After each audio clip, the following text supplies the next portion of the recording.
Okay, guys, welcome to the stream. Can you hear me? Okay, now I think you hear me. Again, welcome. It is Saturday morning. It's awesome Saturday morning. So today we will study about NVIDIA GPU, and AMD GPU, and some startups GPU, and we will check what's their advantage and basically what it takes to us to build and maybe try to compete with them. So basically that's ambiguous big title for today. I don't know that much on, honestly speaking, I don't know that much on this hardware stuff, hardware stack. But anyway, it's very interesting to know that, you know. Okay, welcome Q-Man. Okay, welcome. So I think I need to bring it closer. Okay, now you can hear me, right? Maybe volume up. Wow, that's interesting topic you have today. Yes, it is interesting. It's ambiguous, and it's good if you stay tuned, because you know it's also not easy topic and not easily accessible. So let's go. So first, what we should do is that we need to make a roadmap planned for today, and then we can quickly go.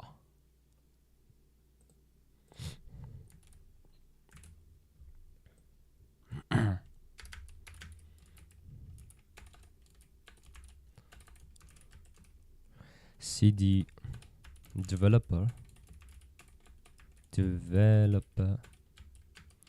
and there Nana Chat YOLO CD our chip.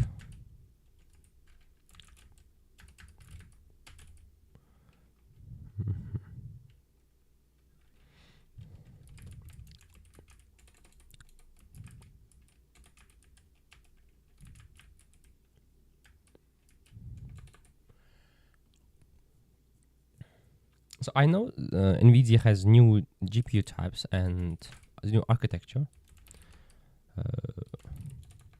Recent one, what was the recent one? Okay, I know Hopper, H100, H200, A100, and I have heard about RTX 1590, RTX 3090, RTX 40 series,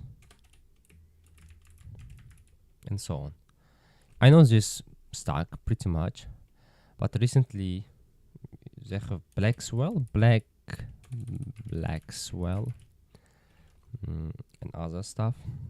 So I know that these RTX are targeted for gamers, but that 1590 has, or 3090, 4090 has huge, comparatively huge VRAM. H100, H200, A100. When they've done what kind of features they have is that I think basically in them I think they scale up the RTX 5090 maybe, if I don't mistake. They just scale up 5090 and make more bigger VRAM, and then that's it. I think like just looking from high level. Then Blackwell, maybe I make some spelling mistakes here. It was something like that. And recently that Jason, maybe not Jetson. Maybe his name is Jason. Mr. Jason went to Korea. Maybe he's still in Korea. So what was the news? So news is that the Korean government bought some GPU from him. Ordered. Wait, I need to check.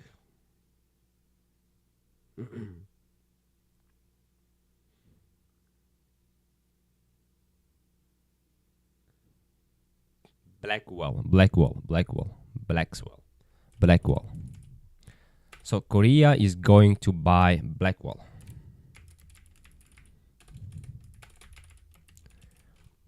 How many? What's quantity? Quantity is 260,000. Blackwell. It's their recent architecture, hardware.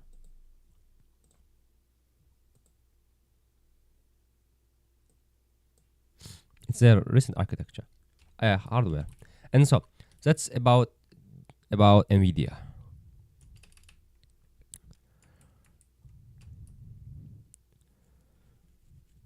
And then we have AMD.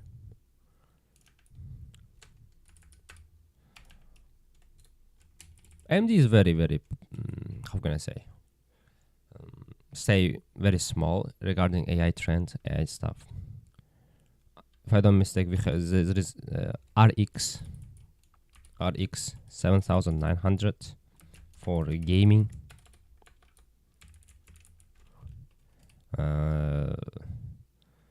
RX 9070. It's also for gaming, if I don't mistake, but they are comparatively cheap. So AMD is cheaper, but software sucks. I have heard a lot of things about like that AMD sucks because their software is so terrible comparatively to the CUDA, comparatively to NVIDIA. But actually, I haven't bought AMD and never tackled that kind of thing. So basically, I cannot verify. So maybe that's true, maybe no. Because nowadays I don't hear that kind of thing. I heard NVIDIA also wanted to give the dividends to investors around this period. It was like this 3 years ago. Which period? This period? You mean this year? It was like 3 years ago. Okay. So AMD and this market is so huge. The compute market is becoming so huge. There is 3 Korean startups which are targeting this computing sector. So I want to know, maybe will they survive or what they are doing in this big game? So it's really interesting to dive in. Like there is a Furiosa AI. There is Furiosa AI company. They are doing chip. They are doing chip for they are doing inference chip for computer vision specified for security, for computer vision, for real-time stuff, plus inference chip for LLM. So they have 2 products now. Their chip is basically they have some special algorithm, and they are much more power efficient compared to NVIDIA, and they are targeting only the market of shading, market of this inference. That's Furiosa AI. It is when 2017 started 2017, and that kind of chip is called NPU, some fancy name, NPU. That's one Furiosa AI. They have investments, they have money, they have a good team, hopefully, and they have a hardware team, software team. They have all this stack, and they are trying to survive. And it's very unclear for me how it will turn out. So this Furiosa AI is one. Rebellions is another company. They are doing training also, basically training chip and inference chip. And we have DeepX, startup for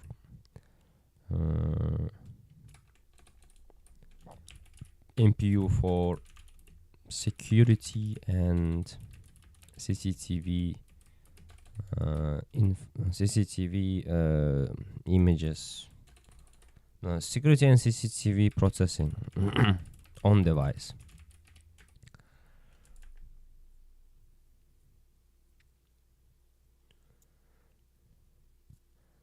So I'm very interested because look, there are many different companies, and this compute sector is so huge, so gigantic. And I see only these Furiosa, Rebellions, DeepX trying to kind of take small portion of that market where Nvidia is king. And let's ask honest question, why Nvidia is king? What might be the reason that Nvidia is a king? Is it that difficult to replicate the CUDA? Can I say it like something like that? Is it that difficult to build a CUDA?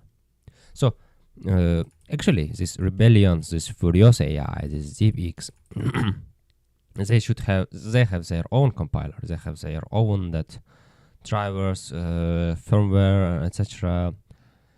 And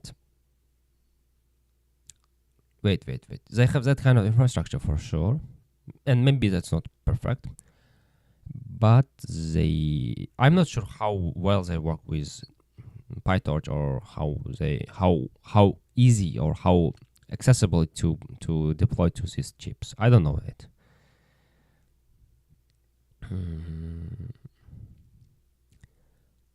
So let's go to the Nvidia. So we need to let's open a window, a browser.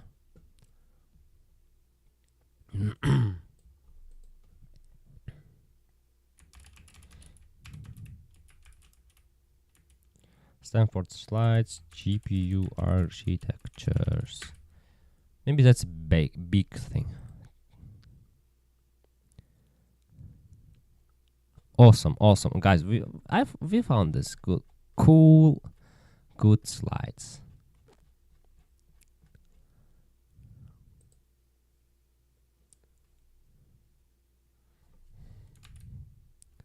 Download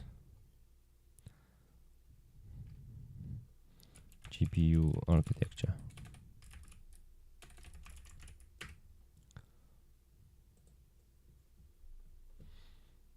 Okay, good. So GPU architecture, CUDA programming. Okay, 2023, 2 years back. Back to 2 years.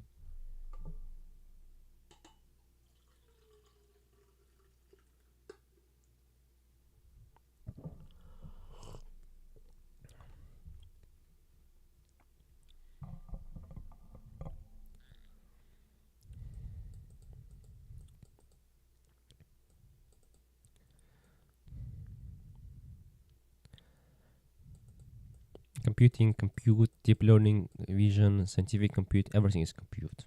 Yes. CUDA language. I'm very curious,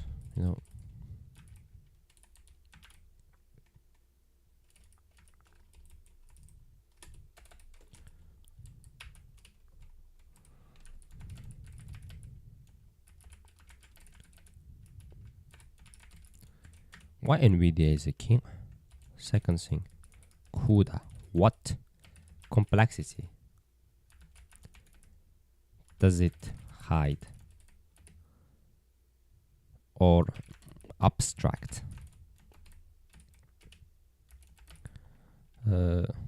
What it takes to us to replicate CUDA. Reverse engineer, and then why people are not starting startups. I mean, why people don't do the chips, like try to compete. Okay, there's another company also, guys. What? Tenstorrent. Is that also chip? Maybe Chinese company.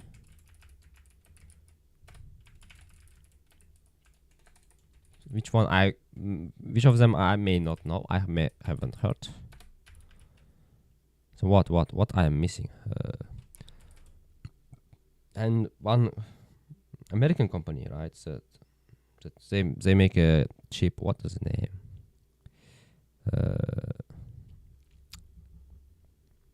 They usually take the projects from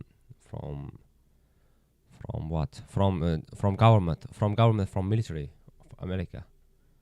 Pentagon, yes, from Pentagon. So that these questions are like rounding on my brain, and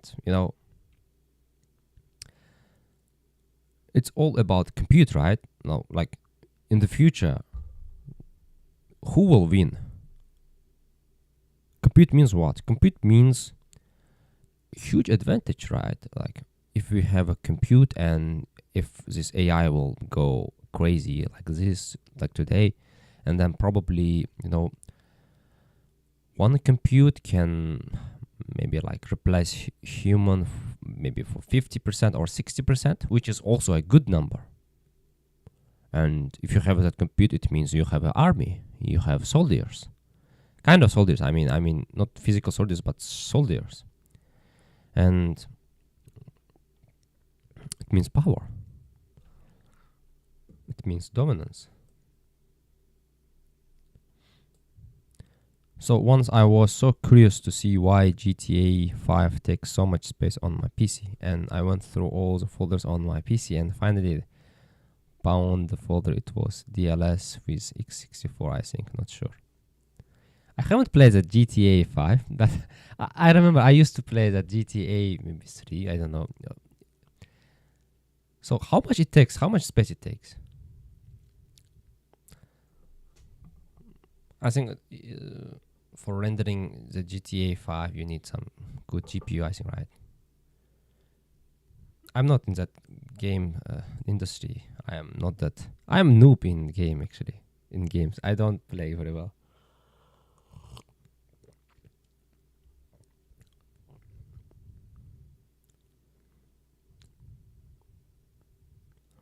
We should reverse engineering that 5 gigs and see what's inside. Yes, it's difficult, but like if you do it, and if you find there is also like you feel satisfied, you feel this kind of this spirit of hacking. Okay, anyway, so there are a lot of architecture, and I know there is done so much huge research in NVIDIA, inside the NVIDIA, about GPU, about security, about quality. Whoa, 128 gigs, yep. Big. NVIDIA has done huge years of research on architecture, automation of products, simulation of new architectures,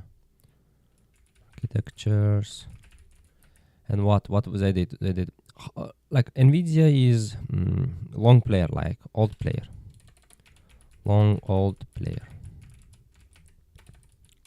and what it takes for a new company to beat this old company, it means new company will reshape, change according to the new trend quickly compared to the old company or classical company. So in that case, we can win, right? But so I know NVIDIA produce every year a new chip, right? So they don't have some kind of problem in their system. I think they are working very hard. This is what I have heard also a lot on media. Again, it's media. It's not a real world. I haven't proved it, but it's media. What media is talking about. Yes, we have this kind of core, 1, 2, 3, 4. And in each core, we have L1 cache, L2 cache, and some computing cluster, let's say. And that's it.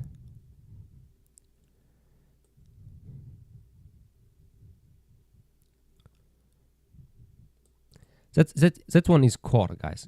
That's core. And memory. Memory means RAM. random access memory, and they should talk to each other. And actually, before memory should talk to CPU, and through CPU they talk to GPU. I think maybe they talk directly. That's one thing I am very doubtful. I need to check it on actually how it really works. But however, so there is a transportation, right, between the memory and between these cores of GPU. So this is architecture of M1, if I don't mistake. Yeah, M1 system on chip. So this is 8 cores. Basically, everything is based on So structure of almost all chips are same, but where they change is that in software stack, in their size of memory, in their way of calculating the metrics may be a bit different.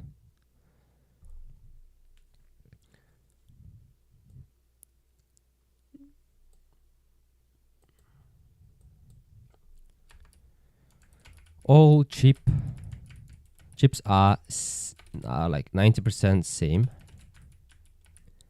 The trick plays when there is a change in memory size. The overall structure.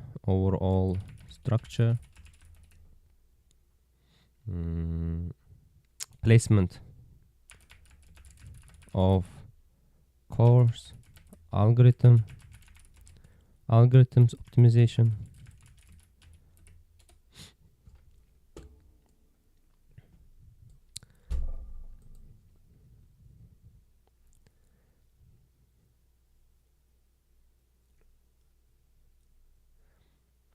It's clear. Yes, it's clear. Games. Yep. Yes.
That's rendering thing, right? Rendering.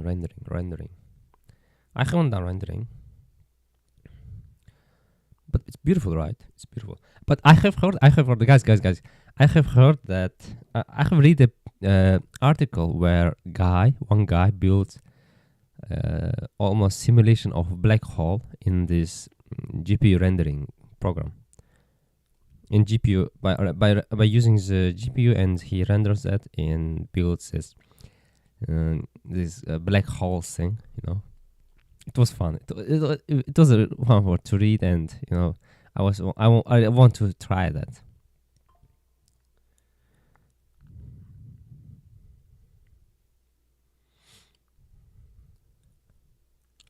Shader program.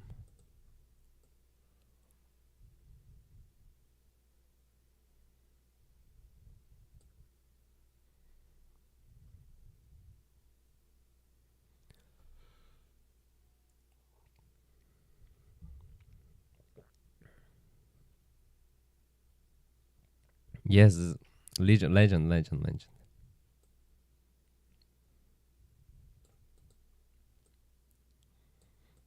What do GPUs have many high throughput cores?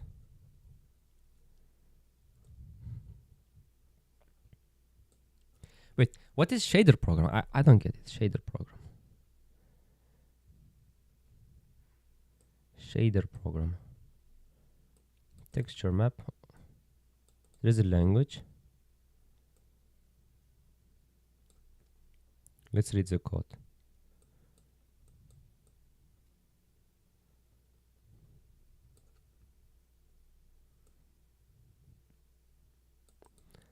Function invoked to compute the color of pixel.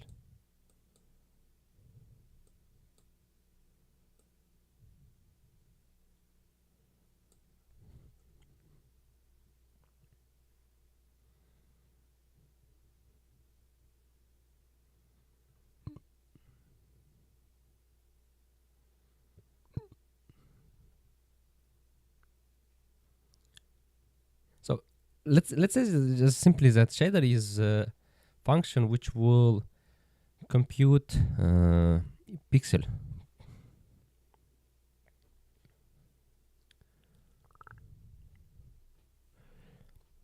Okay, we need to do project in order to understand this thing. Basically, we got it, right? So rendering means what? So we need to display this vertex and then connect them and then put color on each of the pixels between and just give it to UI, to computer, back to computer. It means rendering something, rendering 3D object, rendering 2D object.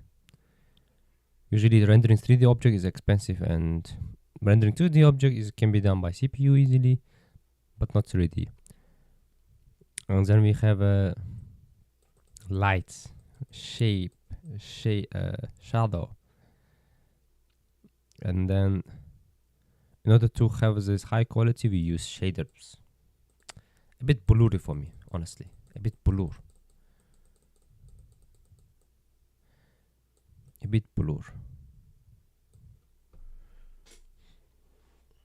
I really want to write some CUDA language, CUDA stuff in CUDA, and did that black hole. I have as a code,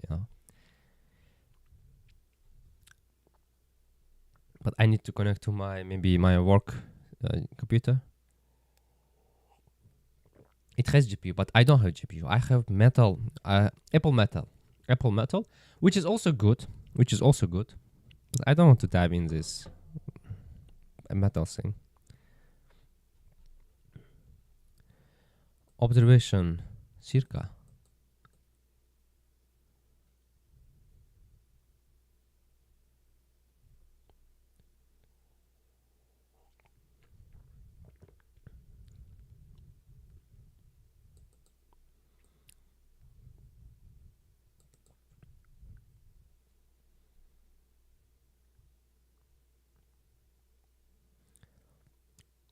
Guys, they explained very, very clearly. Look how they made this beautiful slide and how they select this word, words. Very fast processors for performing the same computation. We will just copy and paste to our file.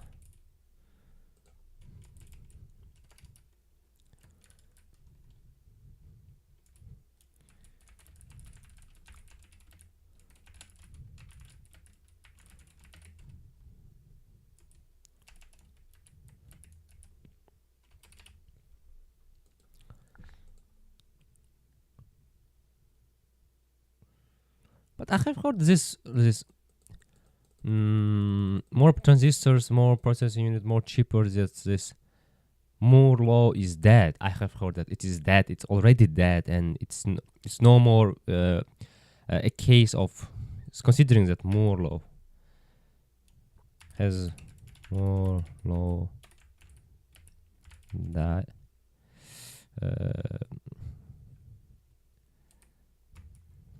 died already.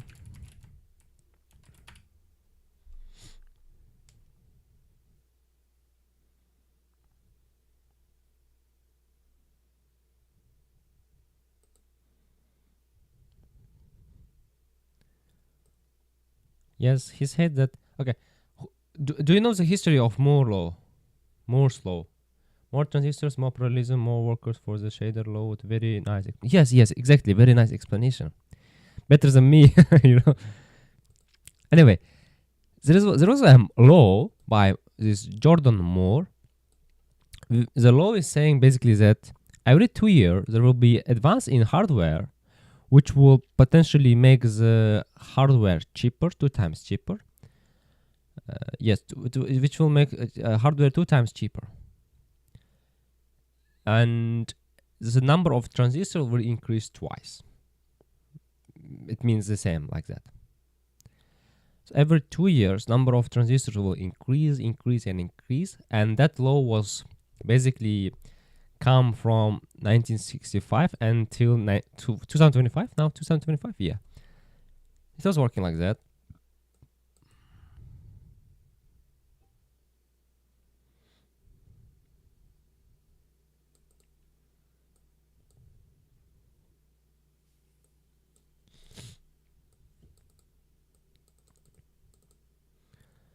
I don't know, nanometer means what? You know, nanometer, how small is that? Nanometer. Wait.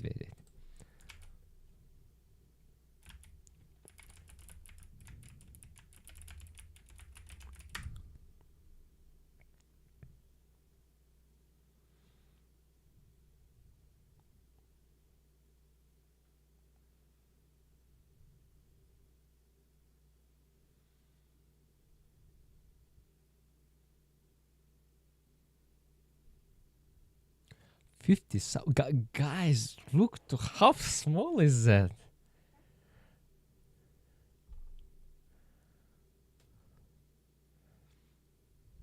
Why there is a national nanotechnology in what is this?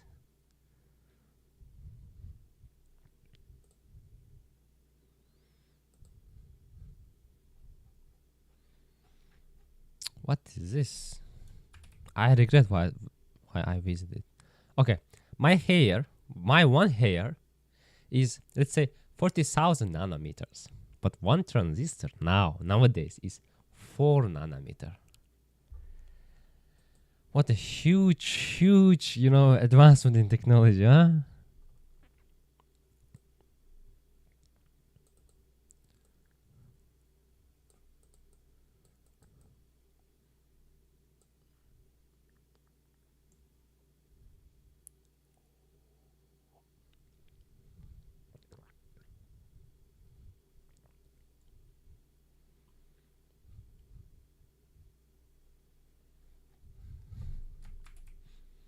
Why is all things are like rubbish?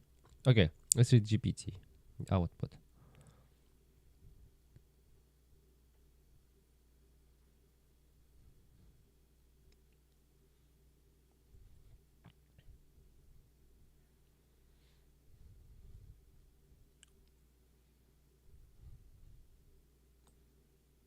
Okay, Jensen.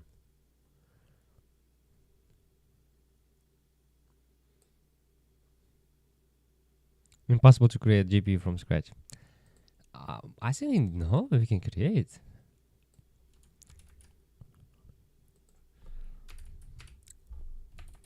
"2022, it's dead. Moore's law is dead."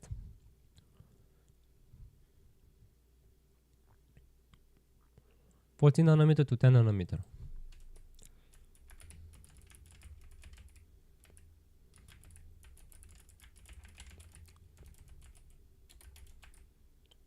So 10 nanometer was done in 2019. 14 nanometer, I don't know. 5 years gap, it means what? -5, it means 2014.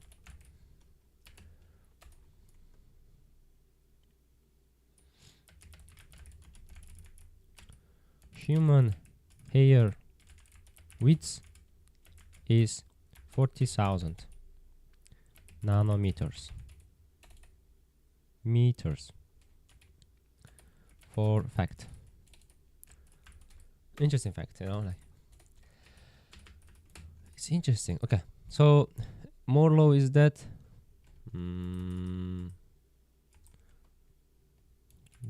Jordan Moore himself acknowledged in 2015 that the law will die soon or later.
Wait, their plan are so ambiguous. So now 4 nanometer in 2014, 2024 and 2025 already exists.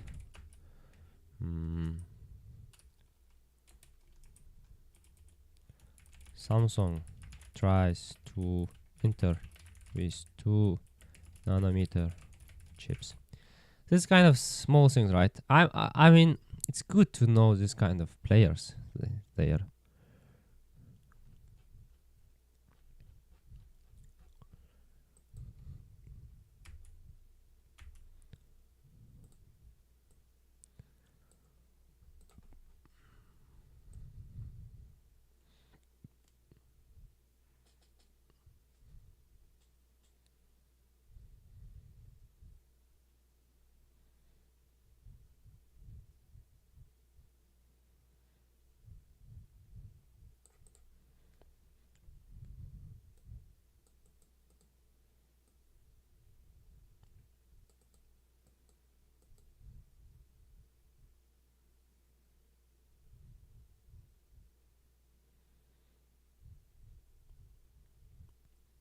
It's basically saying use two of the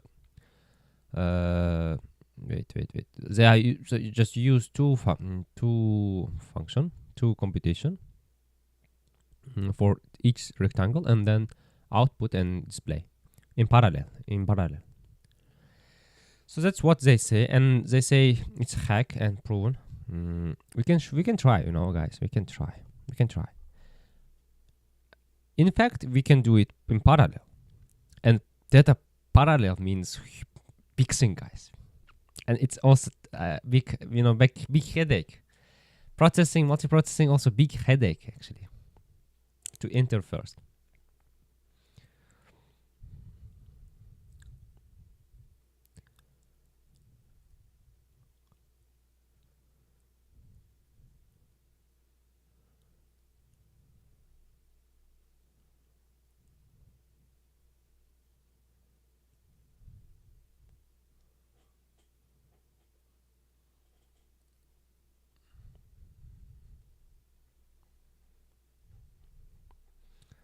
Ray tracing.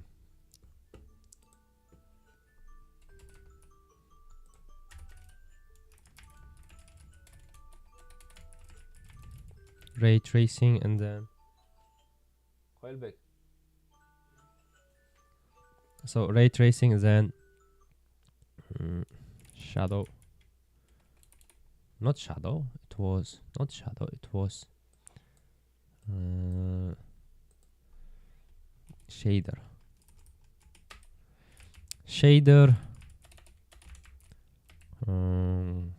Computation, rendering. It was like basically what that stuff. Guys, ask questions. Guys, ask question. We should not let this this temp go down. We should keep momentum high, always high. Why is they saying about this? Should I include? Should I write? In 2002, 2003, they want to apply general purpose thing to be accessible for GPU. I mean, to work on GPU, and then there is a Brook 2004. Or maybe this is CUDA, maybe, huh?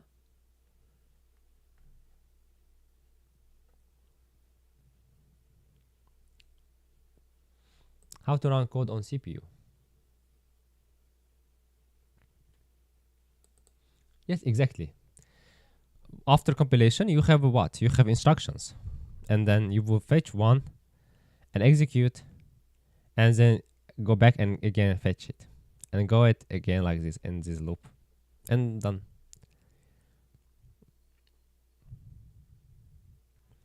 So for each core, they have their own this kind of loop of fetching, LU, and execution, and then going back again to decode. For example, I have 8 cores in this computer. It means 8 of this kind of thing. And my compiler is compiling the code in such way that they can read it in parallel. But actually, usually, you don't use all of them to 100%. if you do very heavy thing, you can use, and if your code is written in such a way, in such efficient way, you can do it.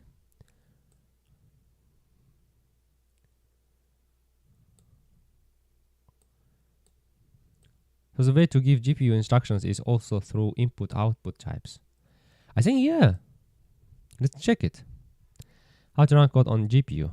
Oh, no, look. How to run GPU prior 2007. When the CUDA comes into the play, into this arena, 2008, 2005. Let's say user want to draw a picture using GPU. Okay, application talks to driver and provides GPU shader program binaries. Application set graphic pipeline parameters, output image size. Application provide GPU a buffer of vertices. Application send GPU a draw command, draw primitives, vertex buffer.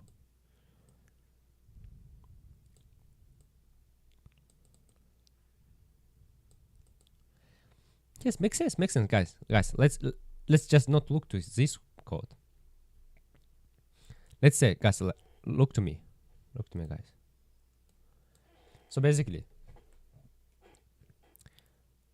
GPU is a very dumb computation processing unit.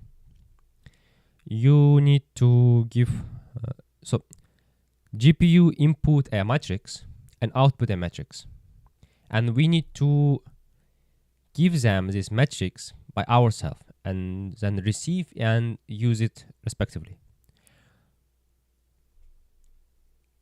So it means we don't have this fetching of instructions. I would say we prepare a matrix and give matrix to them. Let's say I want to draw image, and then I need to know the size of image. Let's say the image is 100 to 100, and then I built 100 to 100, maybe just zero indexed, not zero, like the matrix of 100 to 100 with zero values. Maybe give it to the model, or pass just pass to the GPU the height and width of the image, and then it will make it 0 0, and then it will kind of compute. So let's put it simply. Let's put it simple. So we write a code on CUDA, and that CUDA code is compiled, and that compiled code is executed by CPU, and it talks to the GPU, right? But GPU itself also has a kind of small brain of operating system inside it. Okay, I have some misunderstandings. Maybe I didn't deliver it very well. So let's check it.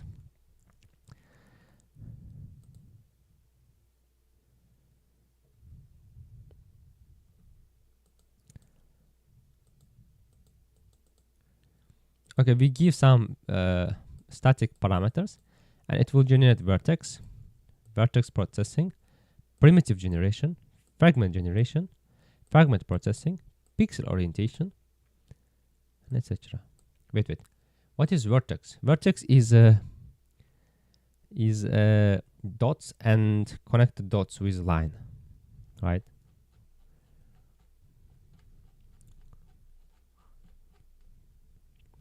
No, vertex is just dots, okay? Just dots, okay? We just make a point in the space, and then we make a primitives, and then we try to make it. Okay, we make a vertex. It's like generating zero values, or like putting somewhere it's just one. We make a vertex, but how it knows vertex? In some context, it may know in some way. Maybe we give some kind of predefined values, and it takes in special format and just make it and project to this 3D place, 3D vector, 3D matrix, and then it process vertex. It makes all of vertex, and then they connect each vertex if it's connected, if they have this connection through the line, and then fragment generation. Fragment generation means If we connect dots with the lines, then we can have some kind of image, right? Shape, we can see it. Rasterization. Rasterization. I don't know this word. Meaning.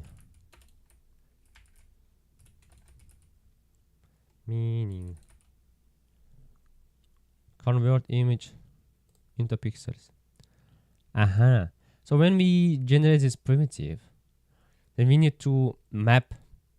No, not map. We have this 3D image and we need to project this to the 2D image. Because our screen is 2D, we need to render it, right? So that rasterization means just this pass between the 3D object, 3D space to the 2D space.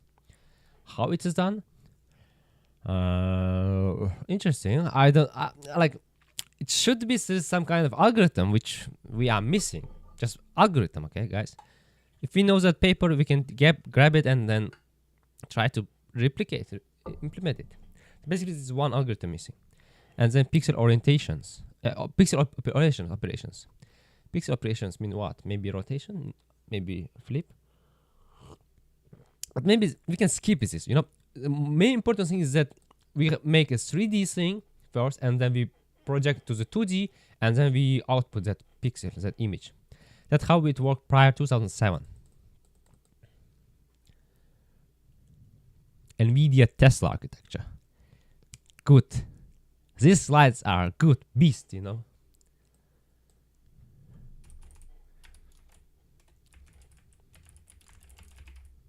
Architecture.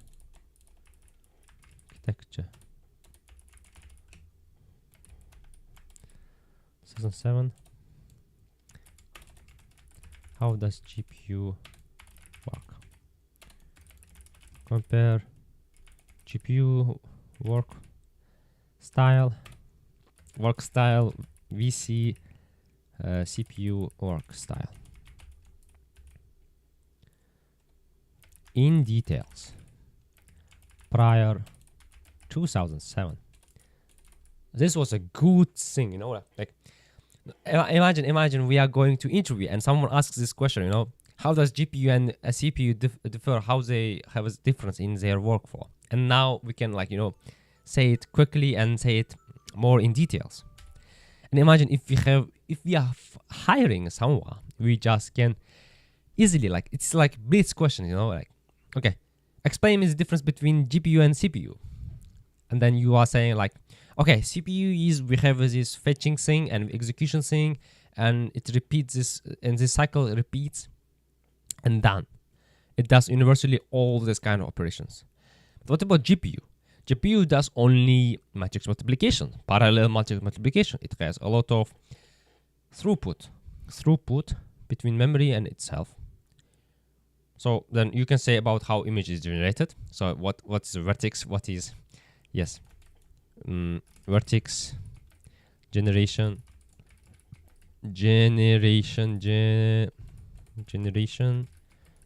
processing. Then, so we have vertex, and then what was the name? Vertex primitive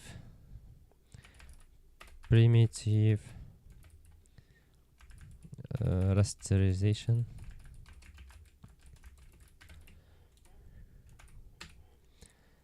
And pixel operation and something like that, you know. Now this comes to play.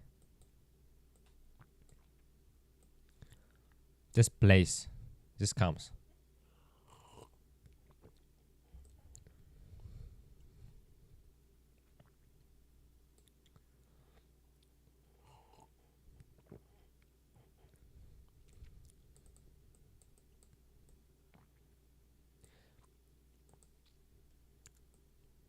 Wait, non-graphic specific compute node. How we would use it? Okay, first of all, we will talk to GPU memory, its VRAM, and then we will ask permission to allocate the buffer, just space, memory space, and copy data from memory from RAM to the target buffer. That's what we do. And basically in Torch, we're also doing the same, guys. Basically, we take the data from our memory, VRAM, and then we say to CUDA. So and it goes to the CUDA, to the memory of GPU. That's what we do. That's why I do at work, actually. You know.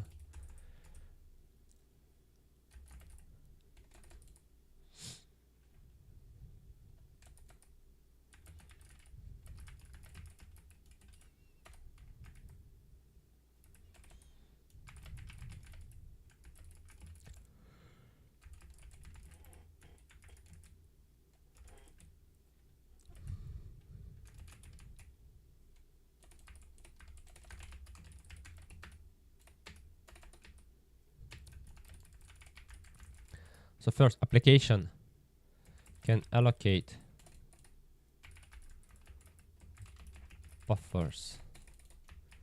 Well, I'm making so many mistakes, so many spelling mistakes. GPU memory and copy data to from buffers. Okay, that's what we do first, and then what? We will basically just basically do some operations. And that operations will be basically converted to the language of their runtime, their CUDA. No, wait. I'm making some kind of making it difficult for you to understand, maybe, especially actually.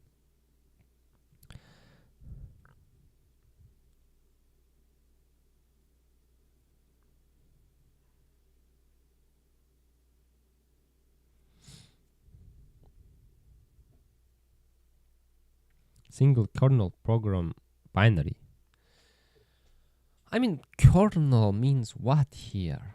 Application via graphics driver. Okay, driver sit on the operating system.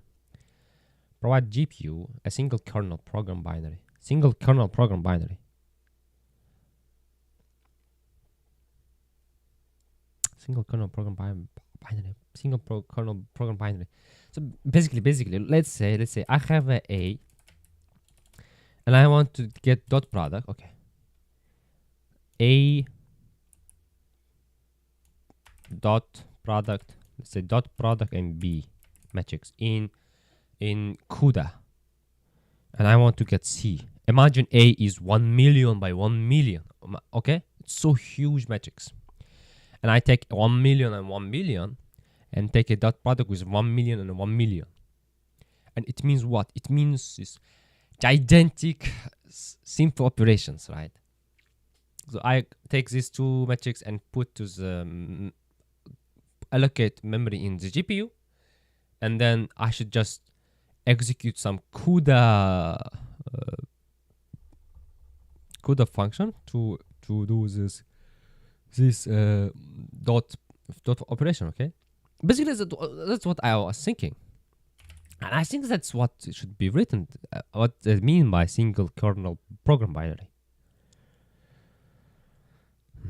Okay, anyway, I will write application via graphics card or graphics driver provides a single kernel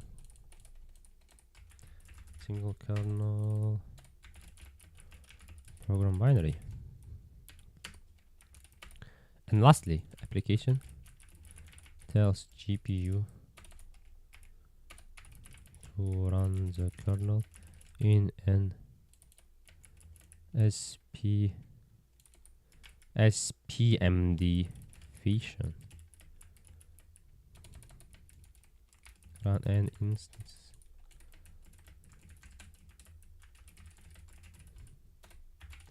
Wait. Can I say kernel program binary means like compiled version of our code? Yes, we can say like something like that. Compiled, compressed version of our calculation.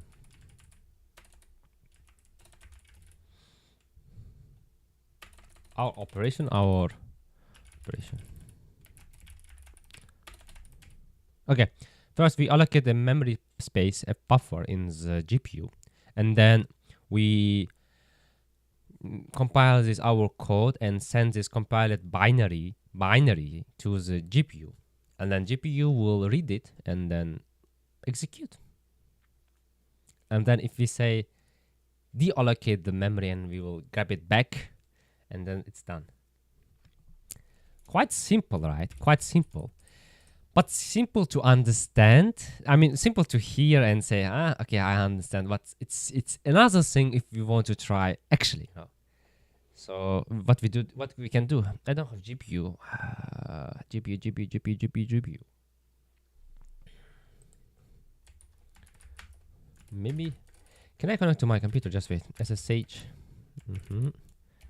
192. 162 30 10 131 10. Okay.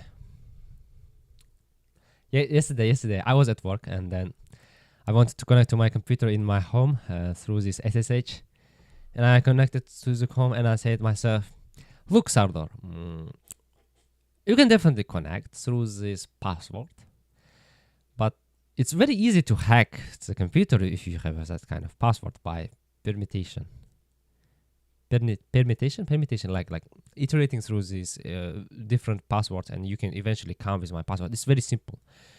And then I said to myself, okay, we need to really go to the private and public key, and put private key and generate private key in our local computer, and send our public key to the remote. And then when we ask the permission to enter to do SSH connection, it should use this our public key, and compare our connection request, and then if it matches, then just allow to use it.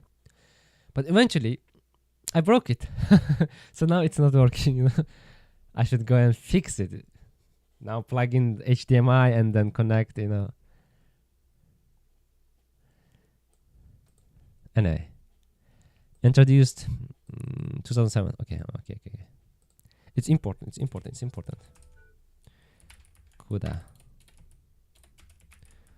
CUDA language is introduced in 2007 with NVIDIA Tesla architecture.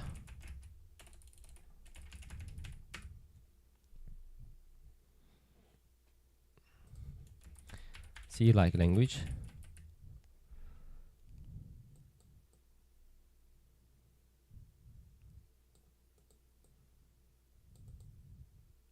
Relatively low means what? What does it mean?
Okay, on CPU, how it works. We will make a constance, and then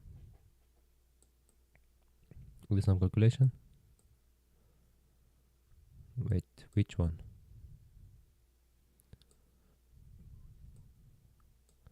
ABC.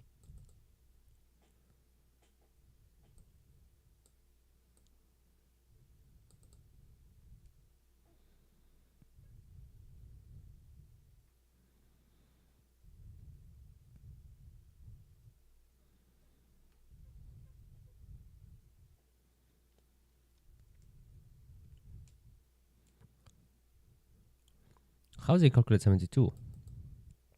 ABC. 6 thread blocks of 12 threads each. Okay, we have a block. It is core. On each core we have a thread. N number of threads. If we say we have 12 blocks and each of them we have 6 threads, it means 72 blocks kind of. I should make it small, yes.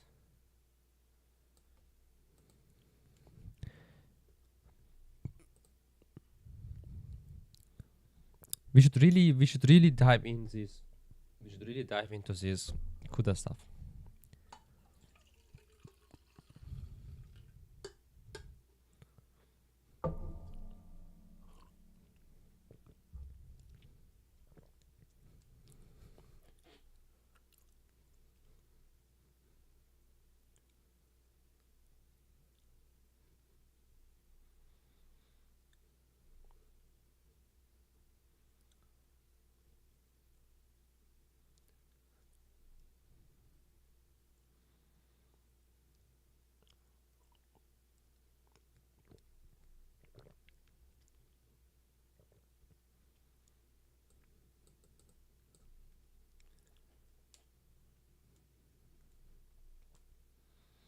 What does CUDA mem CPI reminds you of?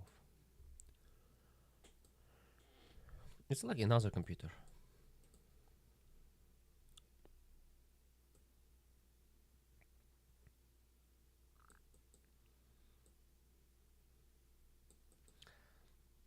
Now, readable writable by thread is this L1 cache, L2 cache, and this is RAM.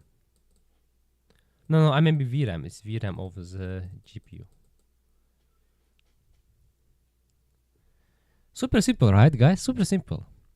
You have threads, and you have cores, several cores.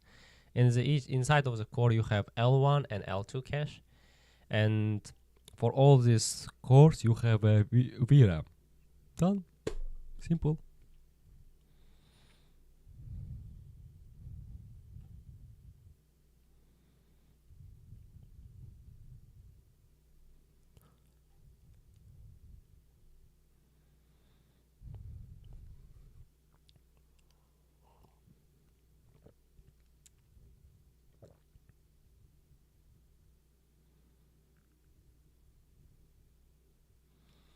One D convolution on what?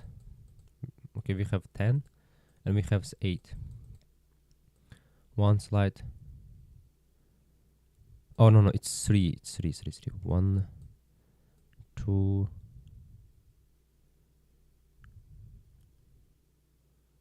3. You know convolution operation, right, guys? So operation means that we have this fixed window of 3 input, and this window just goes through this whole array, okay, by 3, 3, 3, and it does basically it will take all of them and maybe like times, or maybe just take mean and project to the next to the target array. Done. Okay, if we want to do this convolution operation in CUDA, what we should do? We will take this. We will first of all take our data of these 10 elements and send it to the VRAM of the CUDA of the GPU. And second thing is that we need to write this CUDA language. Let's say we will write this CUDA language, which will say for each 3 element in this, let's say for each element in this array, fetching the address in the VRAM, get sum of them and divide it by 3 and project it to the target. Simple as this kind of logic, as in CPU thing. And that CUDA code is compiled and then sent to the GPU. As then GPU executes it. But here is the problem is that we have so many threads, and each thread should kind of get this, each thread should get its work done, like in parallel. And so that who tells to GPU to use all this thread, or like all accessible threads? Do we in CUDA let it know like that, or it does it by automatically by CUDA itself, by compiler? Let's check it. CUDA kernel, yes. Okay, you define threads per block, and then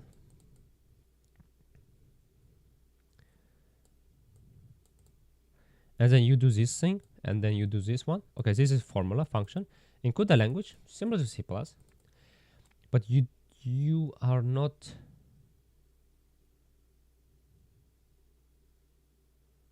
What is index here? Look, block ID x, block dimension, thread ID x.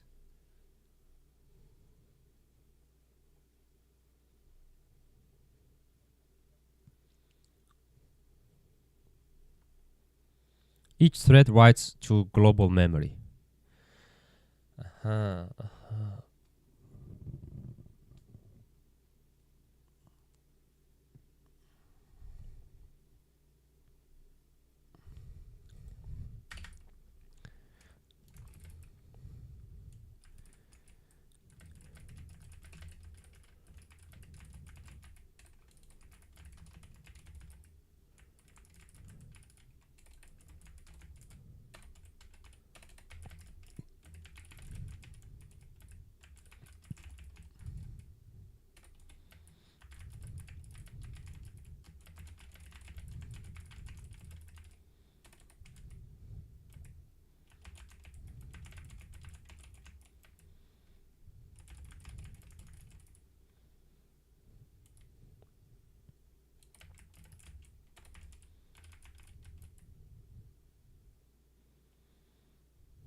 We can write CUDA on internet, right? On Google Colab, guys.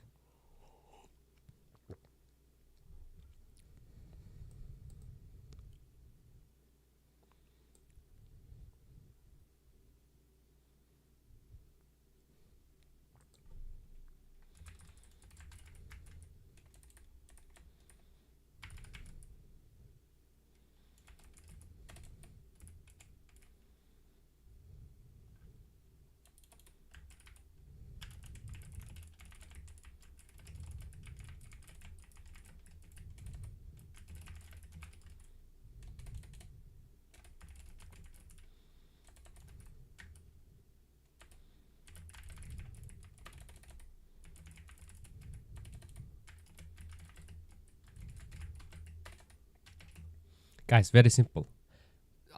Do you get it? Do you get it, guys? Qman, hello. Have you get it?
CUDA provides atomic operations.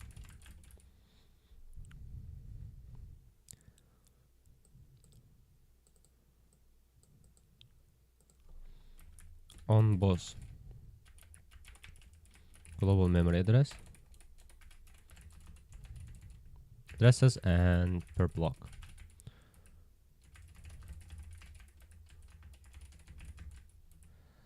So it means CUDA provides the operations in VRAM and L2 cache memories. L2 cache means per block. VRAM means a global memory address. Simple, guys. If something confusing, ask me. We should tackle it down. We should submit all this concepts, you know.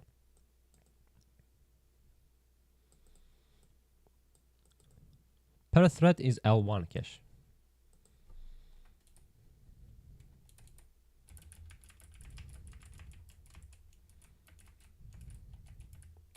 Usually L1 cache very small. Usually L2 is bigger, and the biggest one is VRAM. Semantics. I don't like this concept. Semantic. Okay, we need to be positive. We should stay positive, actually. We should stay positive, guys.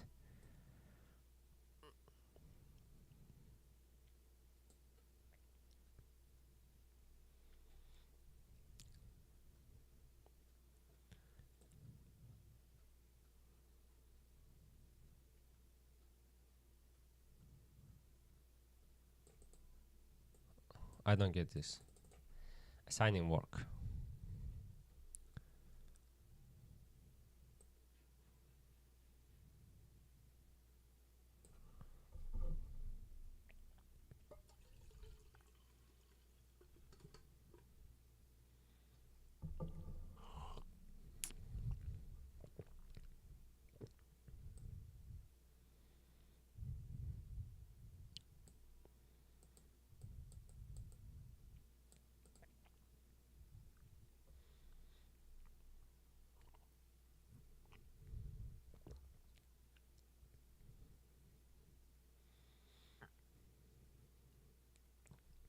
Oh, DRAM. It's not VRAM. It's called DRAM.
Warp.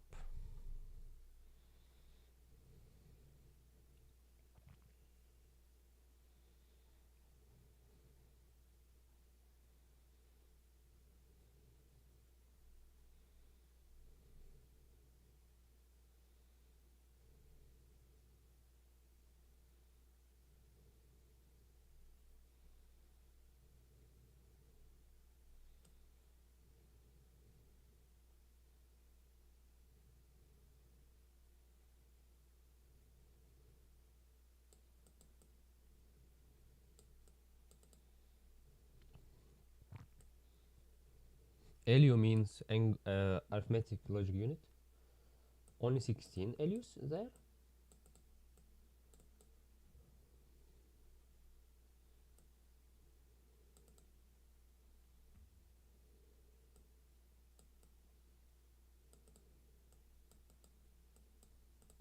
Load, store,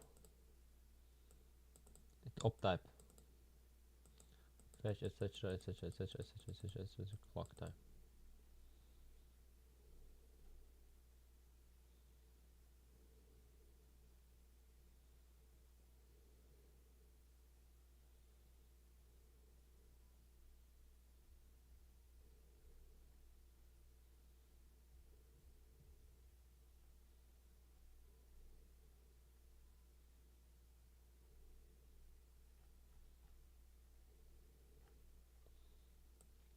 SM.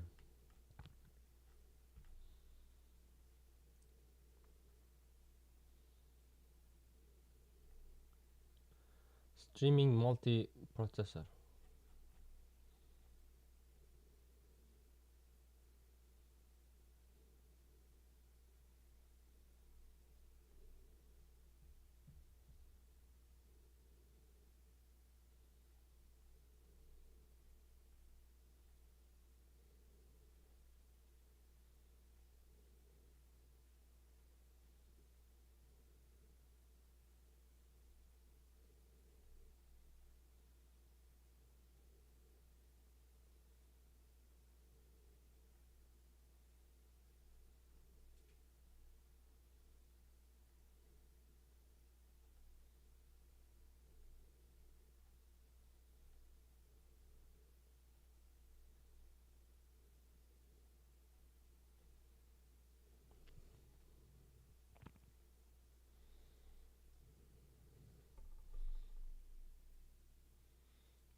Why must CUDA allocate execution context for all thread in block? Why must CUDA allocate execution contexts for all threads in a block?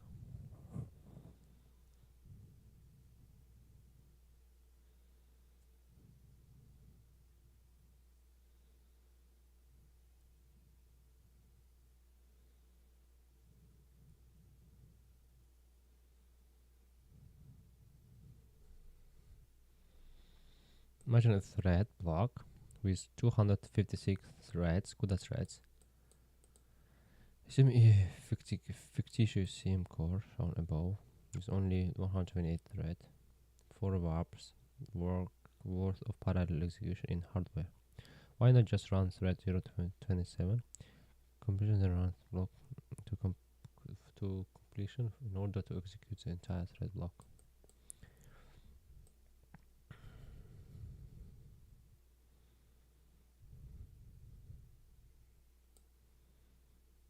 Threads in block cannot be executed by system in order when dependencies exist.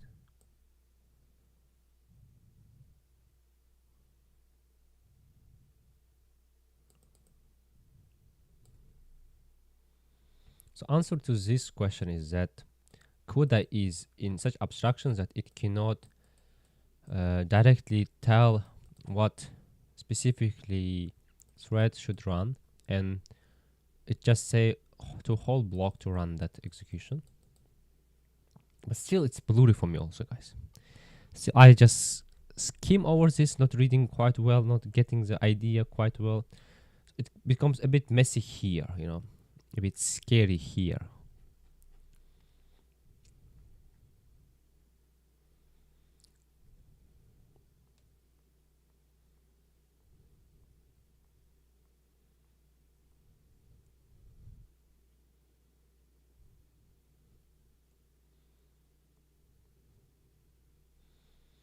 Okay, when we load this thing, it goes through this thread block scheduler, which tolerates resource requirements, some policies, and execute. Okay. Problem to solve, subproblem aka, tasks work.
No, I don't want to dive into this one.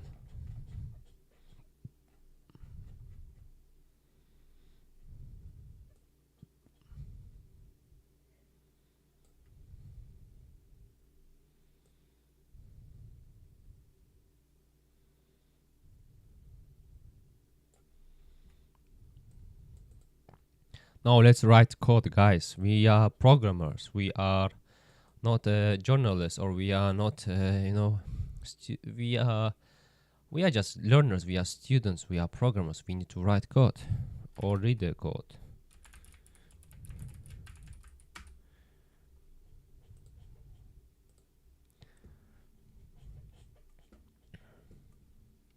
Examples extra shining right. Then we have a runtime. Ops. Runtime. Ops CPU CUDA. It's not that big. It's very small. Well, let's go. Okay, we have some helpers. C types, func tools.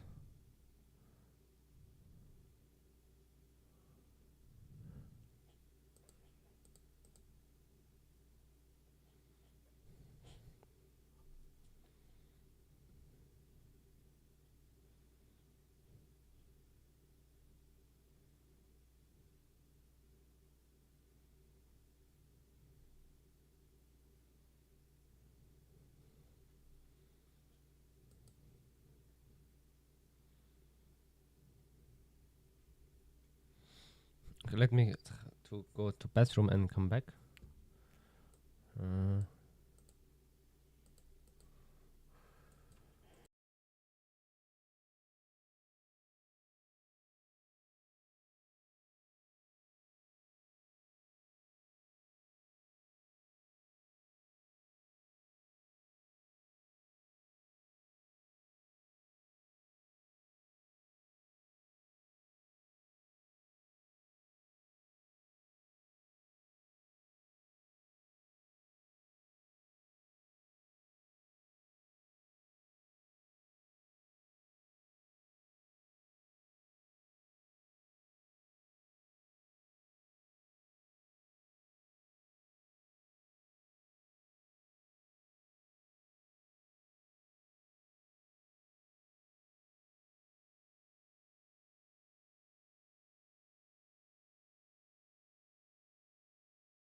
Okay, I'm back.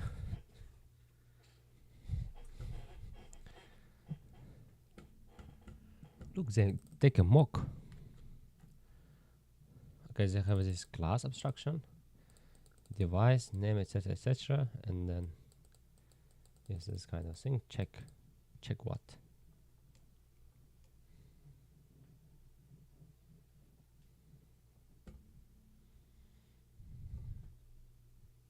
CU time execution. CUDA CVE record.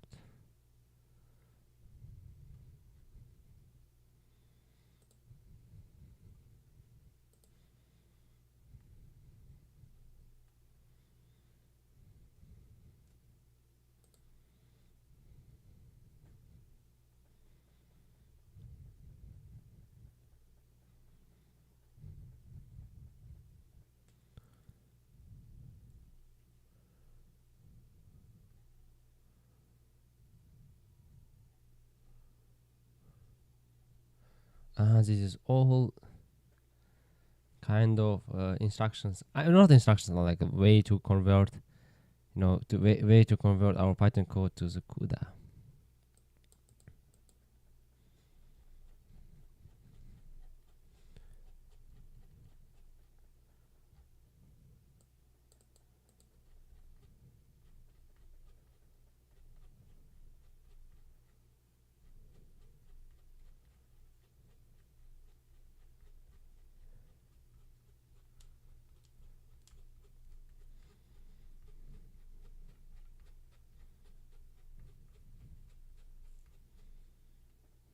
Guys, it's so huge file, so much.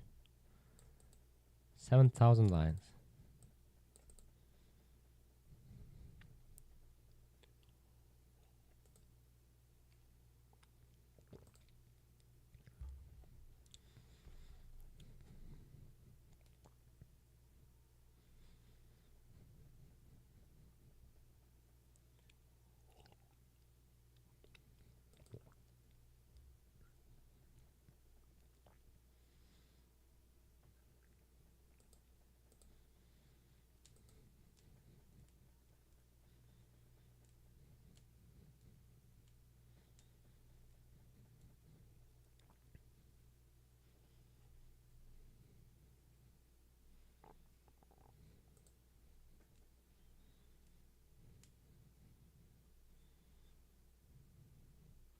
Okay, here is the CUDA allocator. What we talk about, that we need first allocate the memory.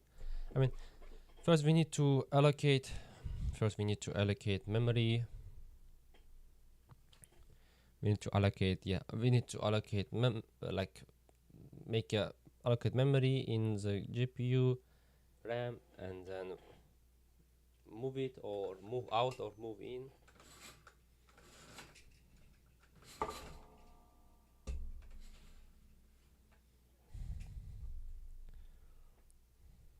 CUDA program.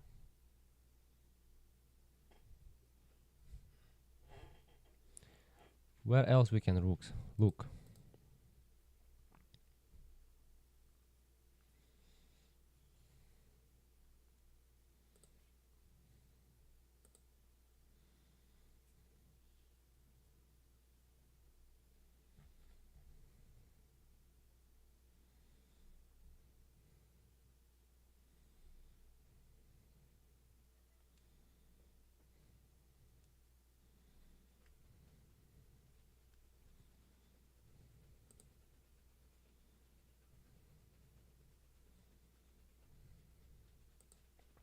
Ops come from where? Ops comes from here.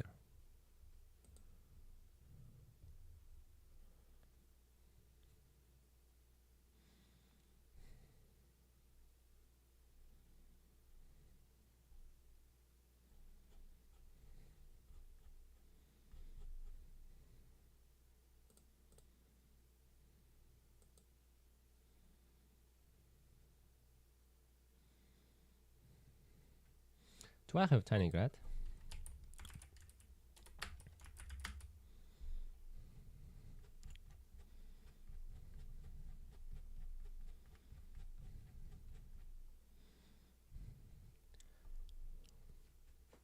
So I need the GPU to run to run. Yes. My computer has also GPU. So let's do another thing. Let's do one thing.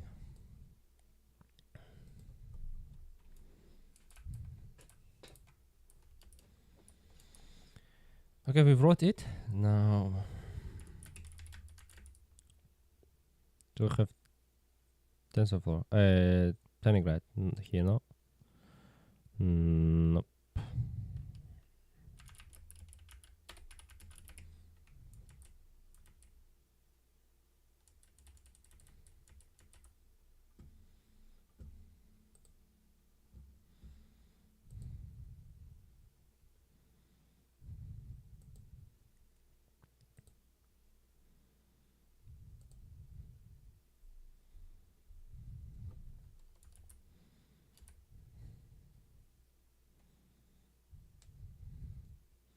Look how small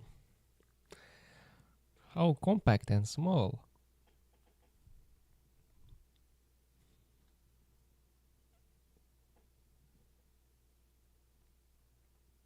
$89.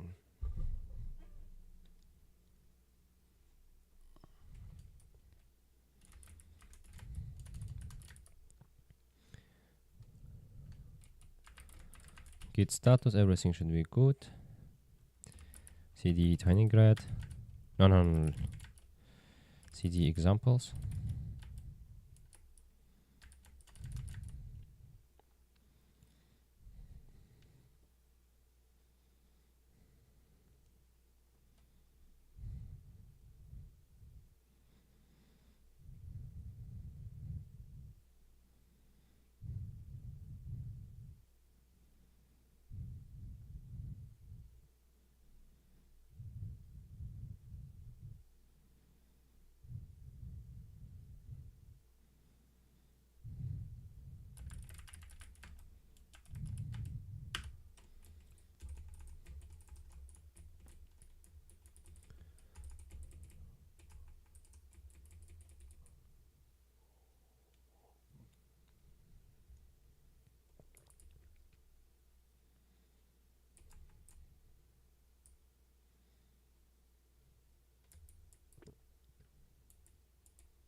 Look, they put assert. Data type should be same. Data type should be torch.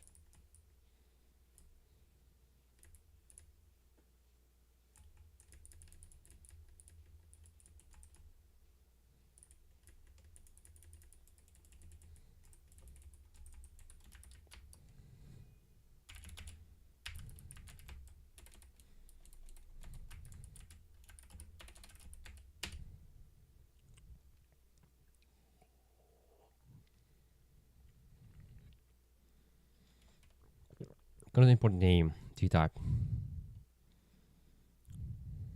Okay, it's time to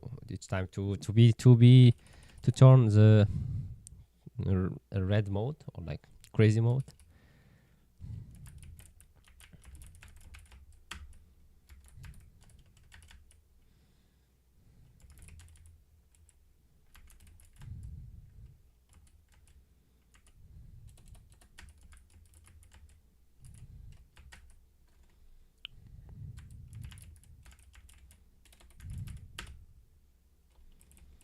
We have it here. Wait. Because it's another thing, right? Because I understood, guys. The problem is that I mean example, right? I should go like this and say pip install like this. And now I go to I mean I shouldn't do like that. Pip uninstall. I don't need to do this.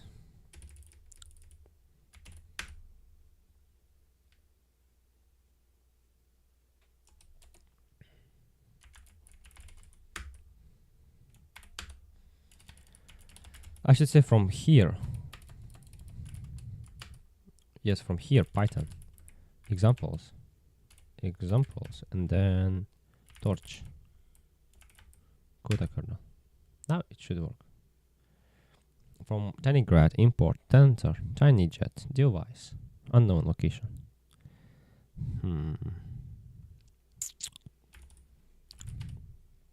Actually, we have this init. It should be in init. Device, everything is here. Why you cannot read it? Why you cannot detect that? Simple thing, cannot import name tensor. Tinygrad.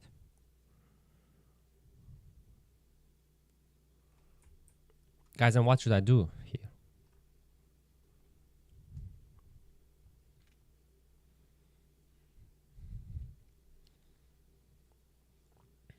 Cannot import name tensor, but tensor is in init. It should kind of detect. Let's say if it is reading it.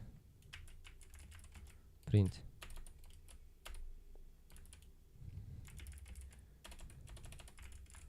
Reading the tenigrad dot init file.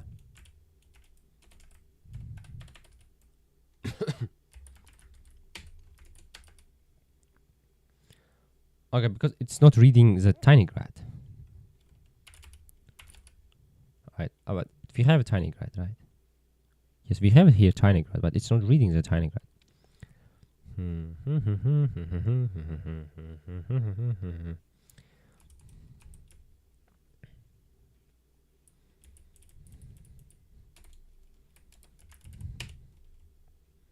Wait.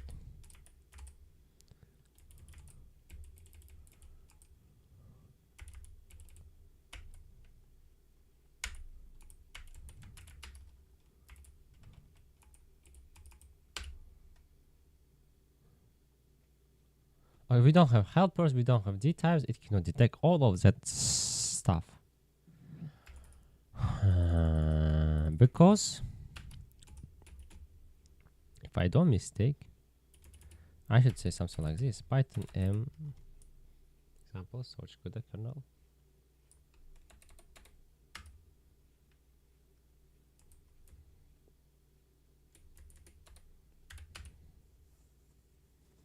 Now it's working.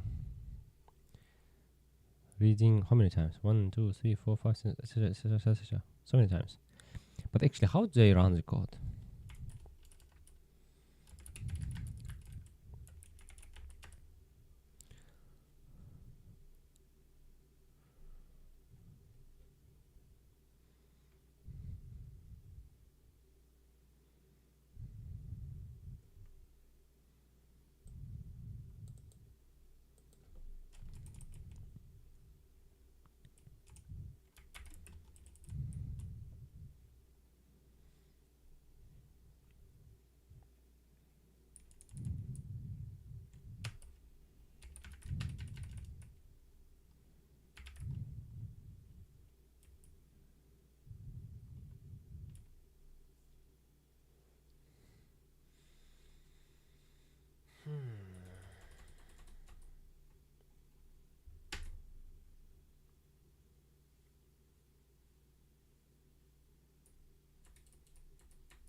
What was set debug number 1?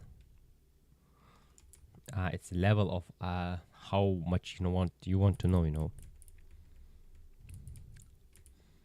Then do we have a debug 4?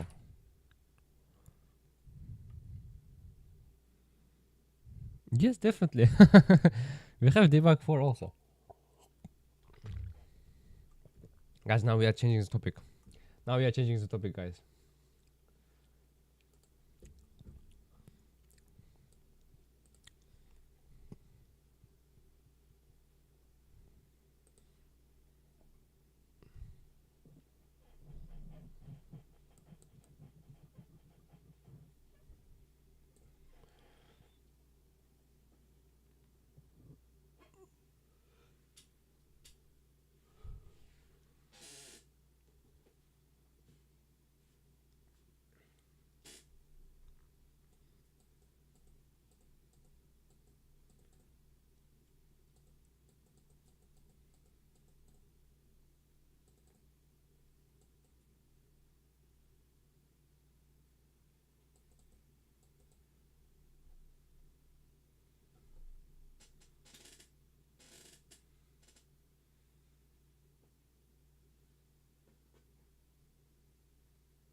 guys, actually, like maybe 2 weeks ago, maybe, yeah, 2 weeks ago, I said to myself, look, we have epochs, right? And in epochs, we have these steps. And basically, these steps are what actually makes the model weights be updated, right? That's the steps which drives this movement, this movement of this gradients and this weight update, right? But the epochs itself are just abstraction above these steps. What if I just remove that abstraction? I said to myself, like, look, for ourselves to compare two models based on epochs is very foolish. Instead, we should compare two models based on their steps and based on their batch. I mean, whenever people talk about, we trained for 100 epochs, it's very difficult to say how many steps actually they did, how many steps is done,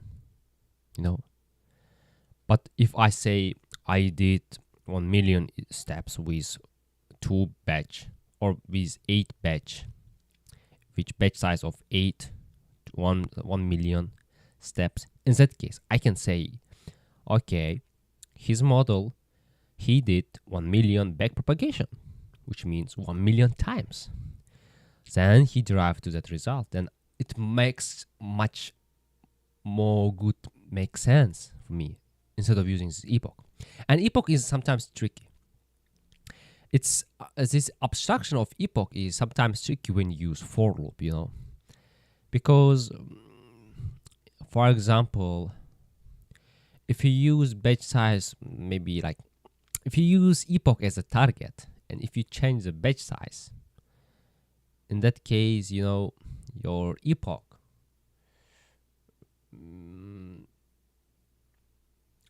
in that case, for example, your one epoch means 2 epochs with a batch of 64. Let's say you have a batch of 64 and you have a dataset of, let's say you have 100 batch of 64, let's say, and you have a epoch, right? And you do 10 epochs of that. It means what? It means look, you have 10 epochs, right? We have 10 epochs, and we have 100 images, a 100 batch. In that case, it means 1,000, right? 1,000 batch, 1,000 backpropagation, forward and backpropagation. But if you stuck with the dataset, and for example, if you increase it to 200, it will be 2,000 steps, 2,000 backpropagation. There is a difference between 1,000 backpropagation and 2,000 backpropagation, guys. I mean, because let's say we have 1 million images, okay? I mean, 100,000 images, right? And if we do like batch of 64, it means we get 1,500. But if I change my batch size to 632, it doubles. And basically my steps, my forward and backward is doubles too. If it doubles, it means this optimization is doubled and everything is doubled. And if you stay away of this steps abstraction and just go one level higher and stack with epochs, it's somehow, for me, honestly speaking, feels a bit strange, a bit, you feel a distance, like in COVID, like there is distance, you cannot understand actually the model behavior that much. That's what I told myself, and then since that time, I am just, I'm using the steps. How many steps this model done till now, and what is the loss function, or what's the error score of the model at this step, and how many images left? Exactly, how many images and how many batches left? And basically, when I was school and when I was younger, I used to sing like I used to write like some bunch of if else statement Python functions and like some class functions and just train the model. But now it's not like that, like now if you want really tackle down these hard questions, you need really to rely on core, like you know, if you want to do some kind of innovation, if you want to do some kind of breakthrough in the science in this world, you need to have very very strong foundation, and that this epoch foundation sucks for me. Steps, good. Steps, fun.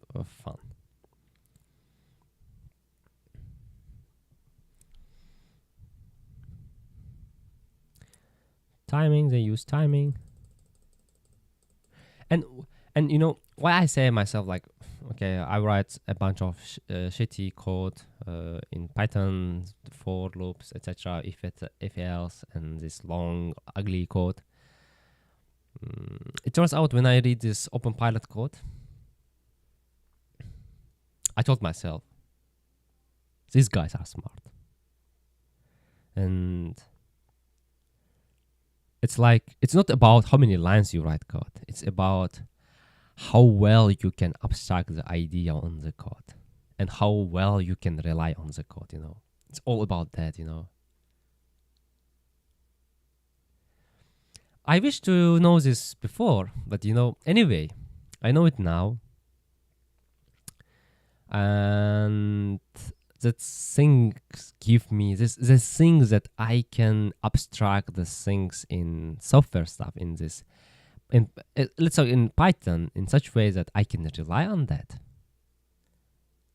That is the like drive that drives me, and we can do it.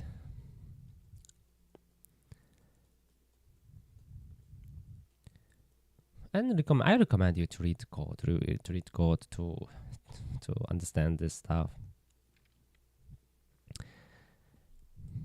And for example, with timing and using for, it's also better ways than using double for and then initializing start and end. Just way more better.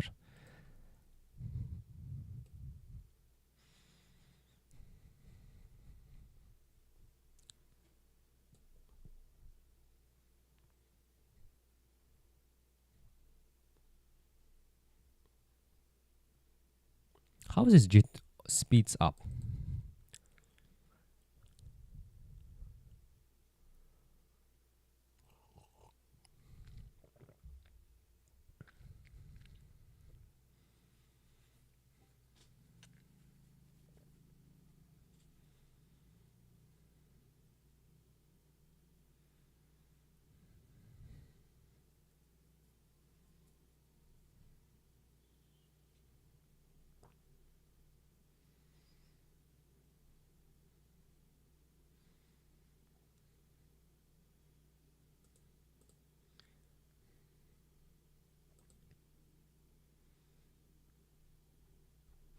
Wait, what happened?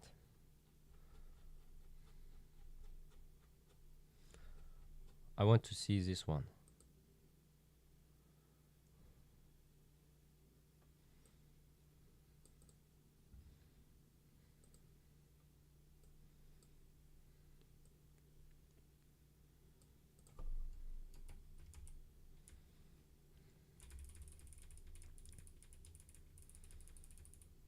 Debug 3 is solid.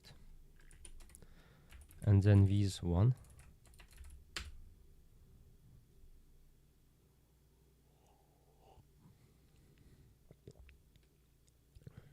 No module TinyGrad. Yes, there's no module TinyGrad. Okay, we need to do pip install anyway, guys.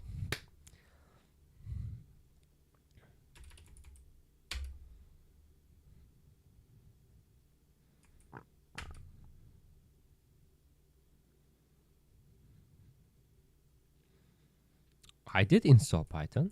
I did install the TinyGrad.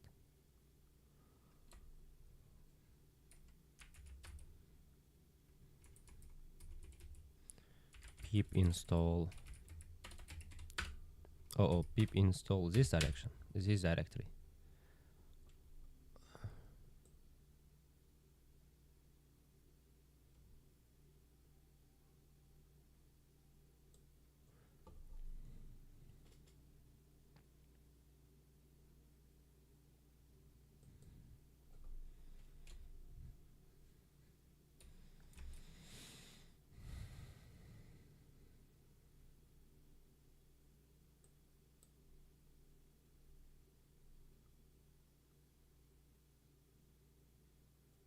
And yesterday I was reading another code, I was reading a code of a person who uses, I mean, at work, he wrote such a good abstraction, When the code is good, when it does what is said, I mean, it solves correctly, the problem.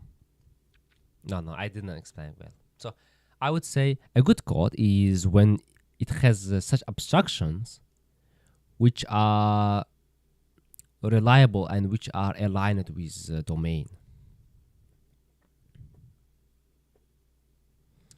And in order to write such good abstraction, you need, you need really understand. You need really understand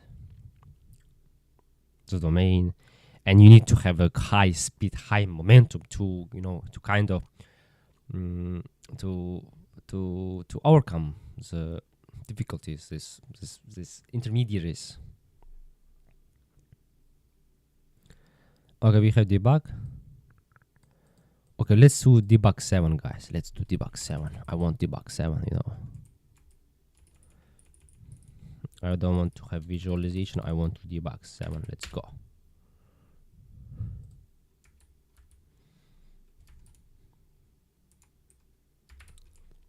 Okay, this is my this is a code which is generated. Assembly code.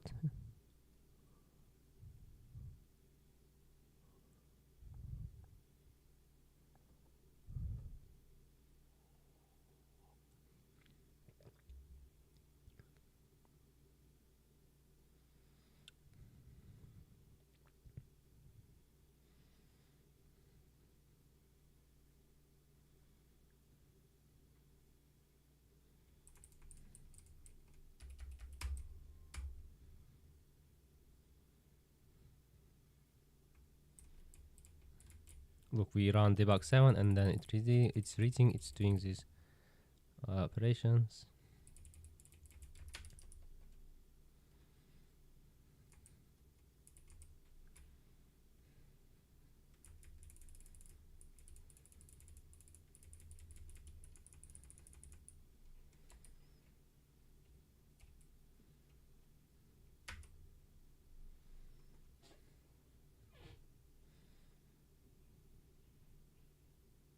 $965 GFlops. Are you sure?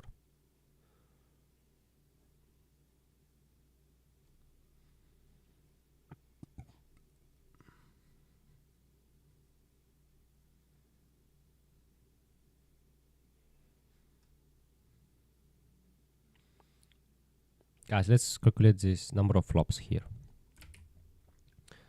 Okay, we have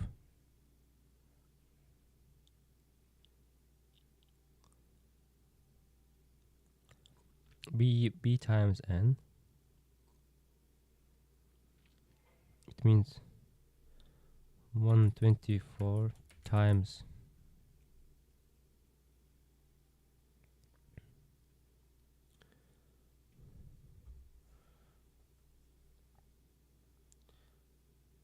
so we have n1n times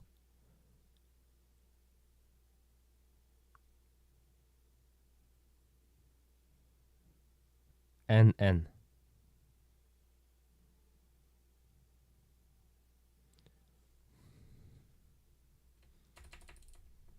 Look, n1n times nn. So it will be n1n.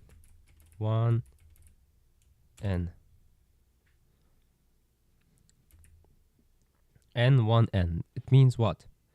How many operations we did? Why I see emails here? Stupid thing. Okay, 124 times 121 times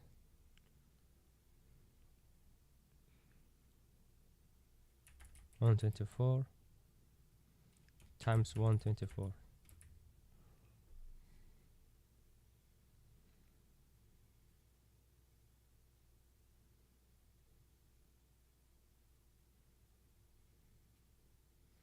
And then reshape 1 and n and sum x's to 0 and 1 and 2. Sum x's 2 means on n we will sum all of that n with each other.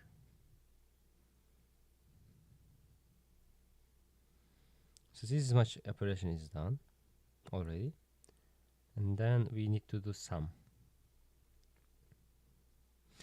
Maybe it was something times 2 also, guys, and then sum x is on 2 plus 1024 times 1 times 1024.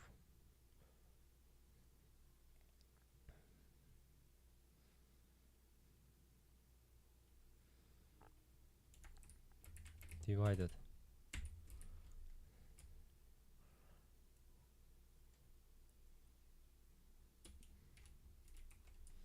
We get that value, and then we need to divide in flops.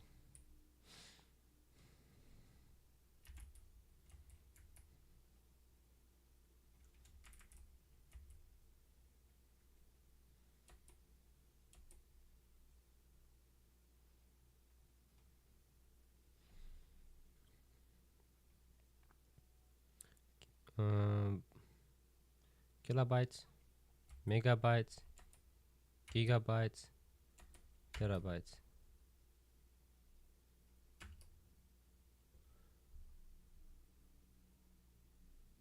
Oh, I made here mistake, guys.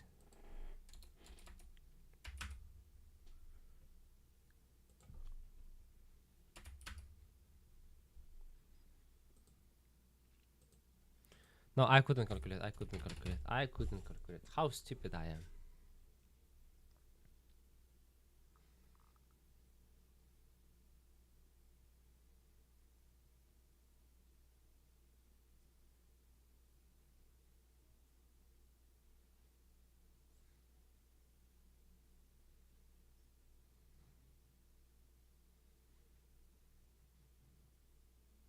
Can I say reshape? Can I say reshape is also a operation? No. Maybe yes. Maybe no.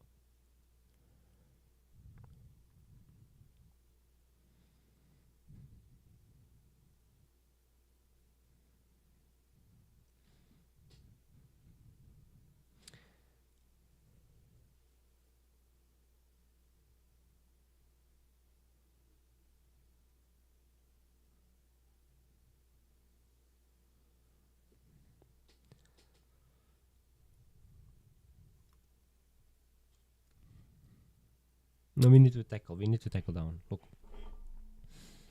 Let's say I have 2 by 2 matrix and I time it, and I have dot product, just multiplication with 2 by 5. Let's say. In that case, how many flops will be? In that case, as an output, it will be what? 2 times 5, right? It will be output shape. And then for each of them element, I will do how many flops? For each of them, I will do basically 2 by 2, right? 2 by 2, 2, 2, 2, 2, 2, 2, 2, 2, 2, 2 by 2.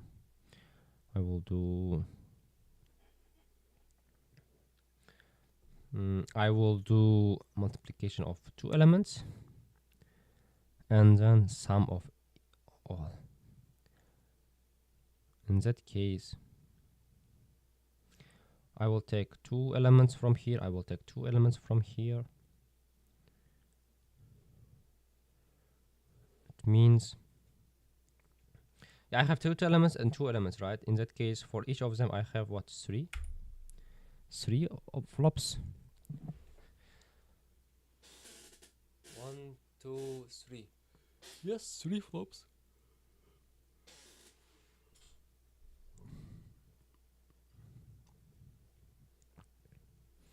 So 2 times 5 times 3, 10, 30. 30 flops here.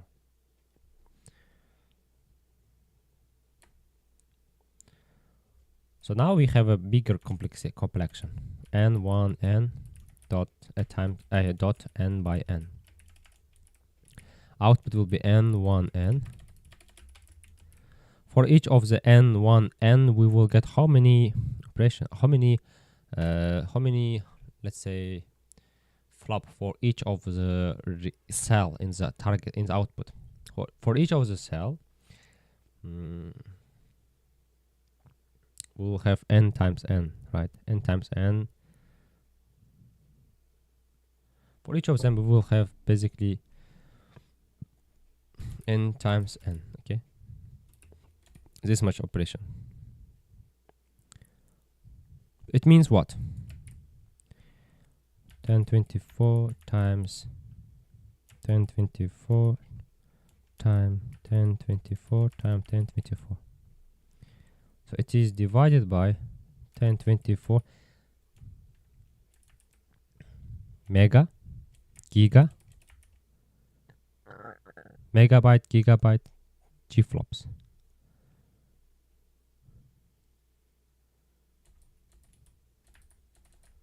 Teraflop. So if I divide by 3, it's giga, G-flop. I said 1024. Maybe we can say because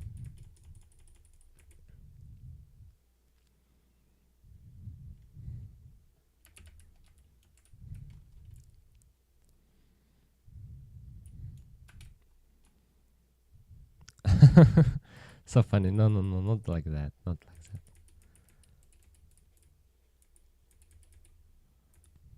Okay, now it will have influence.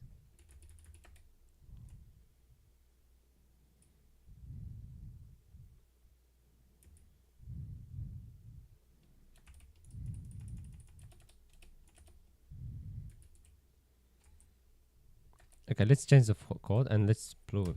Let's check it. So here we have this code, right? Chinegret.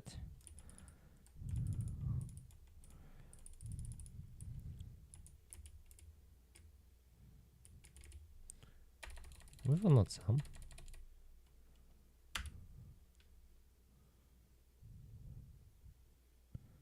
No, it's just 3 flops, 3 gigaflops. Just 3 gigaflops.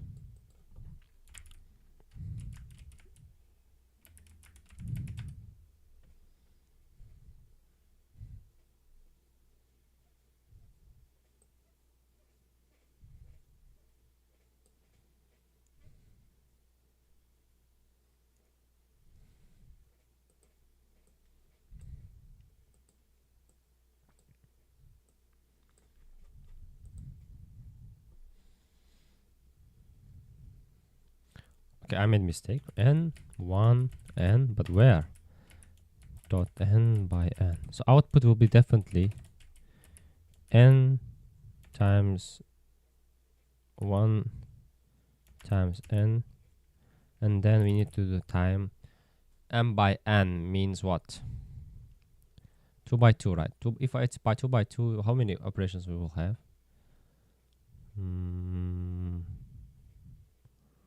1, 2,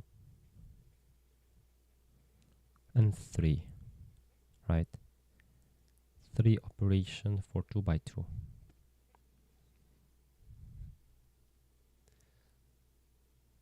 What if it's 3 by 3? 1, 2, 3, 4, 5.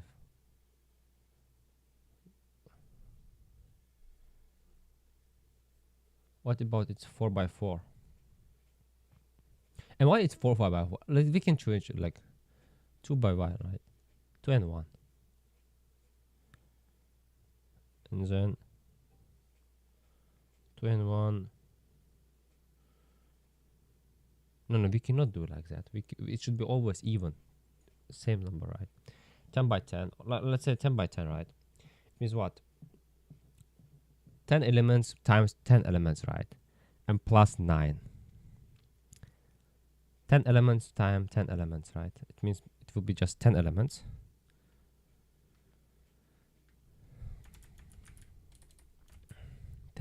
Plus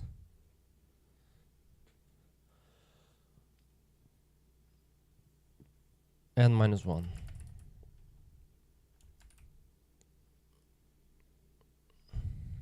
I see it's something like this. In that case, 24 times 10, 24 times 1 times 1 times 124 plus 124 minus 1. And then we will divide in giga.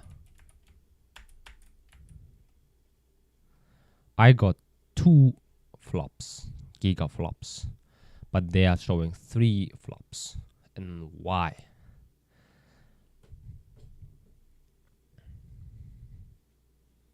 So basically it means, 3 gigaflops, maybe it's just rounding. No, but if it's, even though if it's rounding, we are getting 2, it's 3. We have 2 billion, right? But they are having what? 3 gigaflops, right? 3 times 10, 24, 3. They are getting 3 million. We are getting 2 million. So definitely here, if I don't mistake, there is a rule of thumb, like times 2 times n, and done. 1024 times 1024 times 2 times 1024. I'm getting still 2 million. I need 3 million.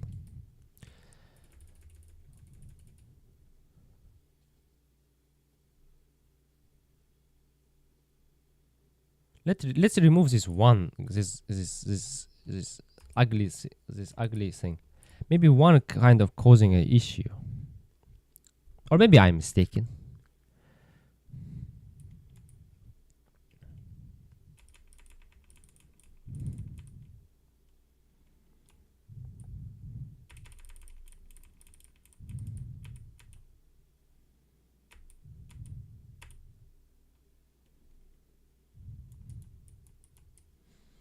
What?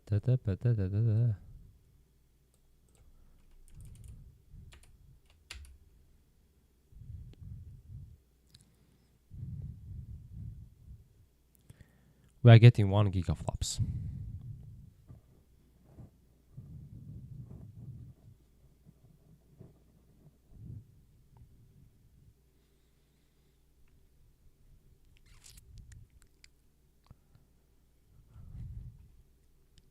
In that case, we are just omitting the 1. Maybe that 1 is actually, it's not 1. It's maybe like, plus 1024. But now it's 9 n xn dot n xn. Output will be n, etc. n xn n xn. It means n times 2 times n. In that case, 1024 times 1024 times 2 times 1024 divided 1024, 3. We are getting 2. We are getting clear 2. But he's showing 1 gigaflop. Maybe they are wrong. Maybe we are wrong. Who knows? We need to check. Or let's make it simple. Let's make it super simple, We just only 1 by 1, okay? What does it mean? 1 by 1 means 1, and it will be just times. So output will be what, 1 by 1, just 1. Operation is 1.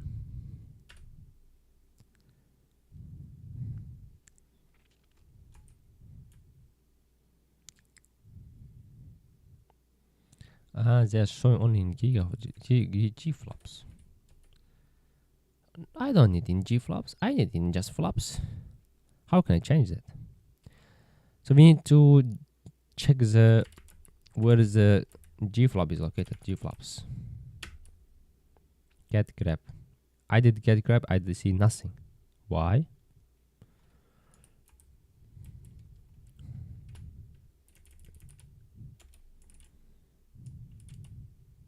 Because there's no grab.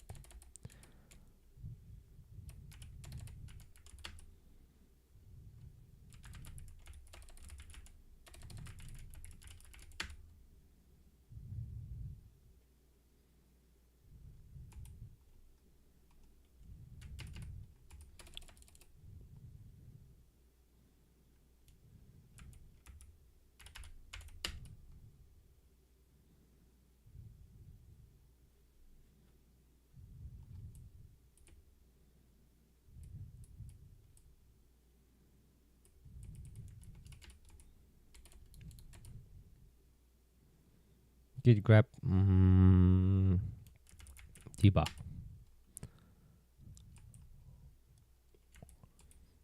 Debug equal to, I mean, not debug, it's like G flops, right?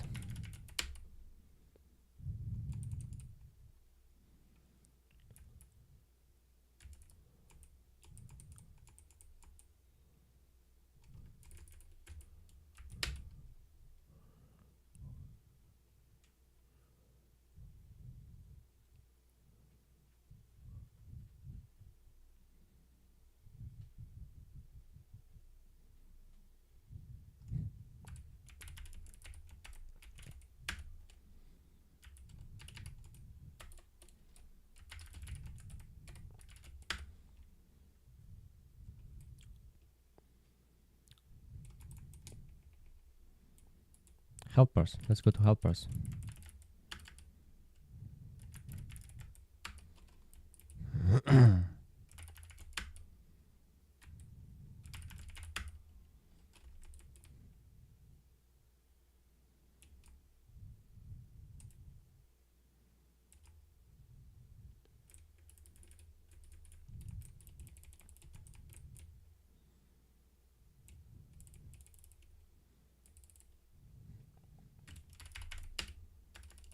No, nothing here. Am I good? I think we are correct.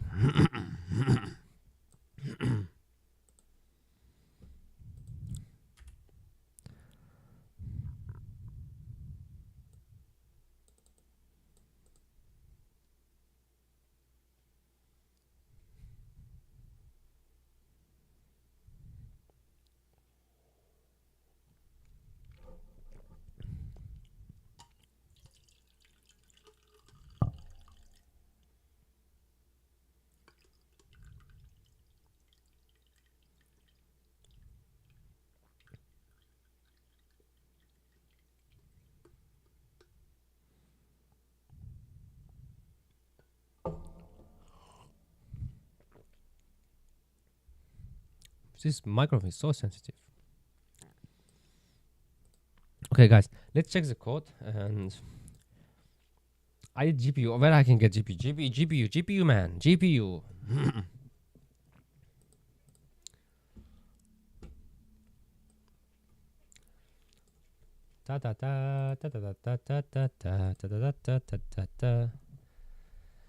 Saturday.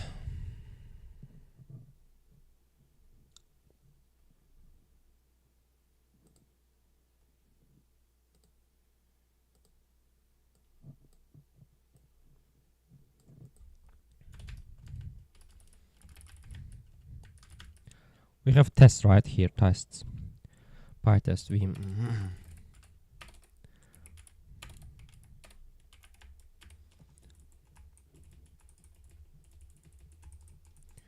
It's so difficult. I remember how I was writing PyTest. Last year I did know about PyTest and that it's how we should write everything. But I really suffer to write PyTest. Tests are like difficult, you know.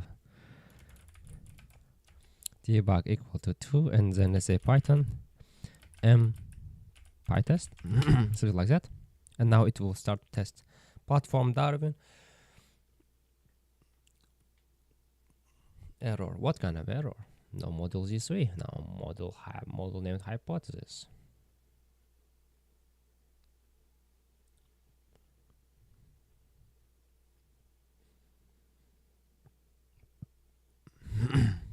Should I install it?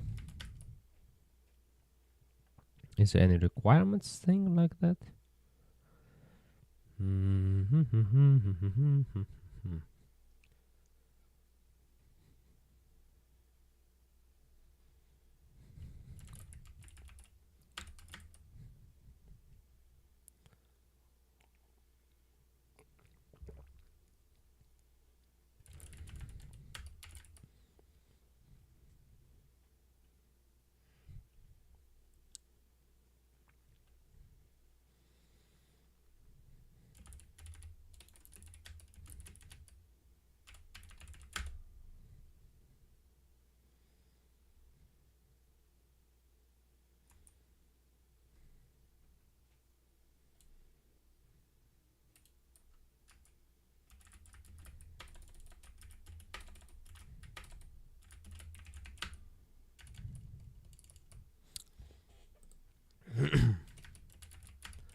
So this TinyGrad is what?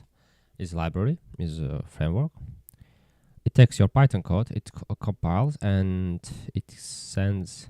It talks directly to the it talks to driver of your machine by ops. And let's check this.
No. We need to add new. We need to add new. CD our chip.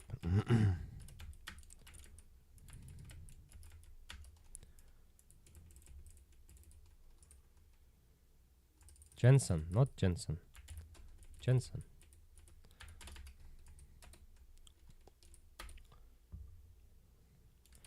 I was thinking A100 is like new one compared to what it's like 2020.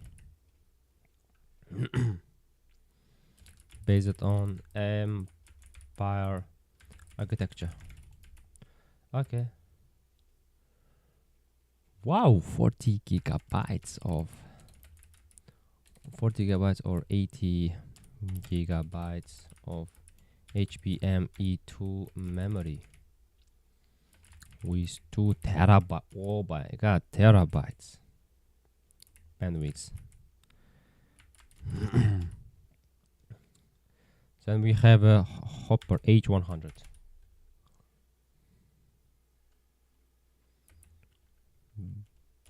built on Hopper architecture.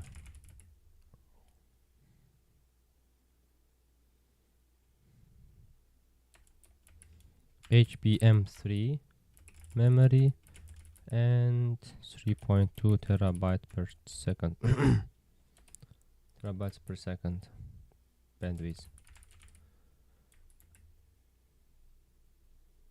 Sorted times better inference performance compared to A100. Okay. What about H200?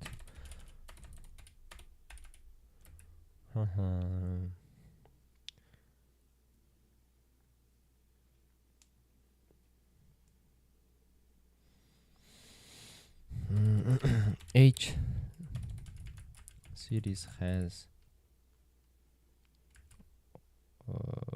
also advanced sparsity support, which can double the performance for specific AI workloads.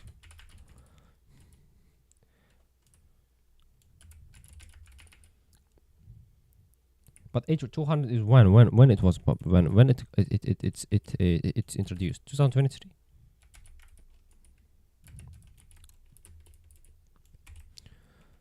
Like, well, if I don't say 2024, question means I don't know. Hypothesis. Successor to Hopper. B200, B100 GPUs.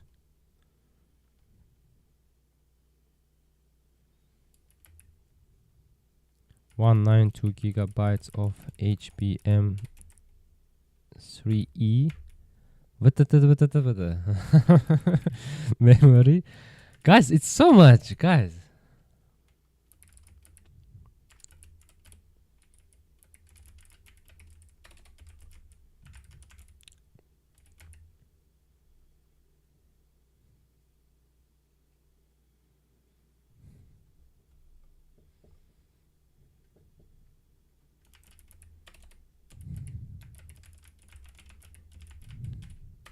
Yeah, it should be the recent one.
Like, well, March 2024. Okay. Okay, man. 2024. Not that far. It's dangerous. March 2024. Ada Low-res. Empire 2020. Empire 2020. Hopper.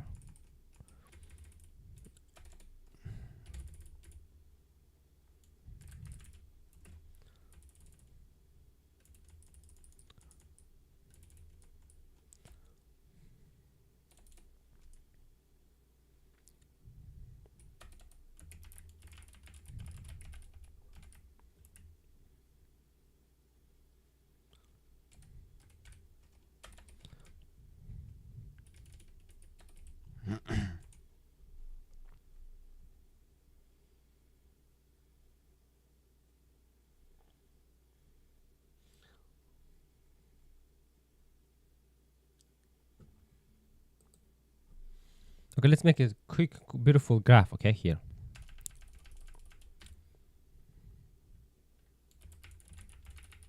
Blackwell.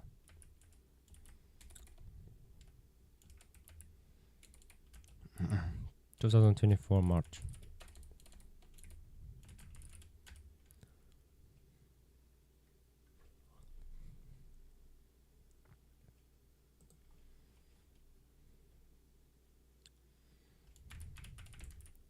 Hopper.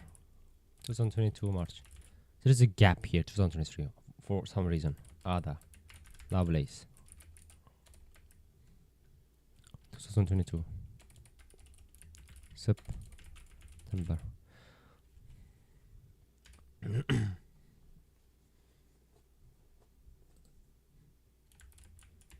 Empire. Empire.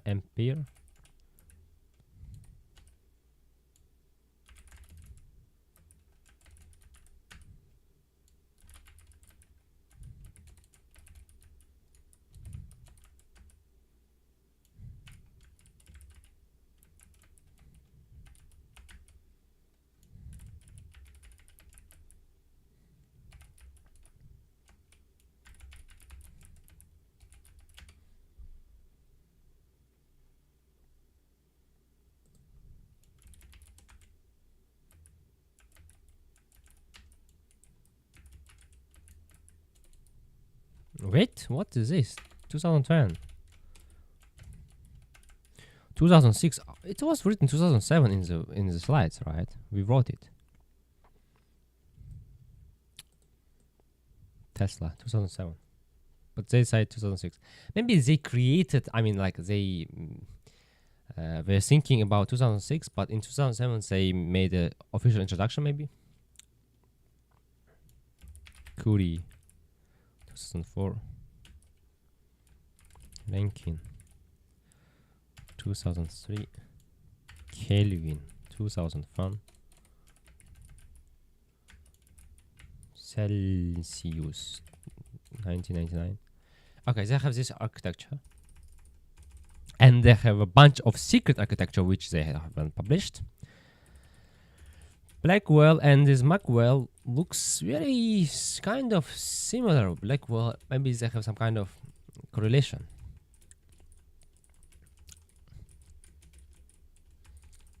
So RTX are Ada Lovelace. I haven't used Hopper, Blackwell, Empire. So what is the advantage of them? I mean, what they have?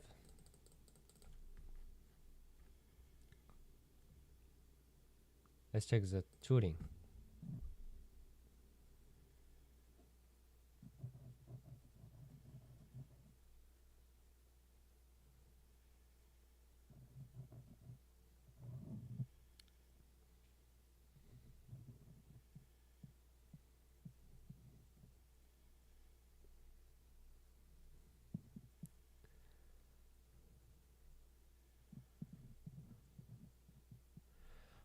Why are you talking about Blackwell, man? You should talk about RTX. We are wasting time here. Delete it. Delete it.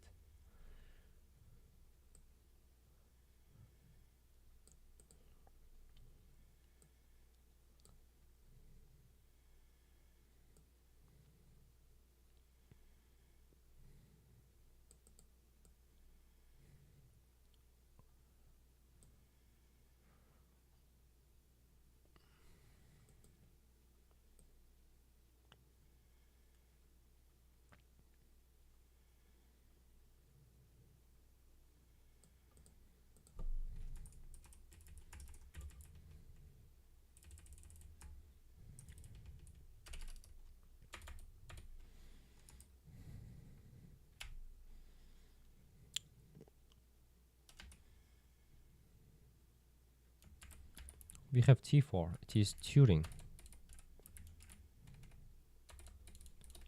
Now we can write here, okay, guys. T4. 16 gigabytes of virtual RAM. I mean DRAM, dynamic RAM.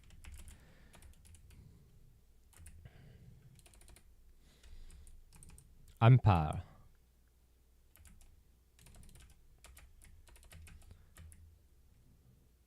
L4. 24 gigabytes of DRAM. Oh no, this one. This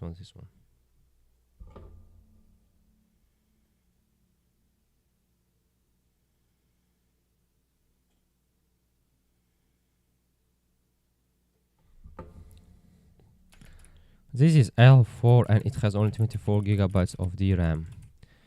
But Empire, which it's like 5 years ago, and I don't know still I haven't used it, unfortunately. I mean, I use it maybe in data centers in clouds, but I didn't buy it. Haven't bought it. 40 of 80 gigabytes.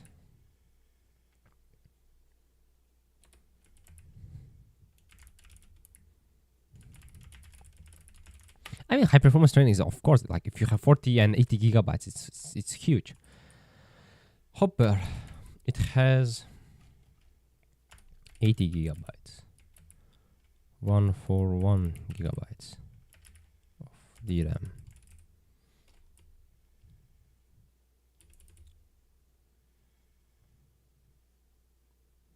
We have A10, A100, A200. Okay, and Blackwell. We have B100 and B200. And it is what? 192 gigabyte.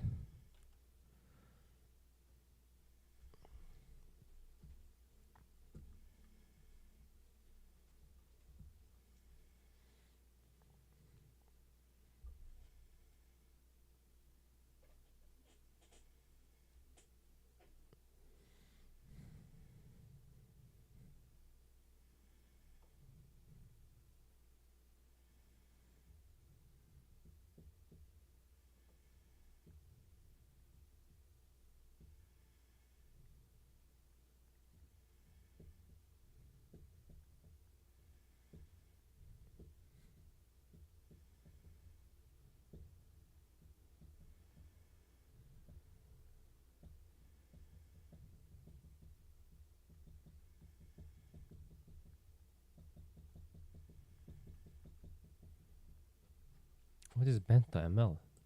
What's the benefit to write for them?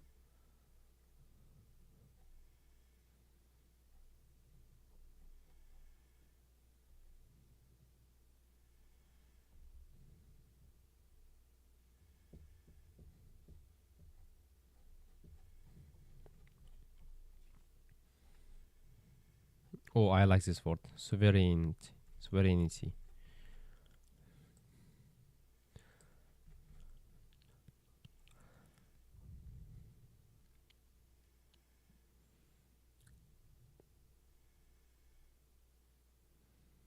Let's talk about AMD now.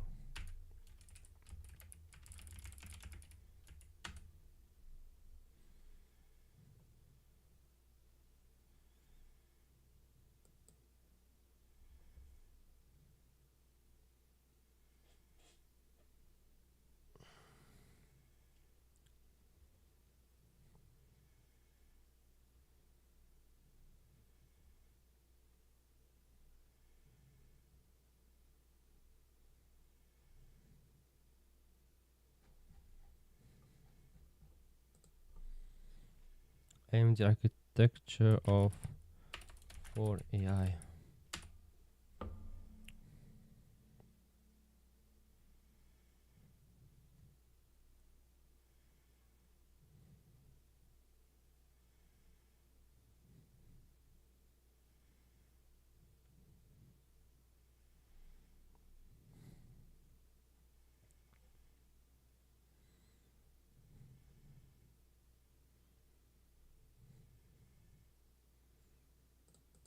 Helios.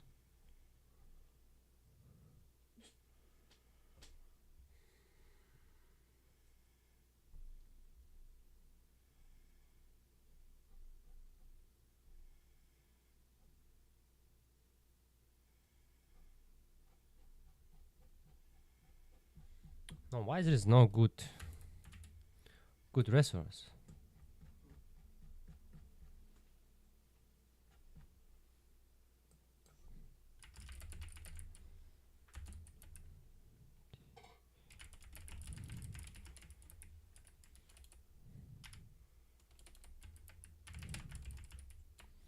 I mean, architecture, GPU hardware.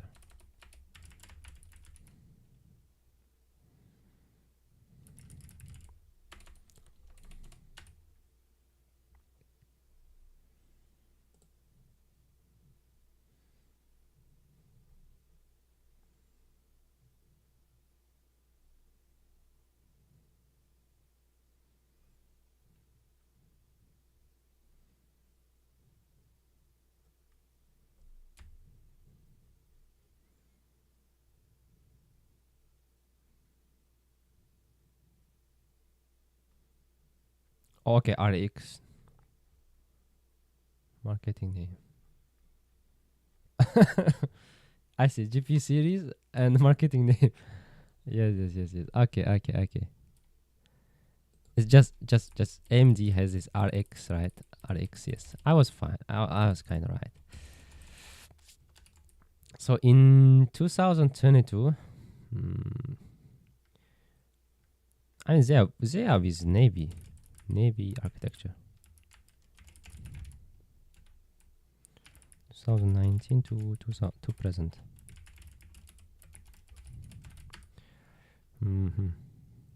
Navy 1X,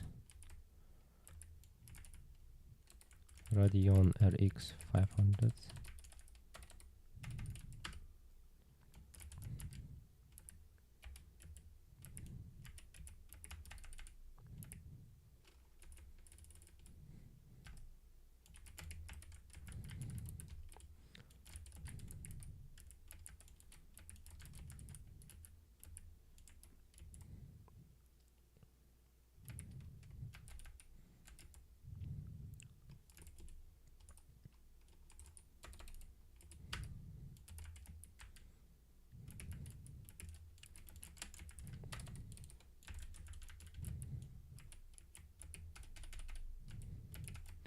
Two 2022, 2020, and 2019.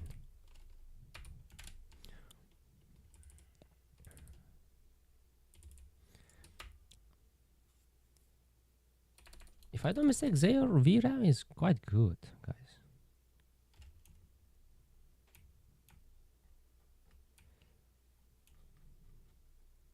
RDNA. Let's say not Navy. Maybe RDNA. RDNA. So many terms. I don't want to write this stuff.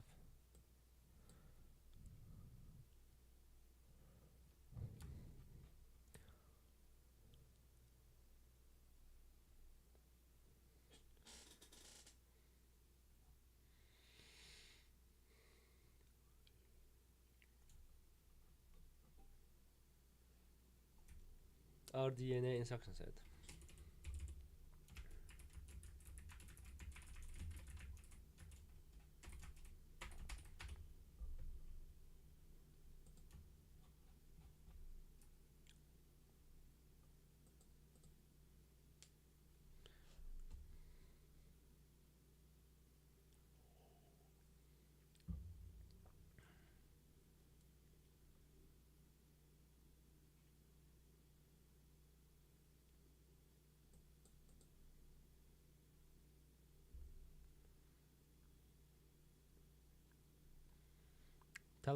Tell me about just VRAM.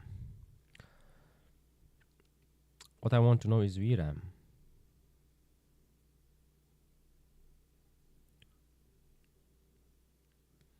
Guys, do you see VRAM here?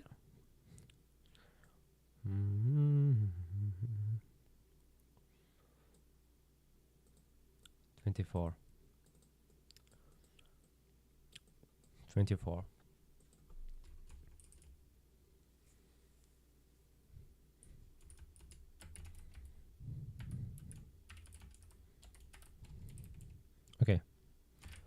Does NMD has AI dedicated chip like Blackwell in NVIDIA? It seems like they don't have. Let's ask.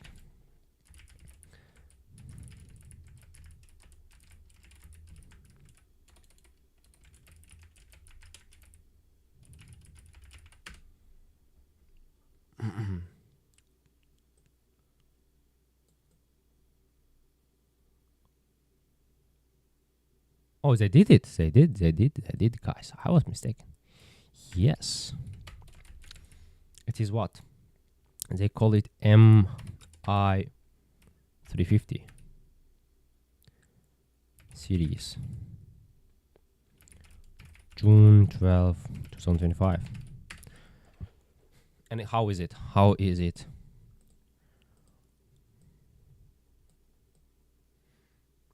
Oh my god, 3 nanometers. Good, good. It's good if they are fighting honestly. If they are in good competition, in healthy competition. MI 350 series has 288 gigabytes of VRAM, DRAM, etc. HBM3. I mean, you see these terms, right? HBME memory, 3M processing. It's come from TSME, the TSMC. They achieved 3 nanometers, so they say, okay, let's do on 3 nanometers, and they build on 3 nanometers. This one, maybe because it's the same they are using in NVIDIA, so they just take it from another company. But what's cost?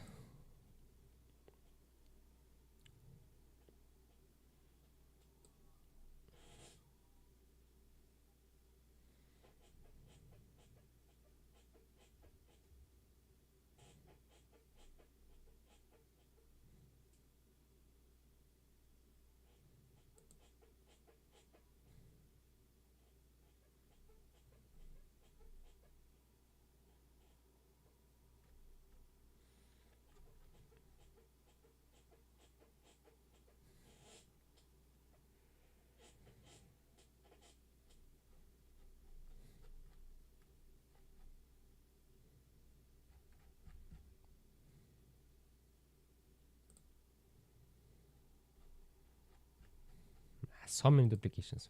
Okay, fine. It's I'm happy that there is such kind of architecture. So what is specifically different? I mean, we are talking about memory, right? We can increase memory. Yes, we can increase memory. It's not that big deal. But then, fundamentally, what's the difference between this Blackwell and this MI 350 series?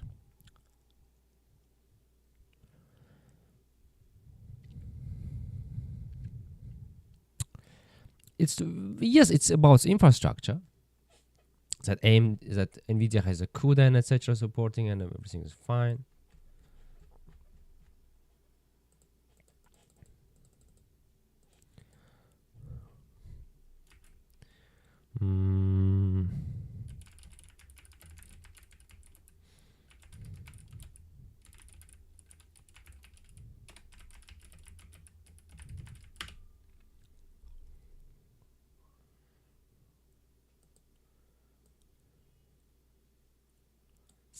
Celebras. I'm talking about Celebras. I forgot about Celebras, guys.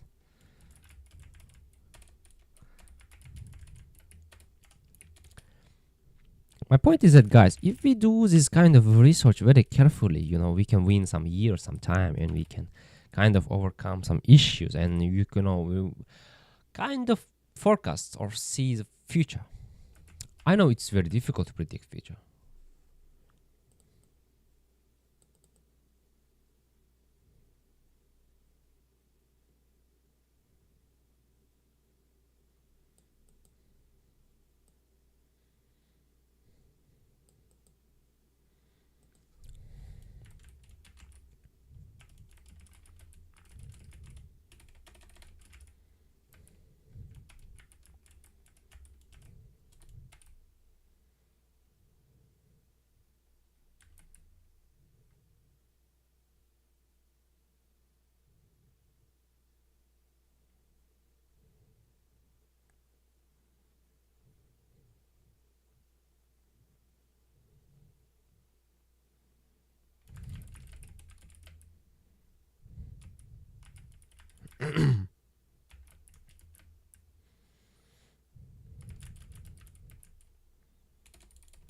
And it's more flexible in overcoming, let's say, overcoming the bandwidth and memory issues. I mean, memory bandwidth.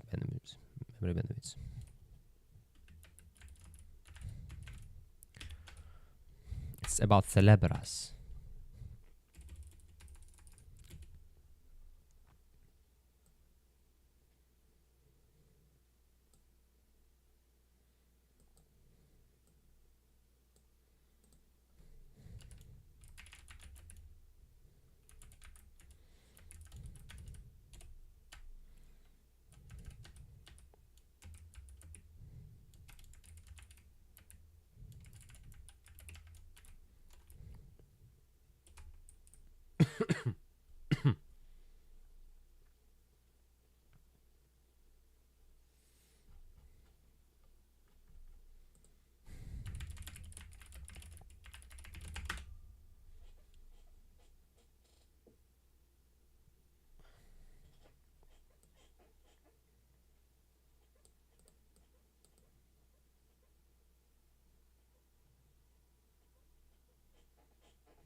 Okay, Tenstorrent is focused on what? Tenstorrent is focused on cost-effective, power-efficient AI chips based on RISC-V.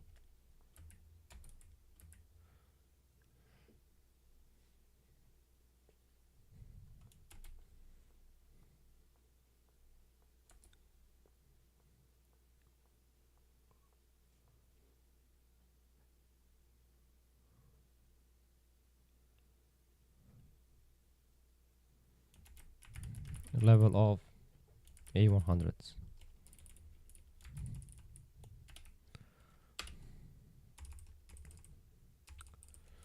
About Google CPUs, I don't know, guys. I don't know. It's very kind of closed. Okay, so now about M1 chips from Apple.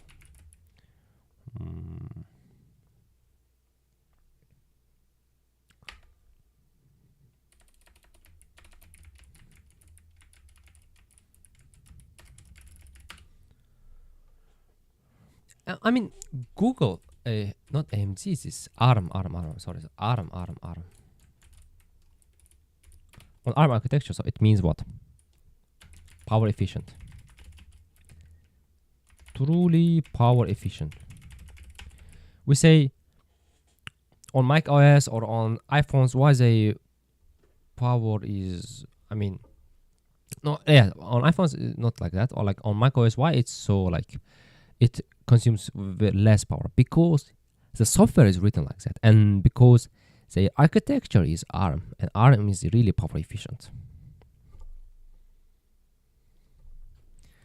M4 Ultra,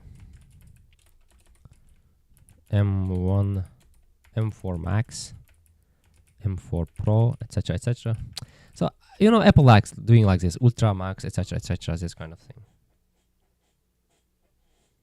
Oh, I have a on second market. I have a RTX 3090.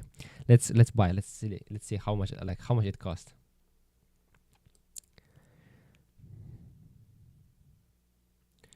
Okay, one guy is selling me MSI RTX 3090 24 gigs Supreme X graphic card at price of 890,000 won. It means $700.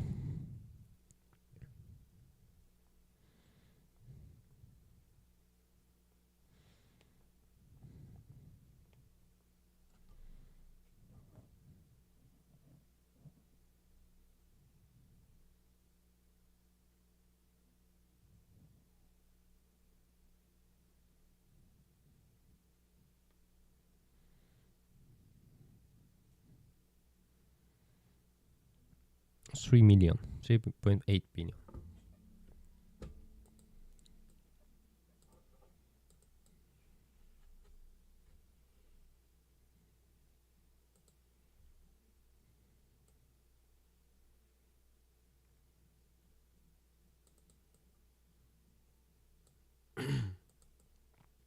So I think it's also in 4 nanometers. Oh no, 3 nanometers. 3 nanometers, guys. I can't really imagine how they are powerful.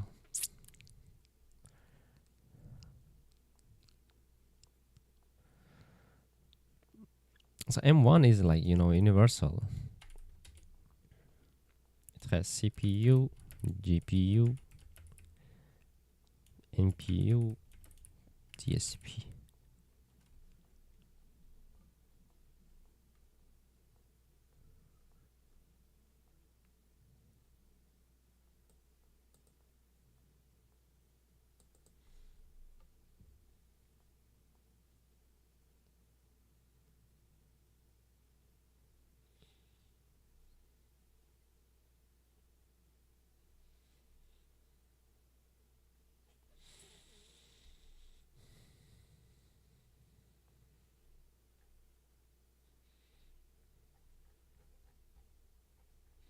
Apple is in another world now. They are in another world.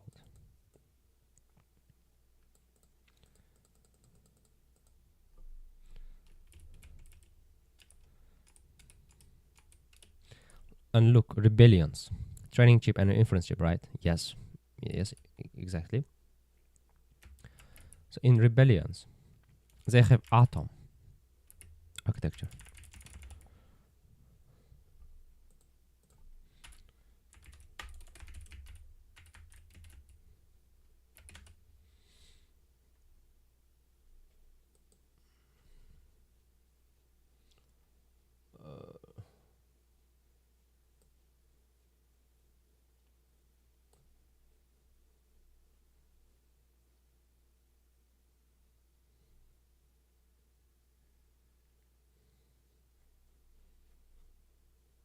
Oh, rebellion means like that. Rebellion is uprising. Is uprising that resists and is organized against one's government. Oh, I like your name. Respect.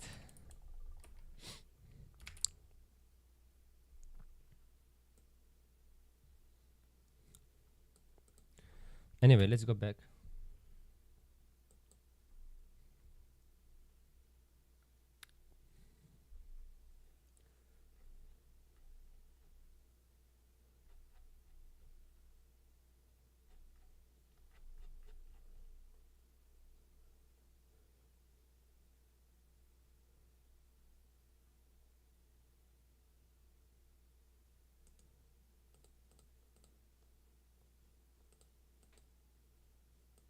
Okay. So I have system on chip. Okay. System on chip called Rebel Quad for LLM inference.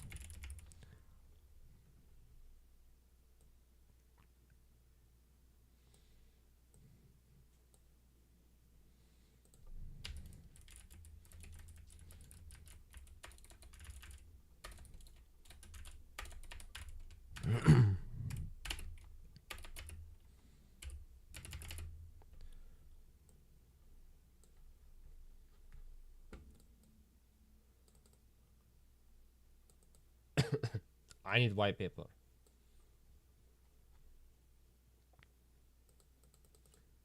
Show me white paper. Oh my god, in Korean. English, man. Learning English, guys.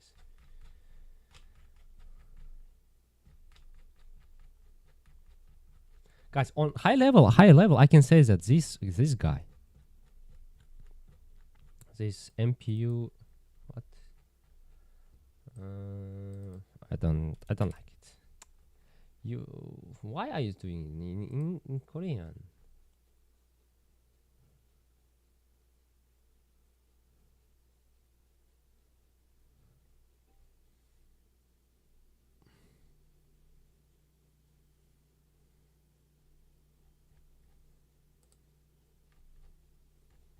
Okay, they did Atomos in 2023.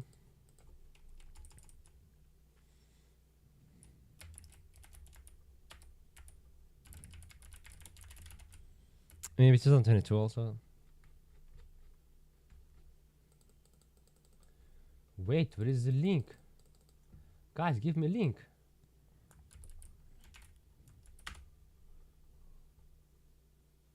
PDF, PDF, PDF.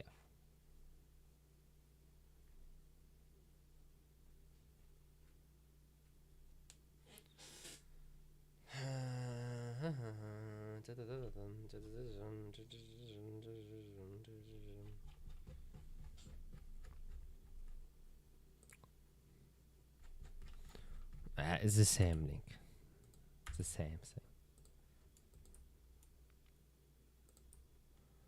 Okay, they have three products. Three products. Look.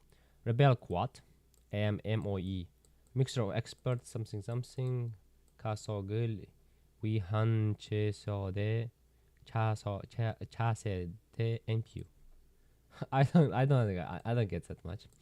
I don't understand that much. So they're comparing with H200. Okay, now we have something. External memory, HBM3E 144 terabytes. Guys, this is good. What's the name? Rebel Quad.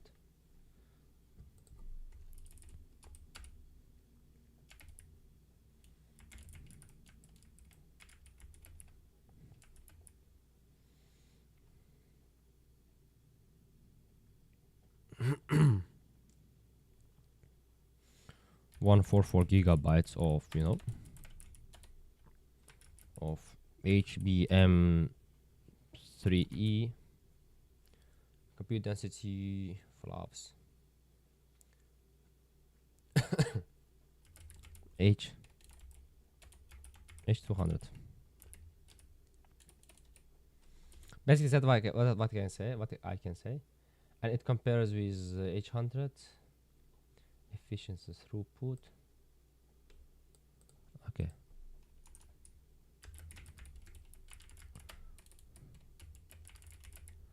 Less power consume.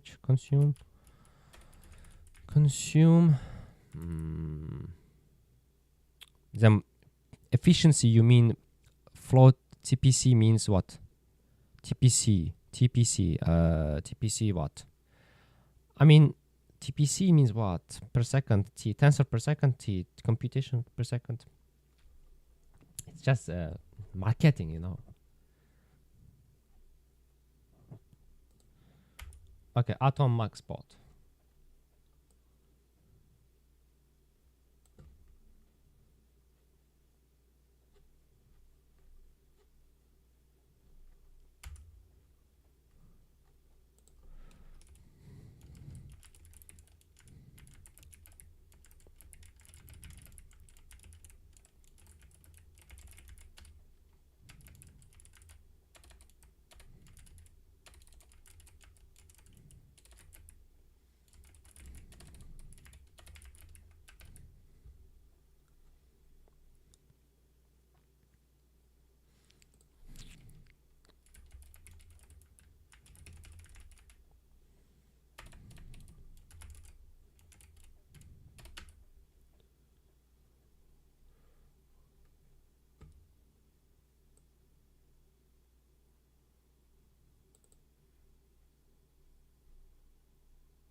I mean, it's for running inference, right? It seems like for inference. Yes, maybe inference. Maybe inference. For training? For training. I think we can use for training.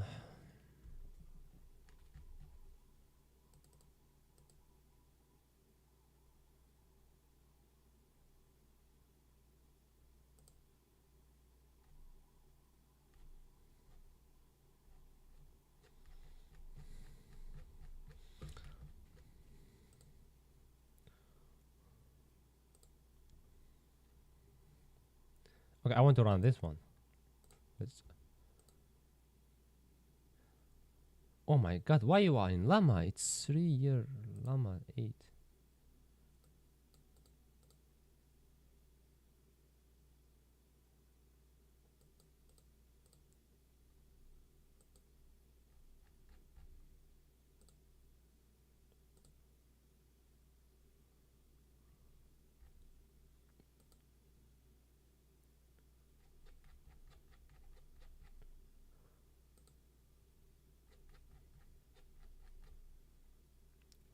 June 2024, okay.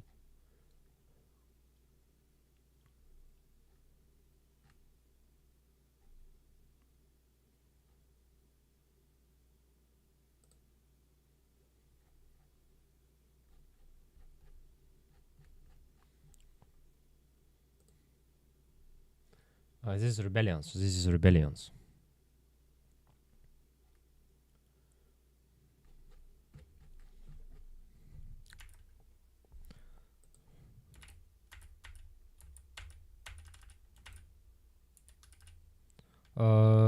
I want to see the link.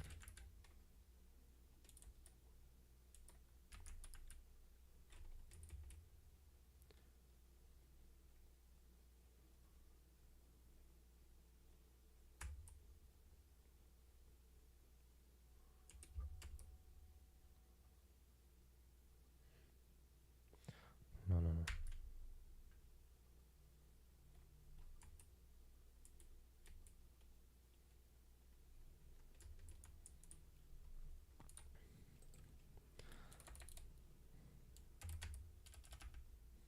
So what the rebellions is doing is that it gives support to the model. So support to run the LLM models as inference in their chip. It's what rebellions is doing, guys. That's time very small. Now about Furiosa.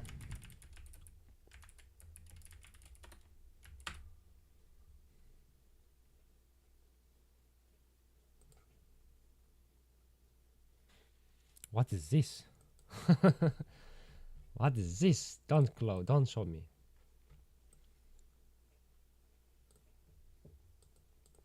AI inference.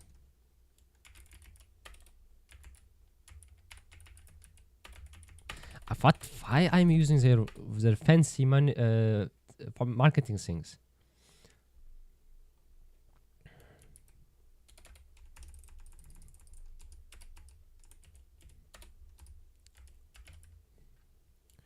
Furiosa RNGD Gen 2 Data Center Accelerator.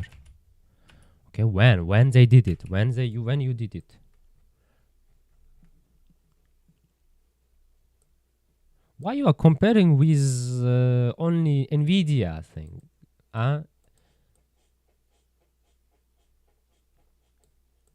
Why not compare with Rebellions? Maybe Rebellions is new. Yeah, maybe Rebellions comes afterward. Hosh on Llama. Okay.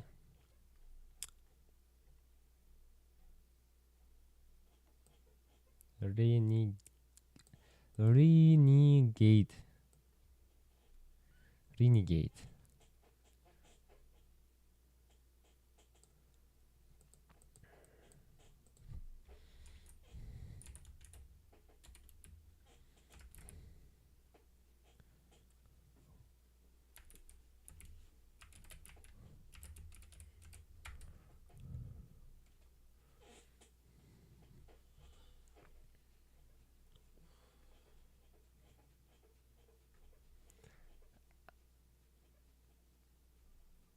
Yeah. They are unique, you know, they are unique. They do tensor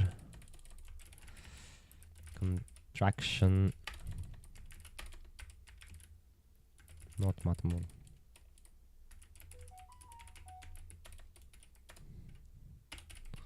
It's background noise. Don't pay attention.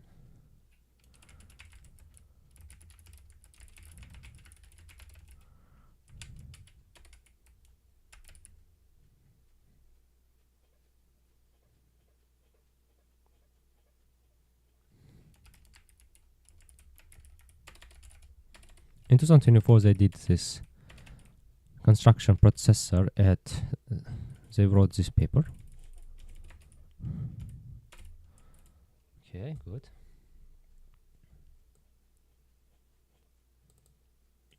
Let's download paper. Yes, you are genius. I like you.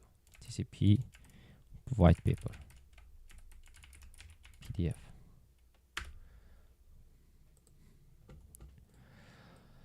Okay, industrial product.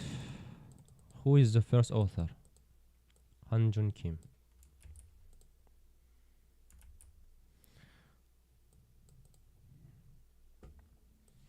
I think it's all Furious AI, yes. Seoul National University.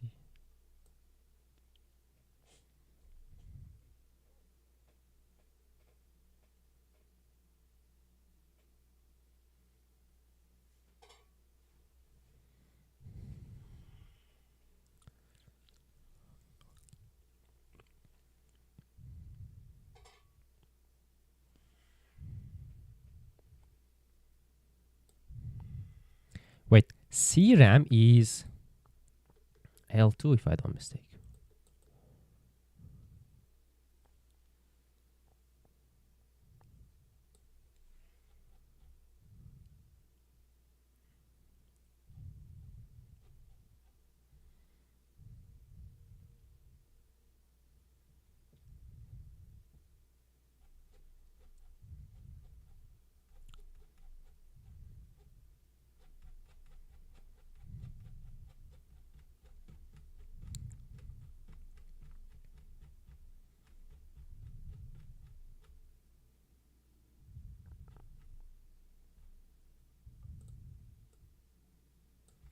Yeah, no, I need to print it out, guys. I need to print it out. I need to really print this out.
Warboy.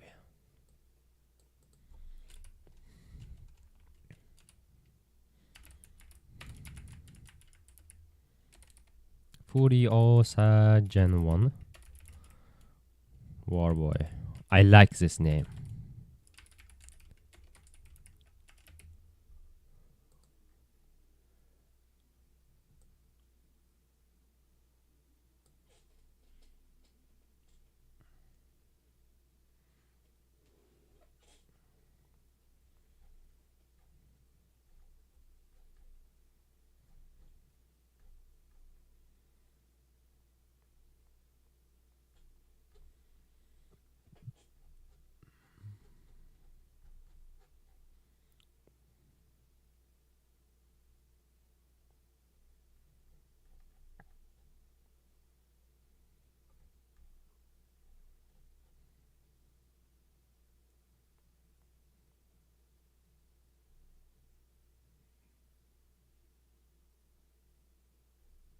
Oh, when they did this hackathon? Oh, it's 2024.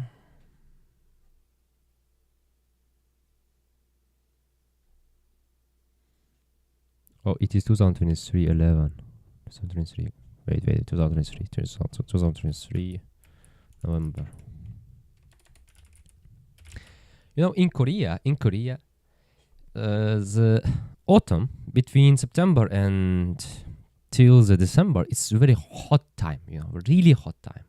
Hot time means not weather. It means every day there is something so much like advancement in all areas. You just see because in September it starts like school starts and etc.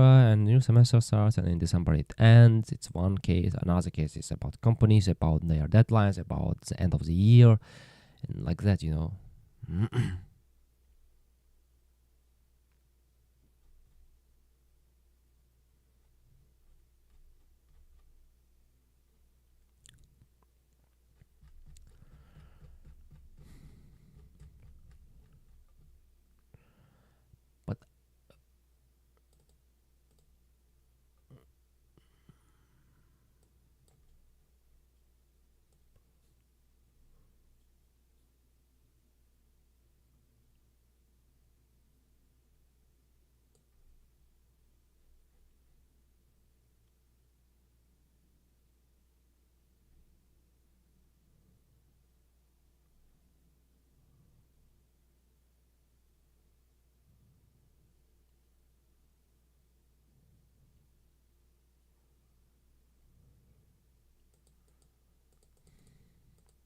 汉中 Kim.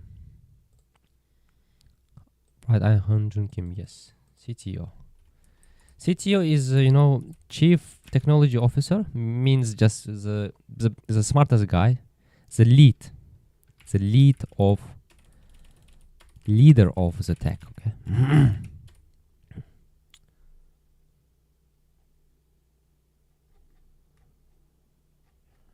Actually, where is the open? We need to go to OpenAI office. Confirm that you are a human being. I'm a human being, guys.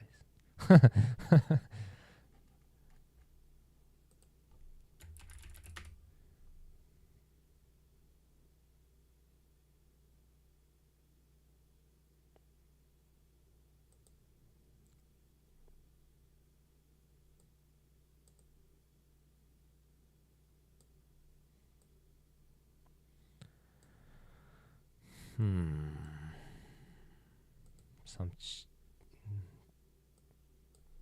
some bullshit. Where is the location?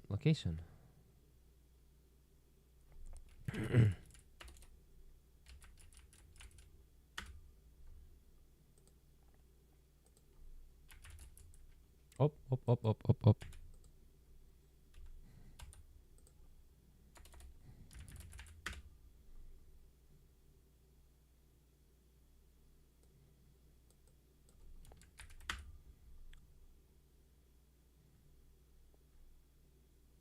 Down.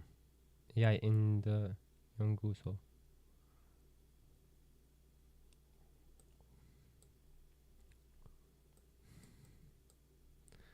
This is Korea, basically.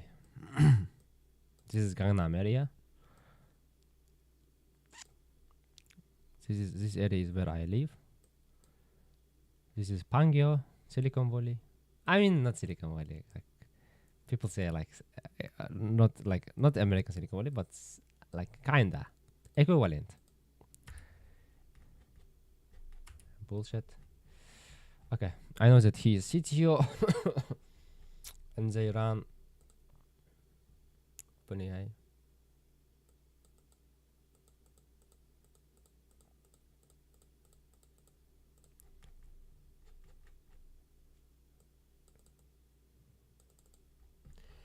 Guys, will they survive? I mean, do you see how they will survive? How will they fight against these big tech companies? Huh?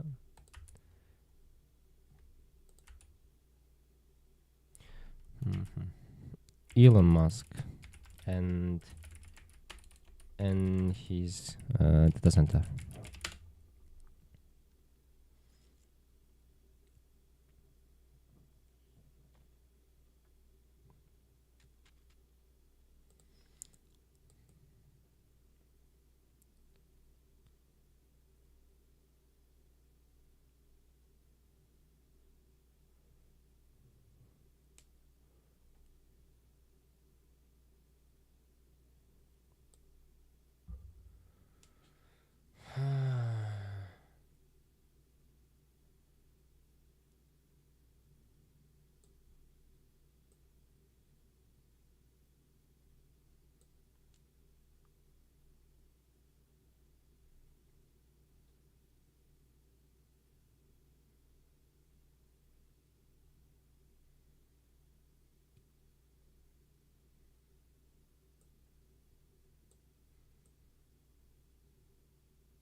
like it's so big numbers for me, guys. It's so big numbers for me now.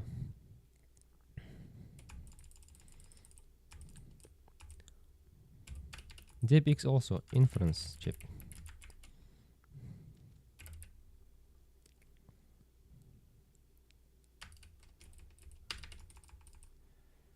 World is small and world is round, guys.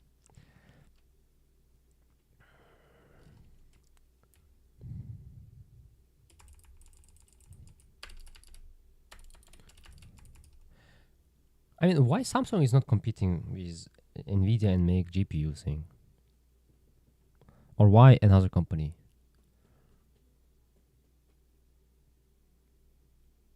Why Intel is not doing like that? Maybe they probably started doing because they realized it later. Okay, Atlanta data center.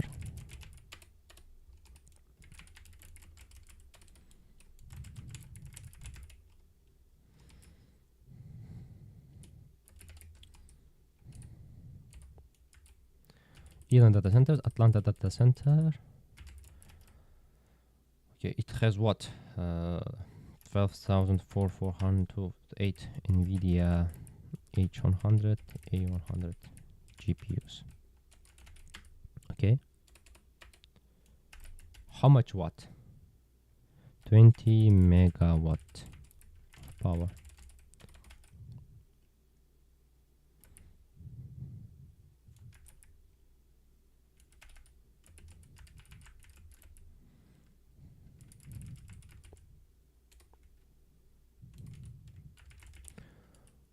And it has a Memphis. What does Memphis mean? Memphis meaning ancient city in Egypt.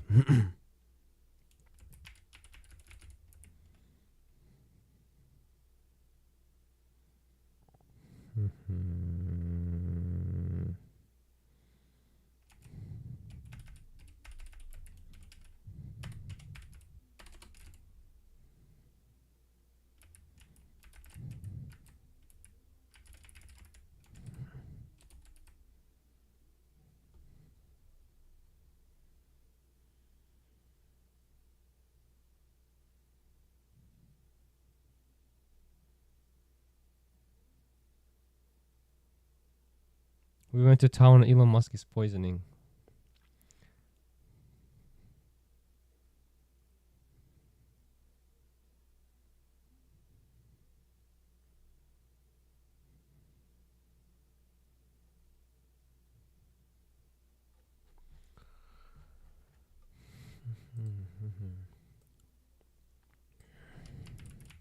Tesla data center.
Okay, data centers.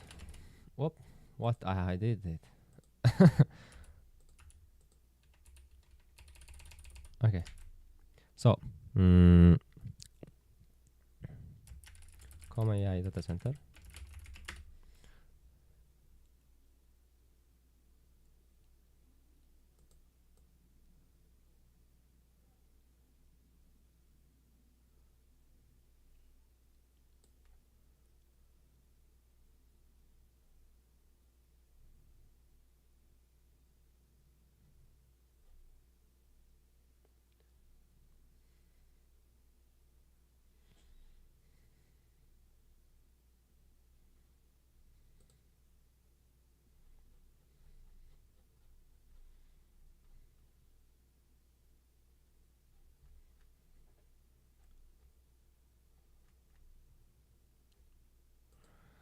What kind of website are they?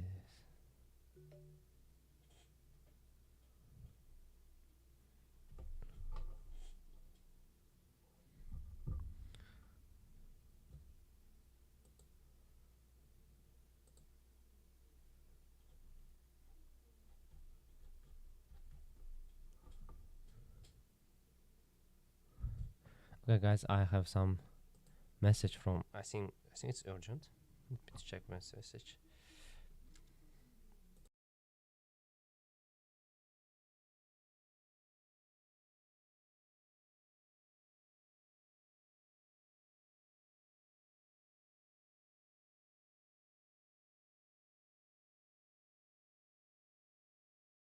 Yes, I'm back. So for Elon, he has this much saying. What about OpenAI?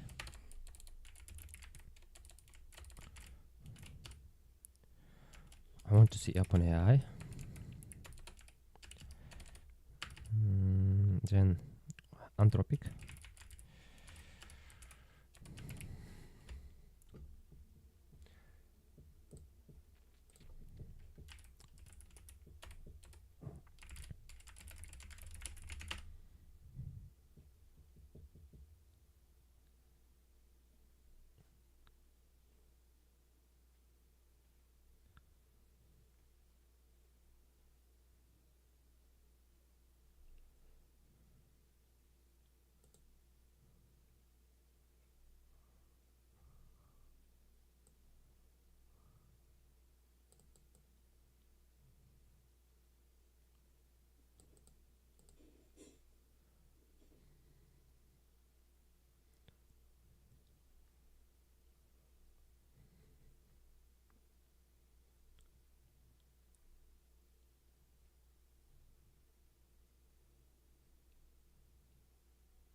What is this? Maybe it's like dataset.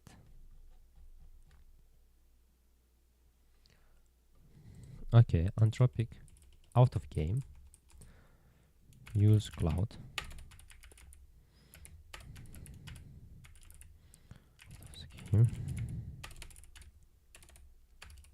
Yes, we have Google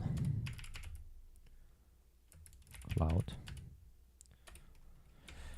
I mean, Google Cloud like this should be like this, okay? And then we have Amazon, and then we have a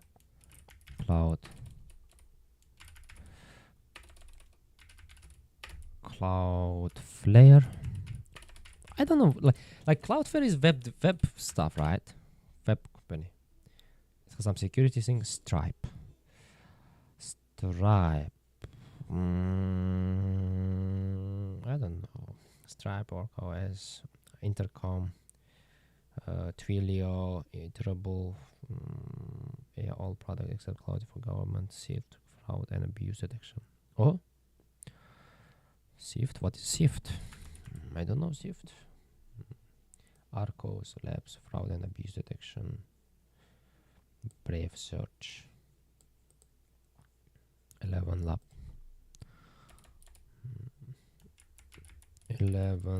Labs. Maybe 11 Labs has their GPU.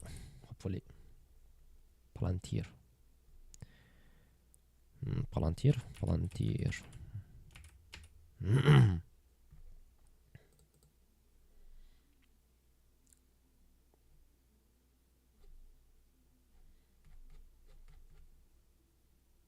Okay, then OpenAI.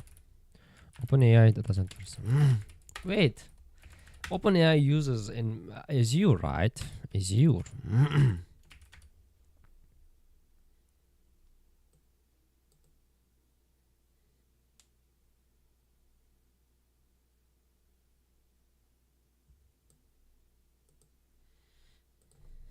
Azure, and we have. Wait, we have another cloud providers, right? We have Azure, Oracle may have it, and then It's NHN. Never. Samsung. Nvidia. Apple. What else? I mean, and maybe government also have, right? Government, each government. No, did they build? I need the result.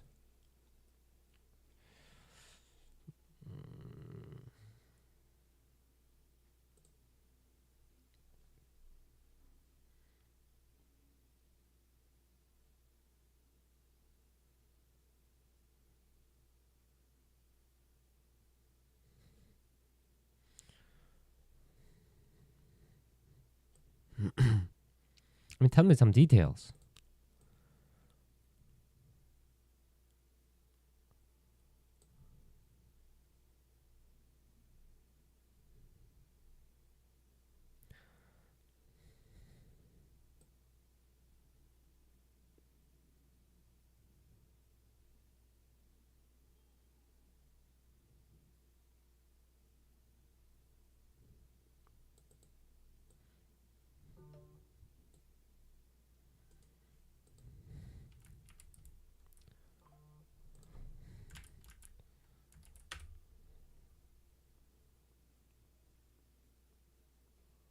Oh, I see. GB200 rack. Yeah, king.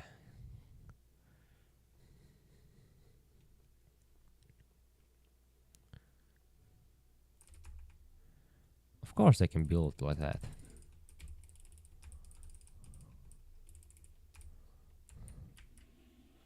So, Nvidia GB200 is a rack. Rack means several computers are put it inside as one container, small container.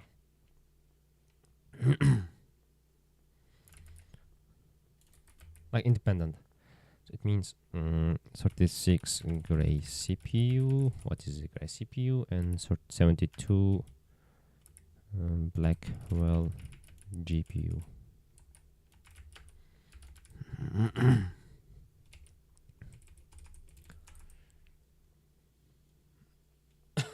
How much it cost?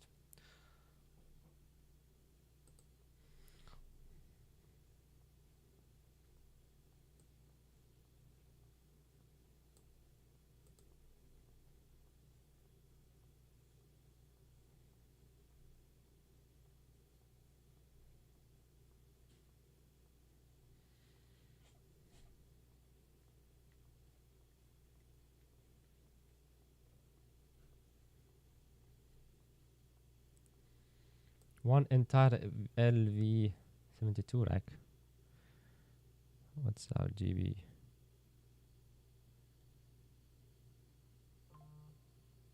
$3 million. Guys, I am a bit shocked, 3 million.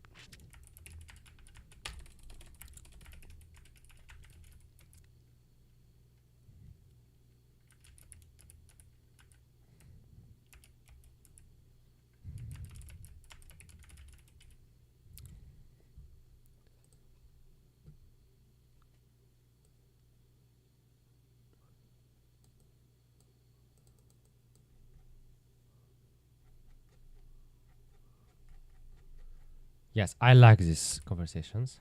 So it means how many of them then?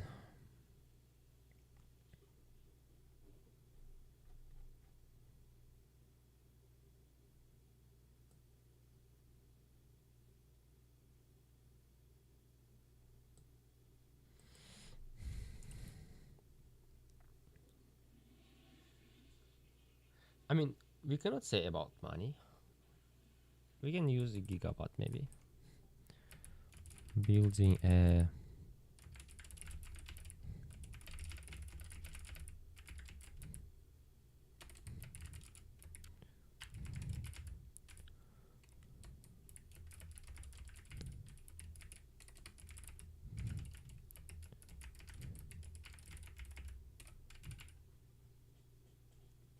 NVIDIA Blackwell.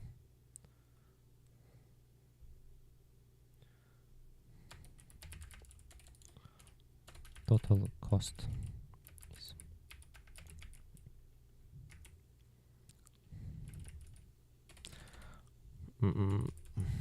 million, billion, guys.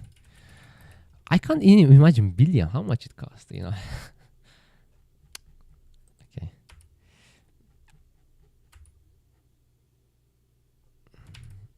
So what else? Oracle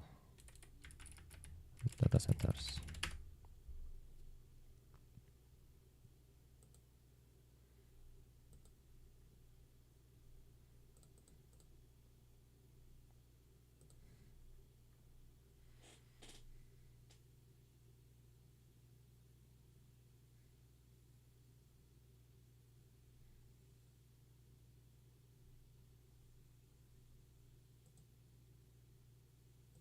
Oh, okay. So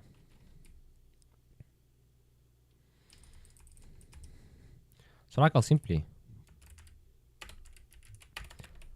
job is to build data centers for clients, build for government, other businesses.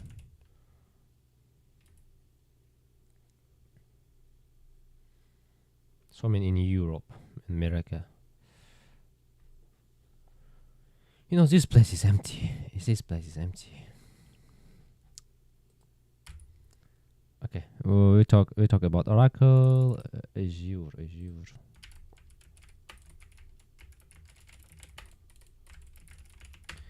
No. We didn't talk about Oracle very well.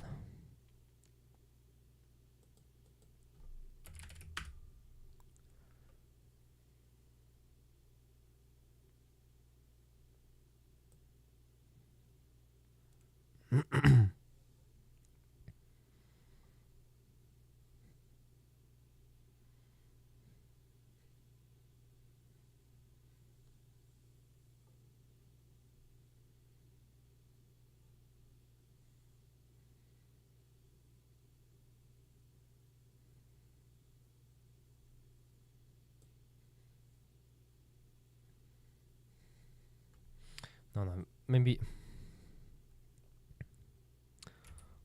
find a website which shows the all big data centers in the world.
has in America.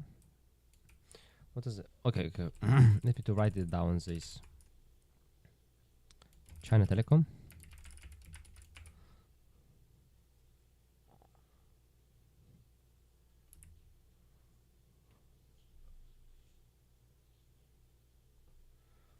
Cost 2.6 billion.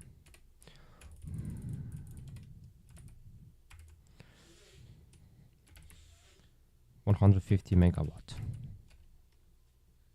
When? When it was published? When they built it? What year? Maybe it's outdated, guys. It's outdated.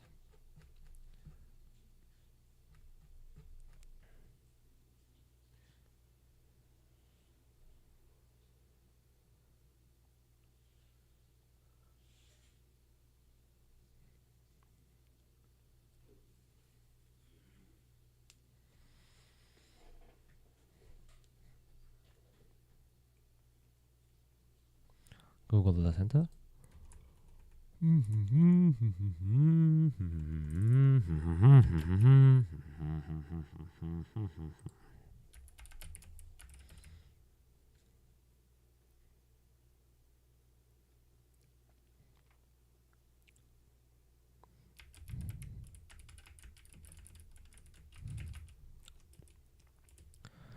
Amazon is also big, guys. Why is there no Amazon? NSA data center. Of course, NSA has a data center.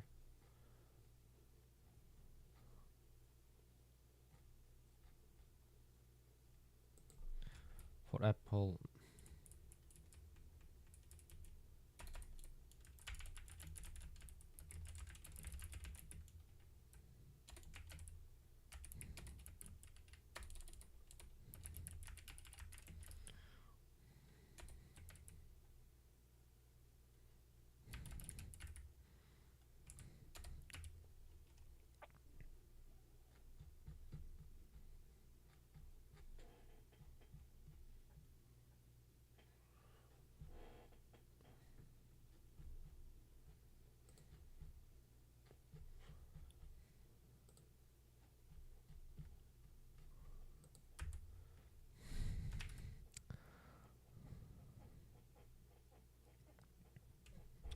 Wait. Samsung just bought yesterday. What? November. Oh, today it's November, guys. It's November. October.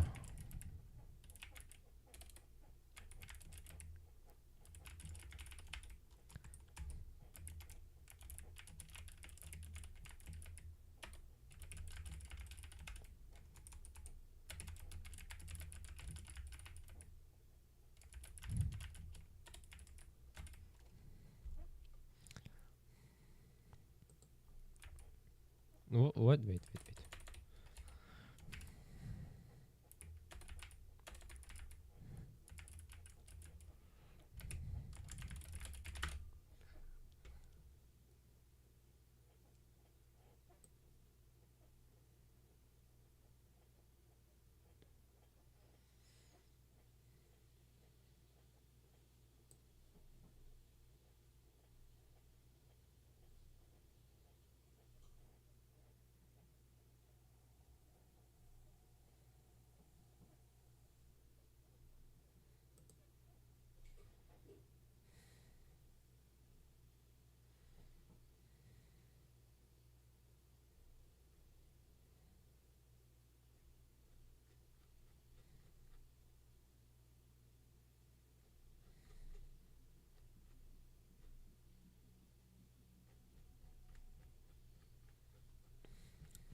Maybe doesn't have. Azure, yes. Azure, AI data center.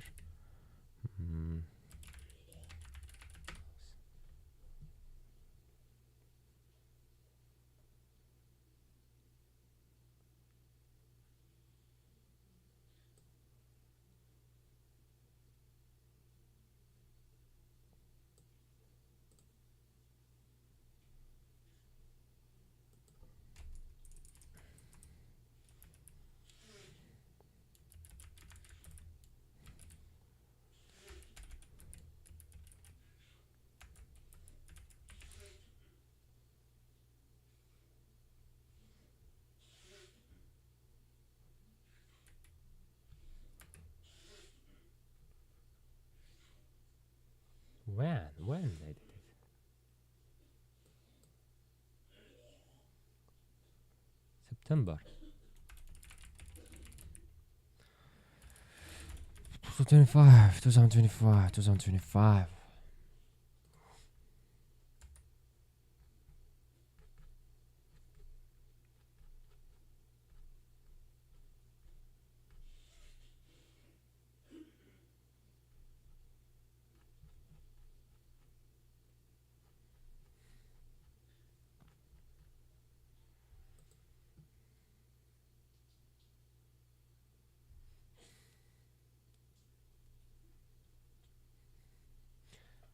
Hyperscale.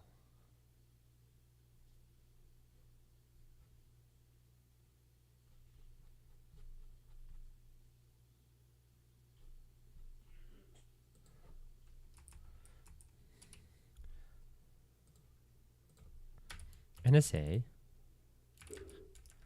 of course, it has Palantir 11's lab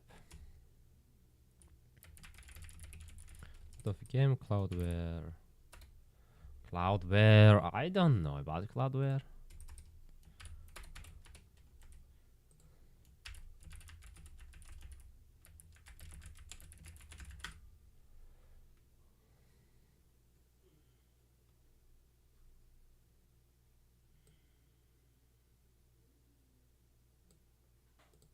No, they're doing.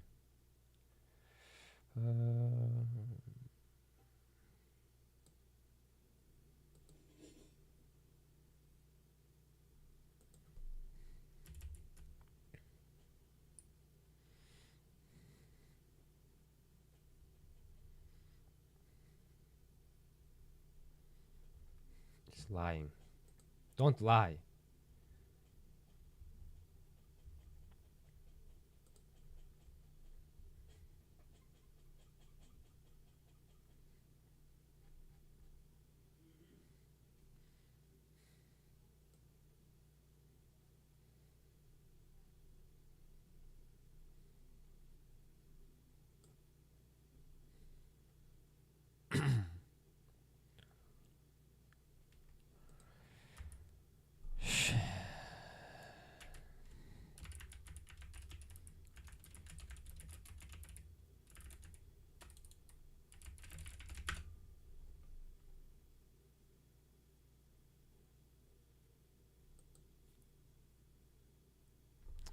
No. This is scam. This is scam.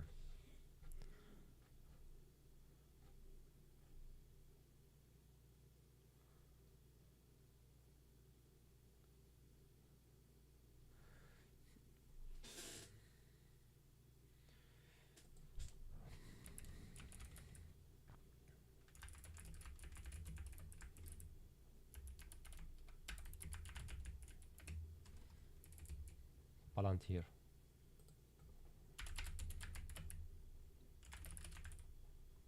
Oh.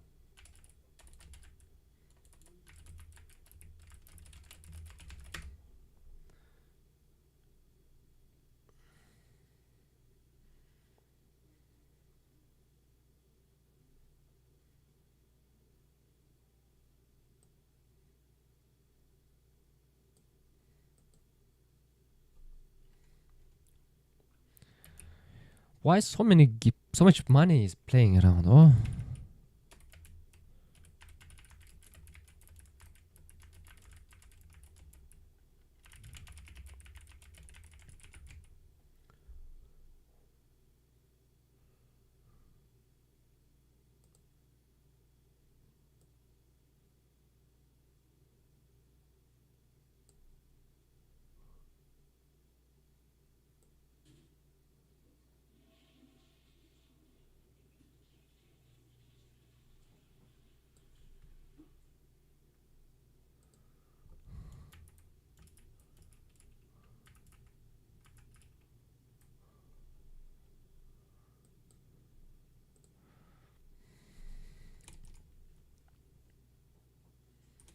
Who else?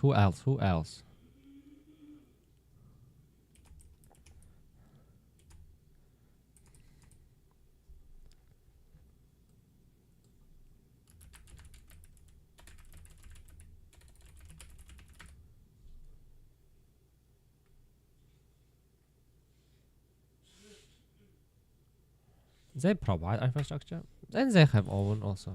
Sure. Alibaba.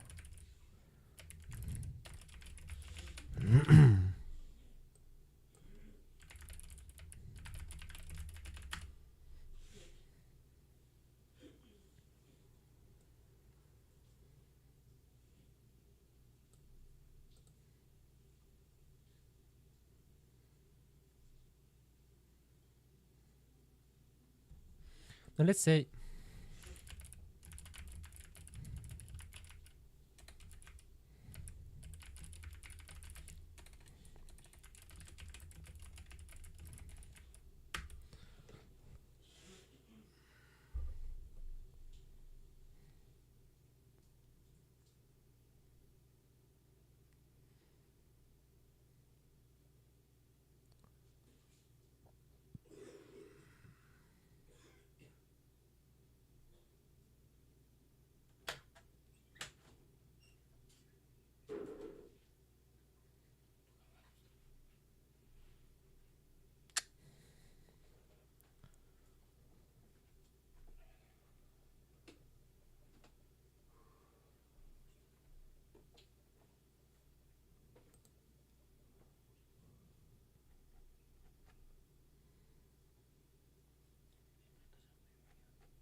huh?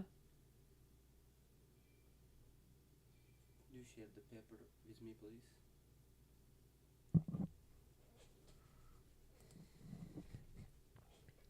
Don't disrupt.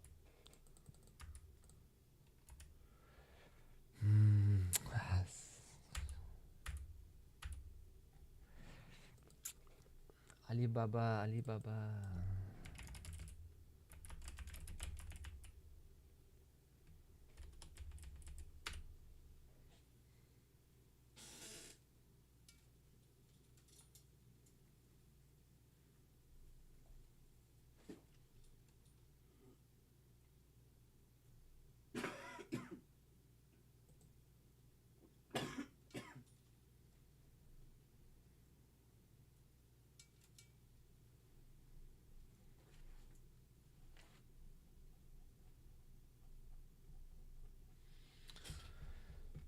I cannot say anything.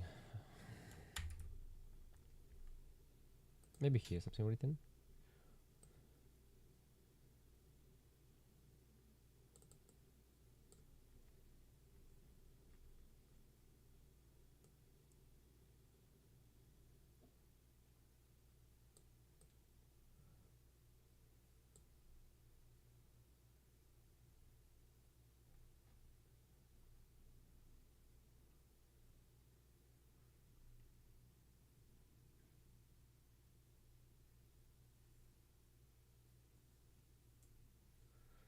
Baidu, just wait. Baidu Cloud.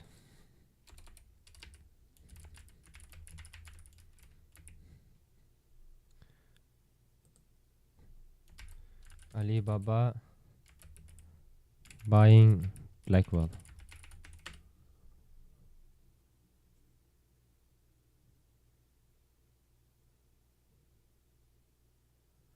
Oh, okay. US blocks selling Blackwell to China. Baidu.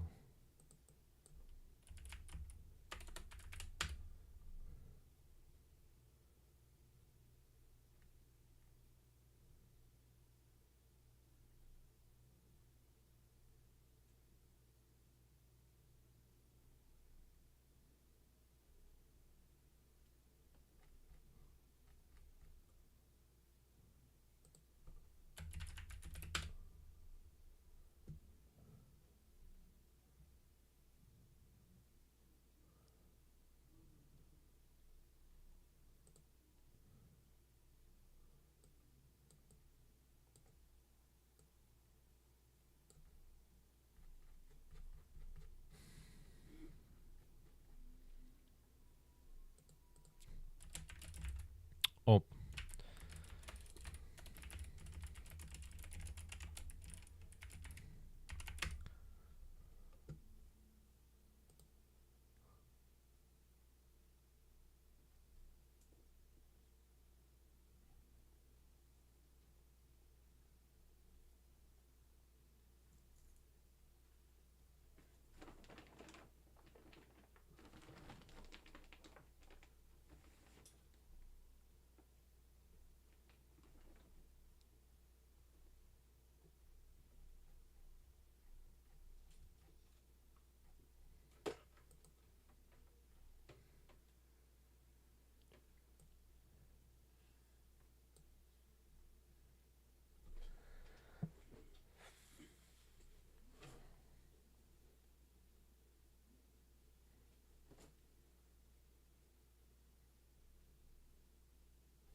Okay.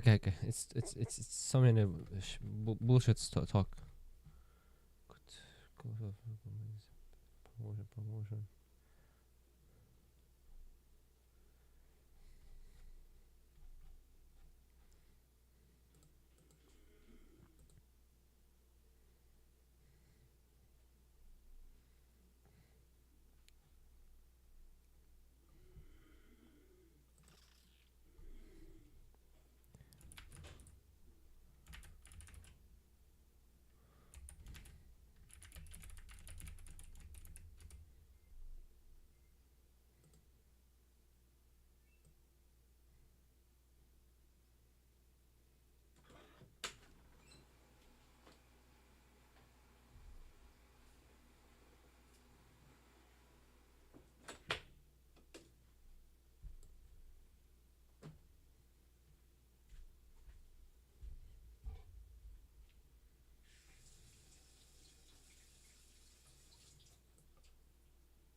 Okay, let's talk about CUDA quickly. CUDA.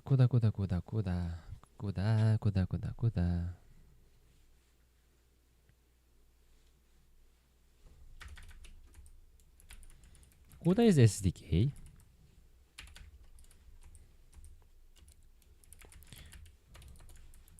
CUDA is started originally by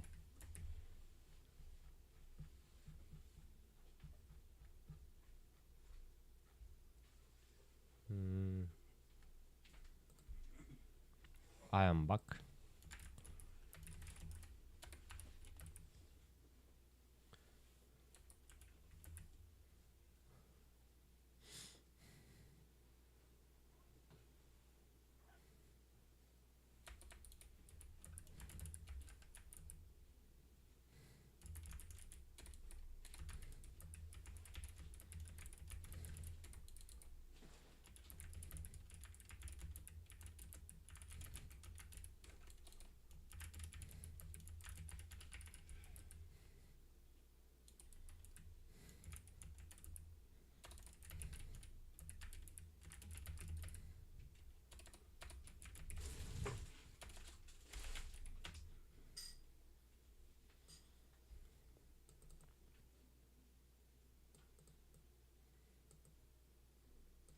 And this CUDA was adopted by Alex Suchasky, something like that. That AlexNet, the writers of AlexNet.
CUDA is set of libraries,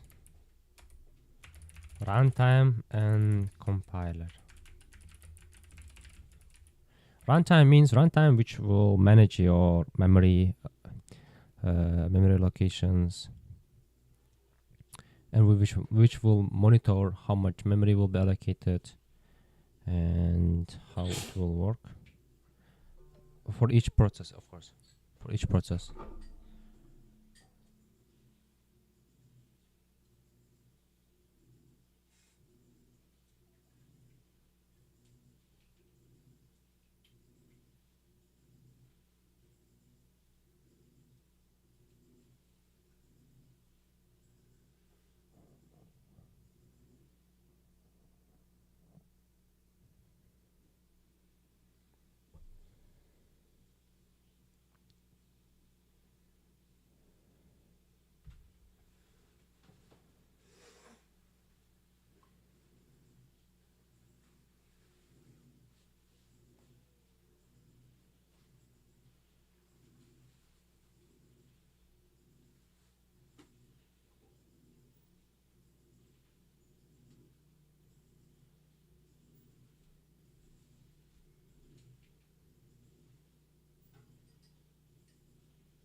It's like SU plus SU FFT, SU solver,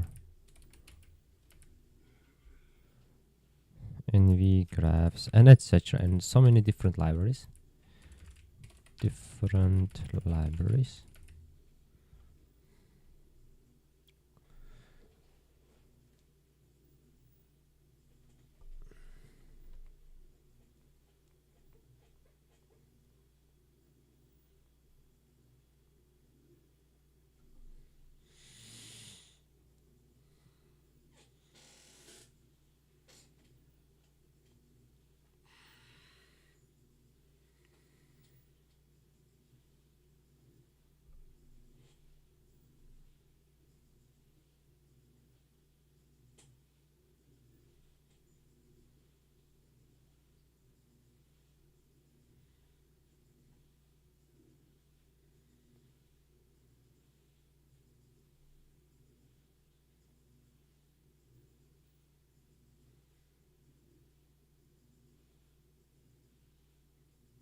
Now it is CUDA 13.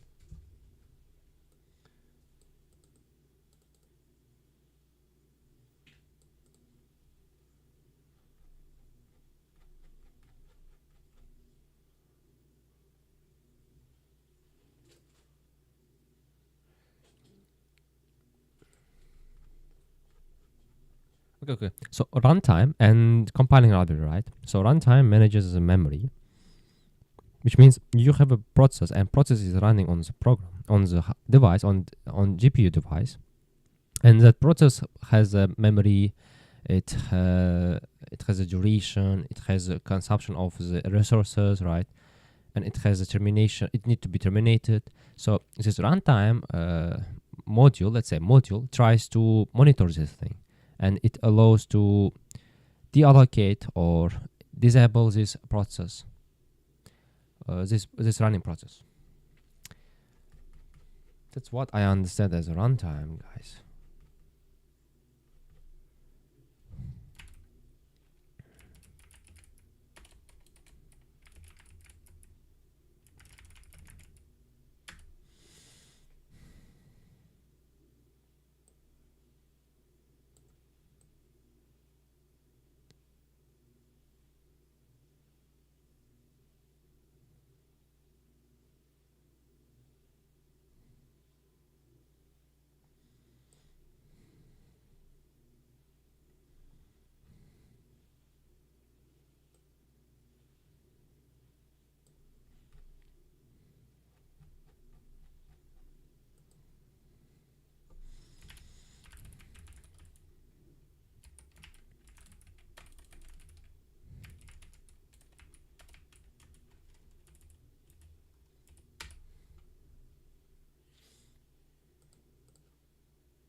Runtime.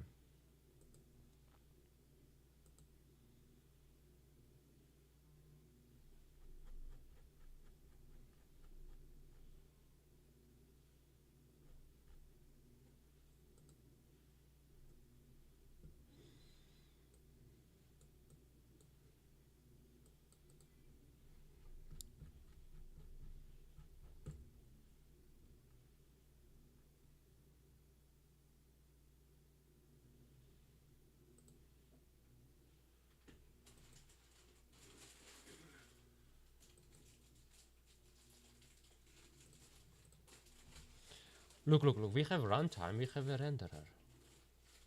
We have engine.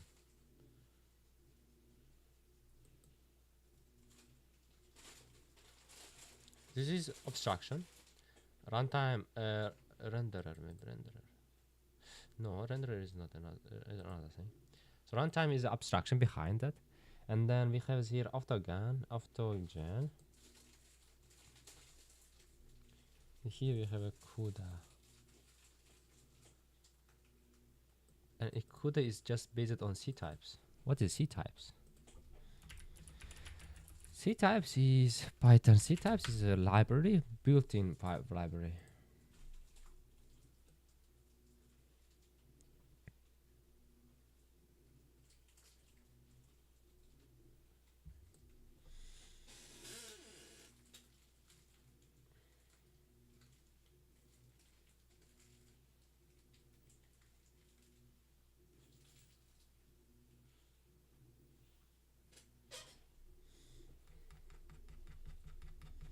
Guys, anyway, we are going back to TinyGrad, you know.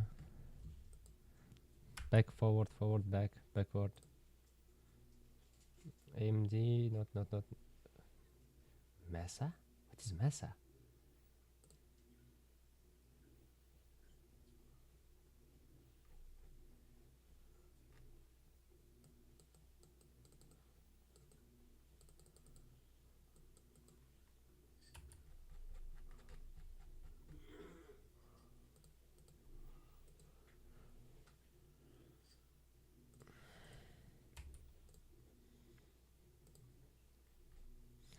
Metal, metal, metal, metal. Yep, metal.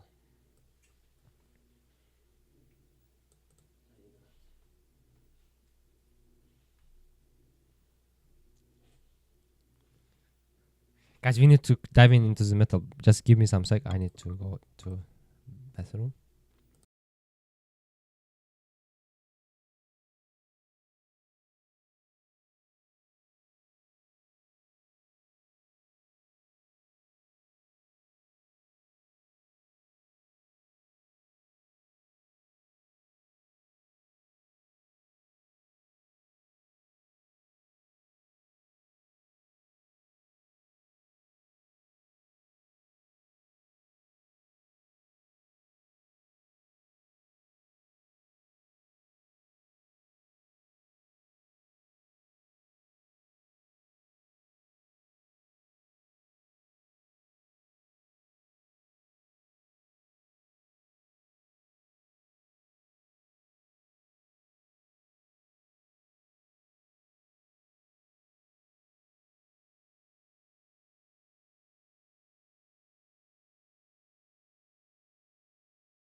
Okay. Let's go to the tiny grid and let's check how it works.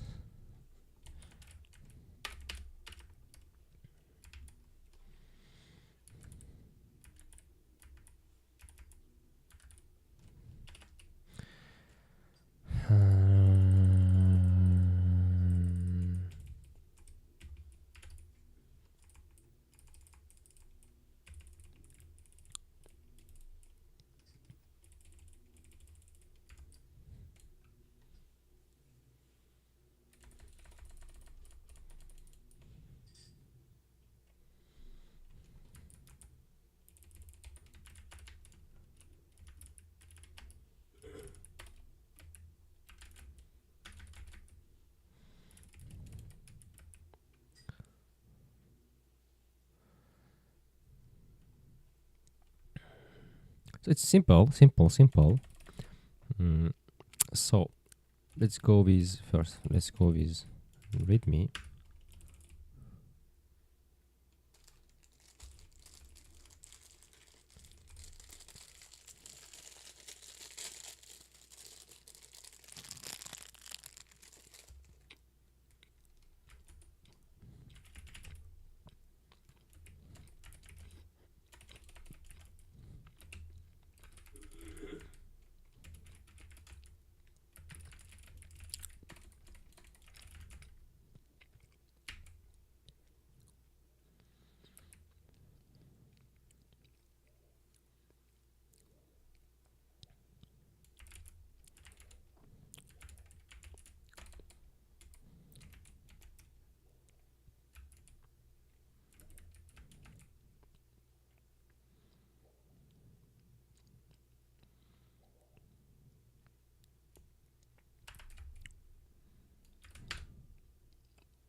Oh, wait. I need to realize. Only when I can realize it will work.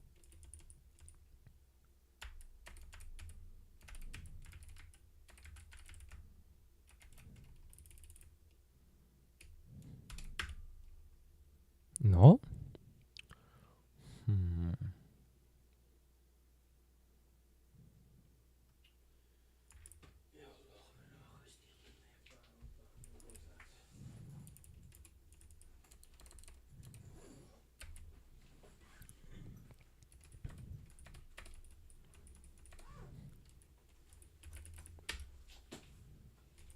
Wait. It's working. It's working, guys. It's working definitely, but I'm not adding the debug.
So when we do multiplication,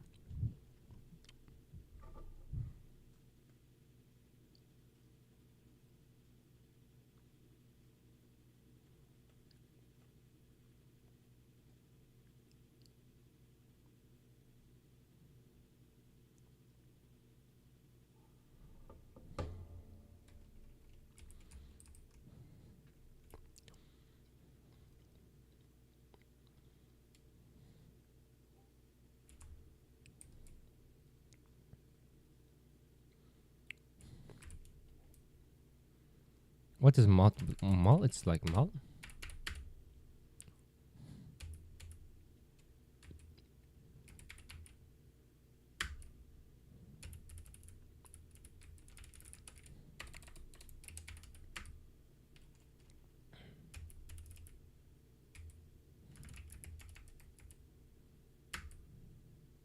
Matmal. Self matmal. Yep. Def. It calls this function. Perform multiple multiplication between two tensors. Yes, we are doing the same thing.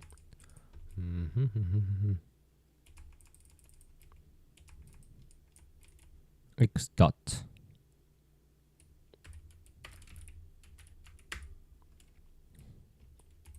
Dot product.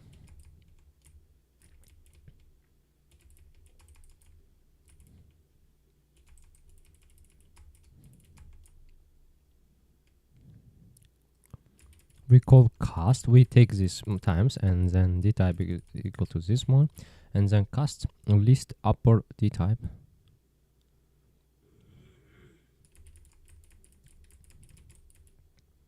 X times w means, you know, this star is basically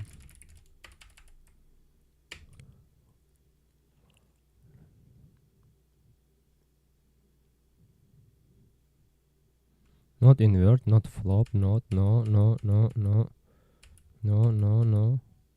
I add self assign I matmul self assign.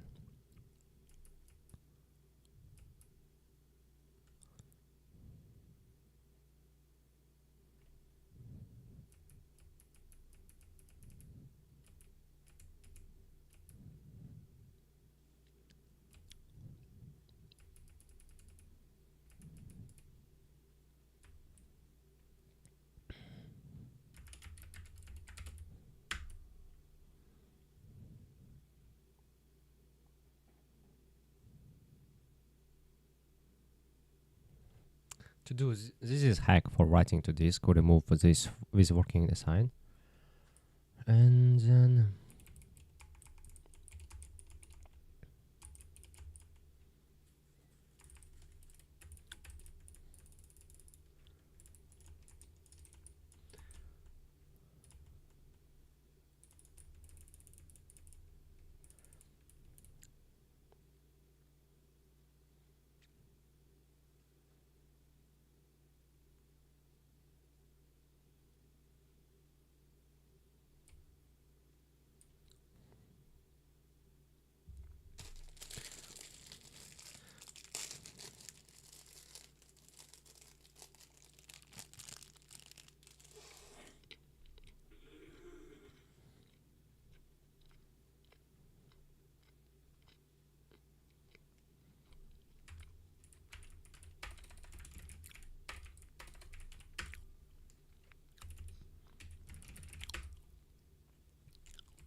Self dot.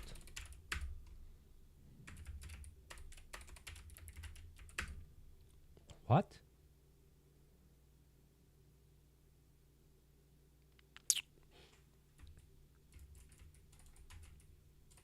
Not self dev dot. Guys, sorry. Seems like I'm tired.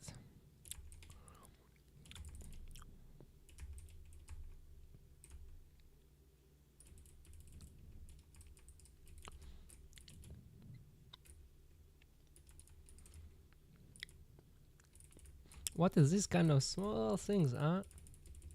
And then x and times.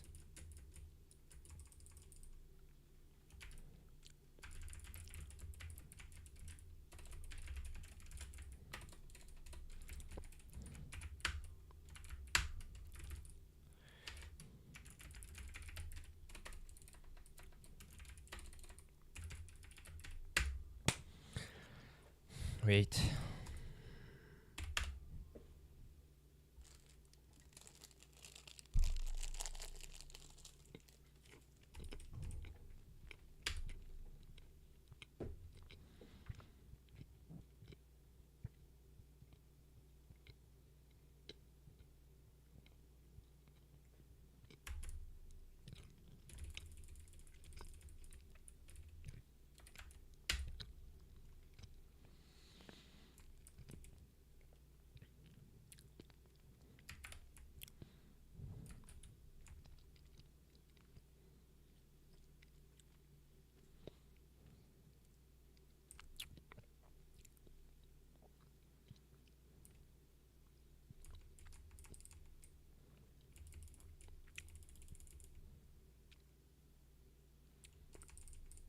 Oh no, wait guys, I made a mistake.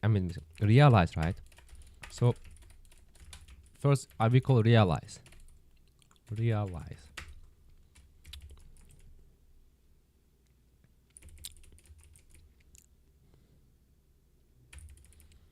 And we call run schedule.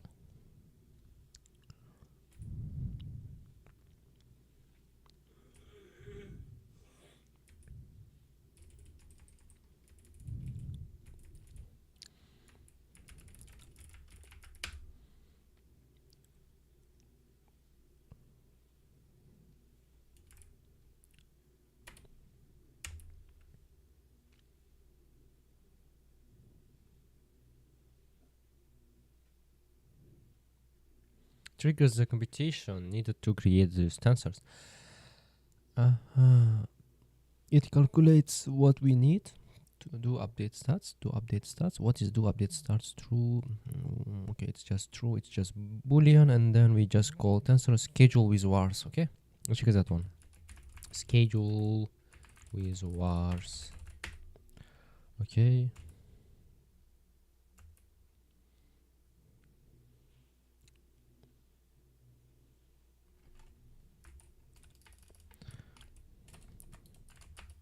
Okay, in TinyGrad, right? TinyGrad, and then CD engine, and in there we need to go to realize.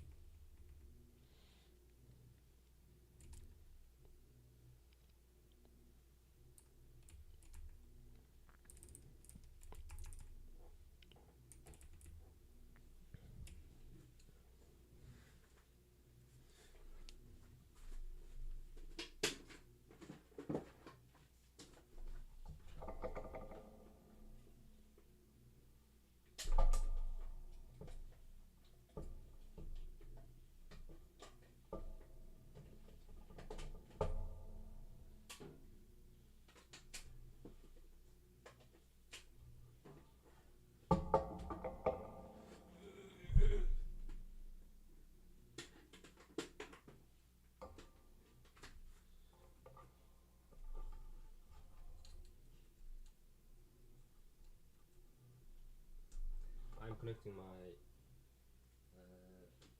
printer. We need to print out paper.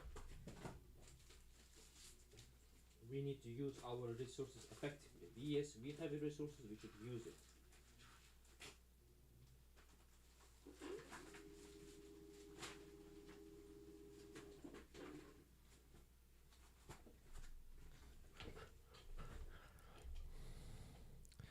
let me quickly first print out this paper from Furiosa AI.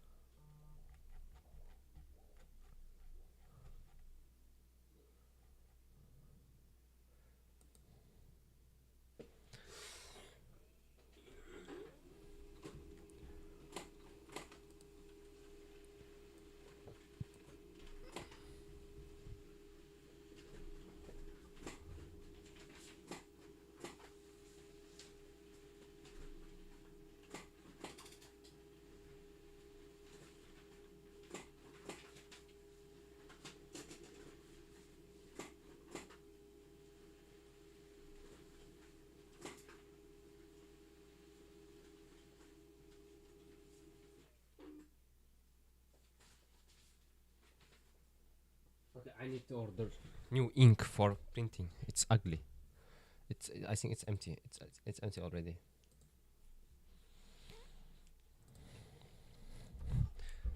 So let me to draw. How this tiny cut is working? It's working a little bit big, a little bit different. So first we write in Python that we want to create a tensor n by n. It will not create. It will just reserve, just acknowledge that you need creation, and then when you call realize, it wakes up. And then when you call realize, it then will calculate. Actually, it will start like compilation. We can say like starts compilation of ops, and then execute those ops instructions on target engine, or on target runtime,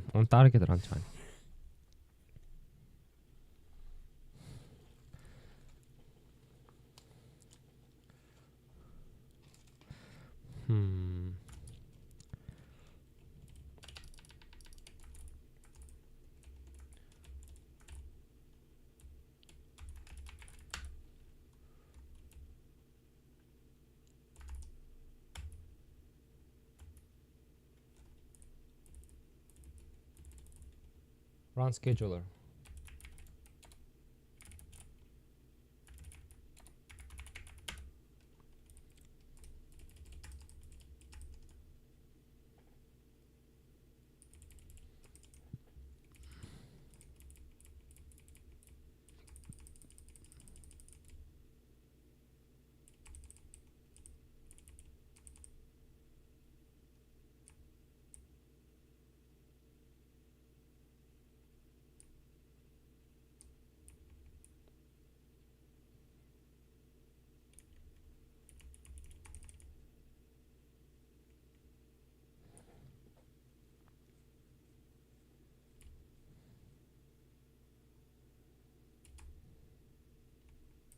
What is beam equal to 0?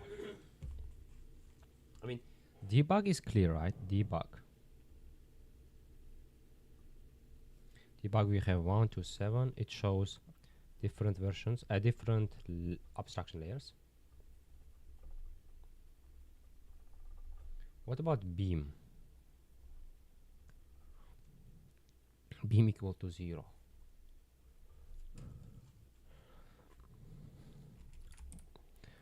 So basically we call this one and we just return the self. So this is what makes everything, this runtime.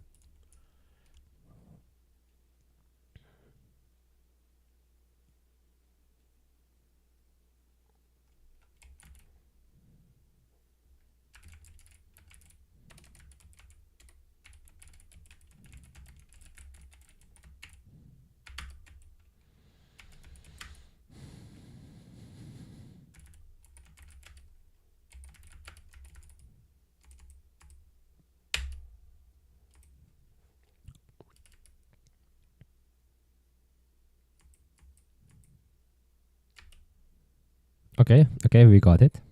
We are in now in debugger mode. So here, actually not there. We are here. Run scheduler.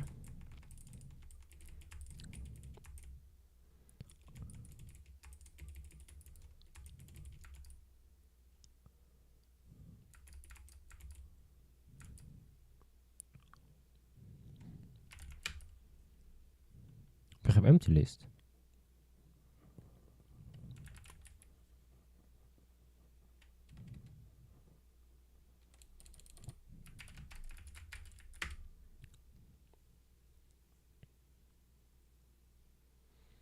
Okay, we have to realize. Oh.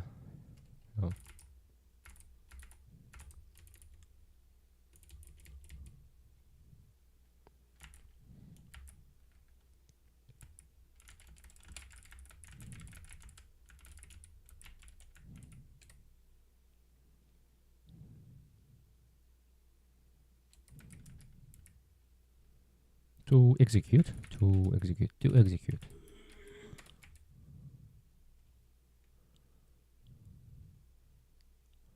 For x in self, and etc. etc.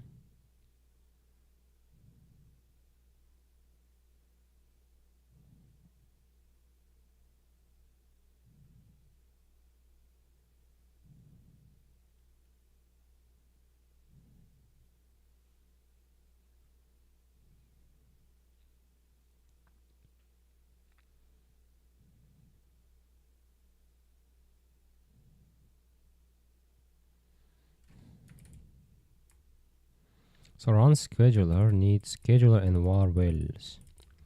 And tensor schedule with var.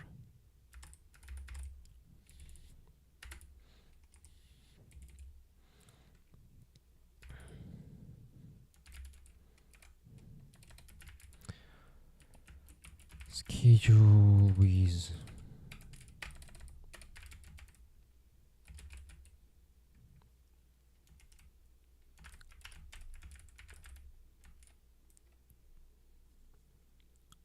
it outputs a tuple.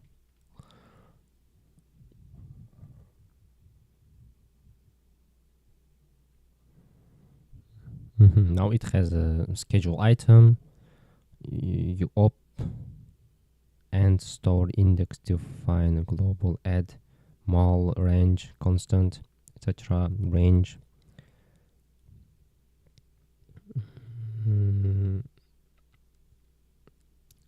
And then you have buffers maybe.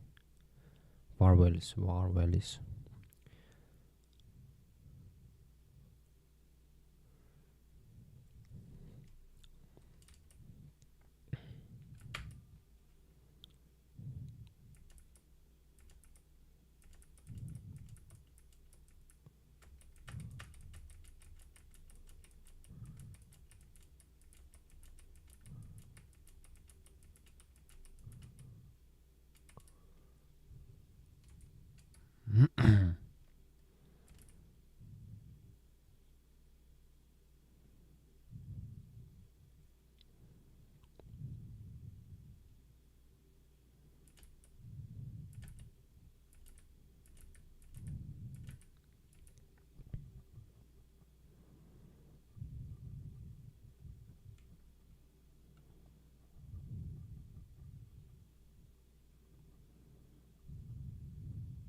Okay, we allocated and deallocated from where? 4005 for one.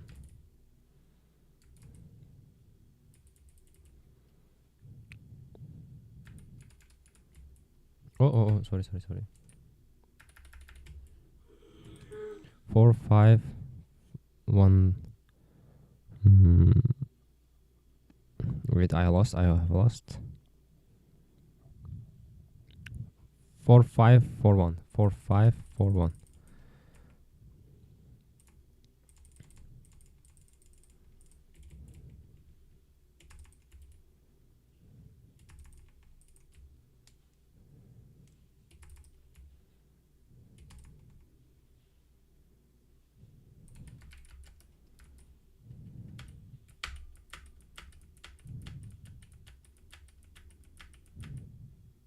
And you know it's like shutting down so slowly.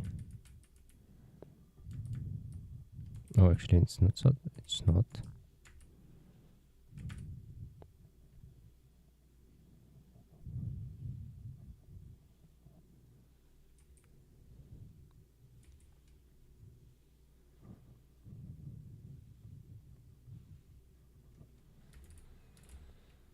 So this run scheduler then takes that ops, but just basically that takes that ops and then matches with target operations ops.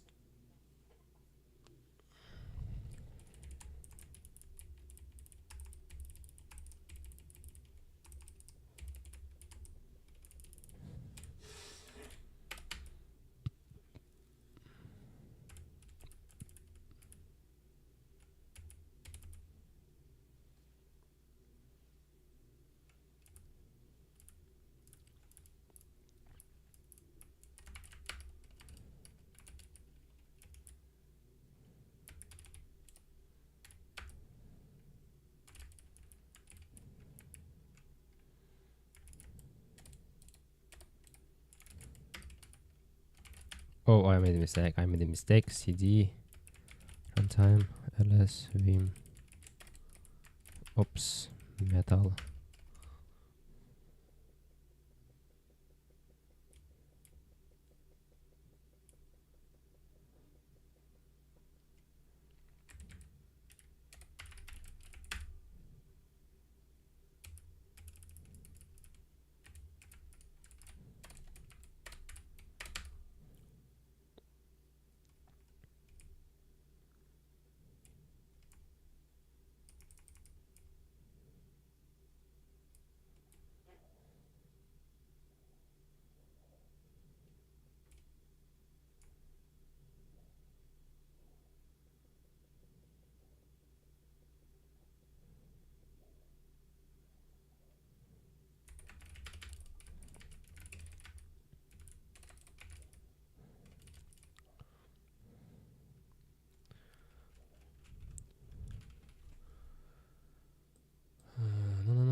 Beam is like search.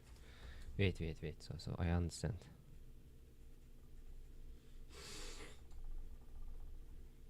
It's just search. Beam equal to 2 means beam search on your kernel.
Okay, there are operations element wise.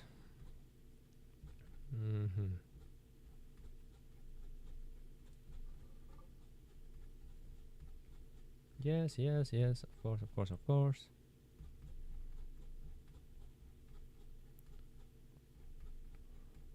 Everything is in massive big file, tensor.py.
What is mastrate?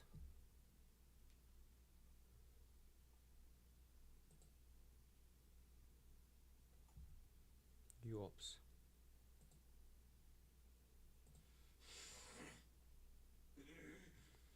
Ah, here it is.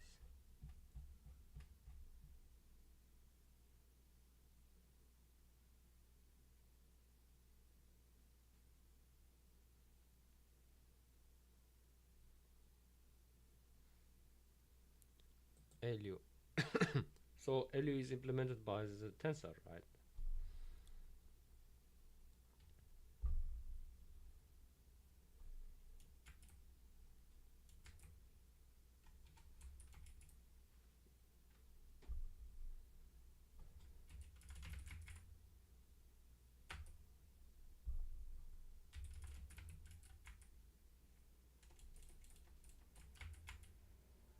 What?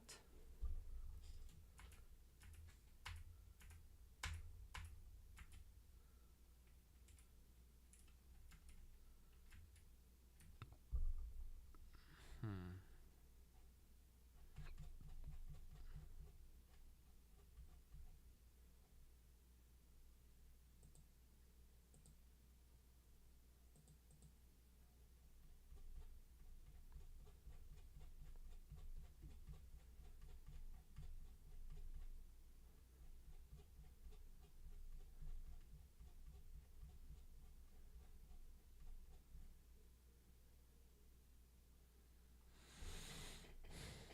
No, no.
Okay, here execute item.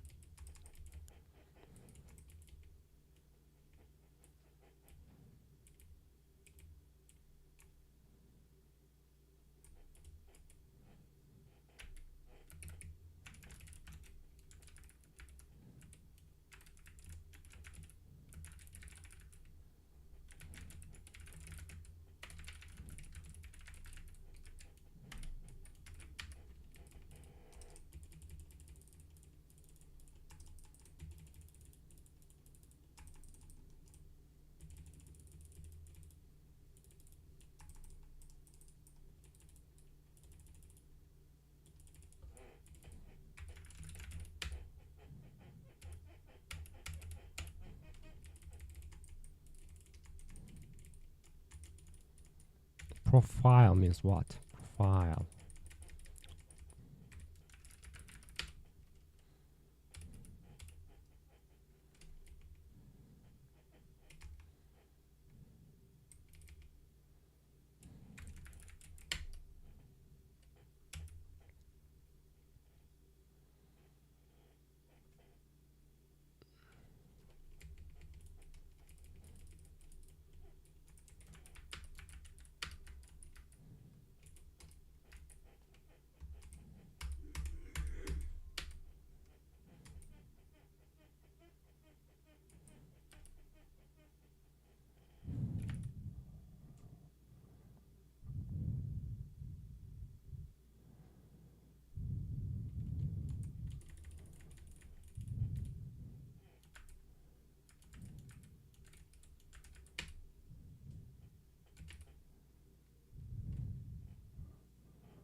Hmm?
Okay, look, guys. So when we do any operation in TinyGrad, it will be written, but it will be sleep.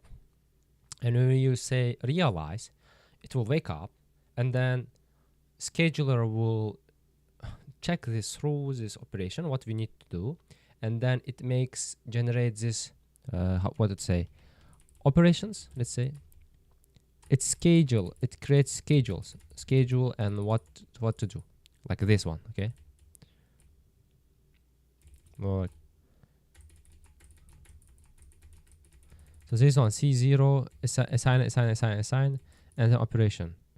Ops, define global, constant, special, CHL, index, cast, load, etc. mol, and then it's just mol, and done.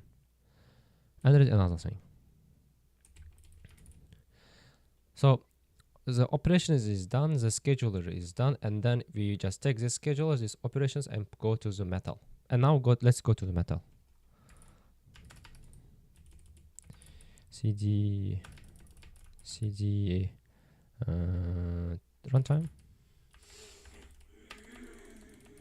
Oh, I made a mistake. CD runtime. Vim ops metal. Now on metal.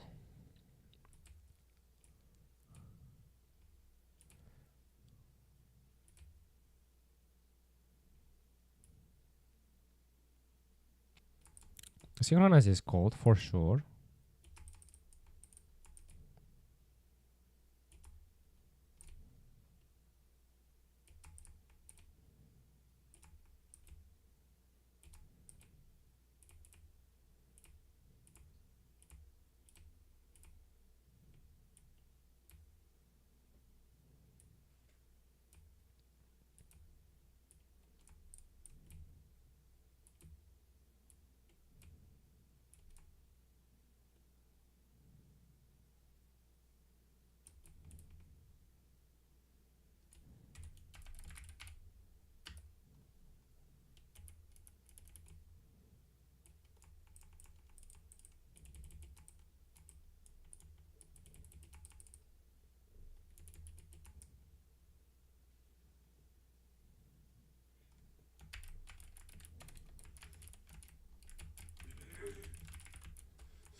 What is the function name?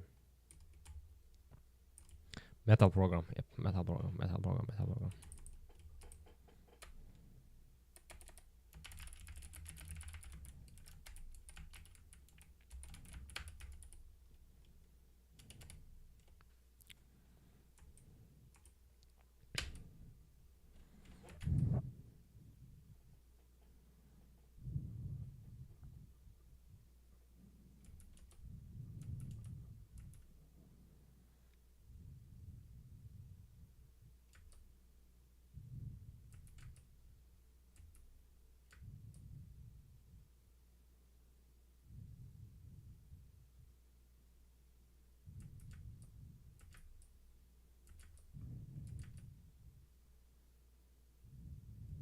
These are 4542.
menga ham bitta xor bor.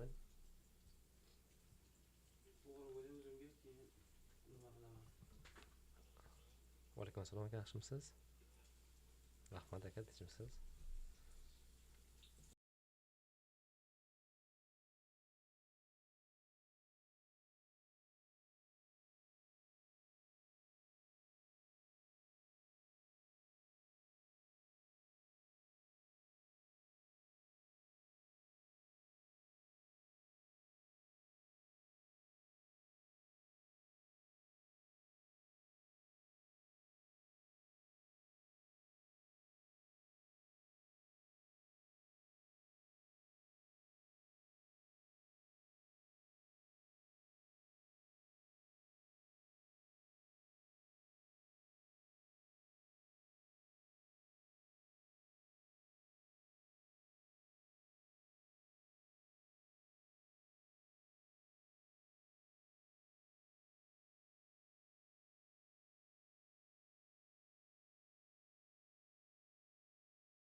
Okay guys, here we have this metadata and then ops,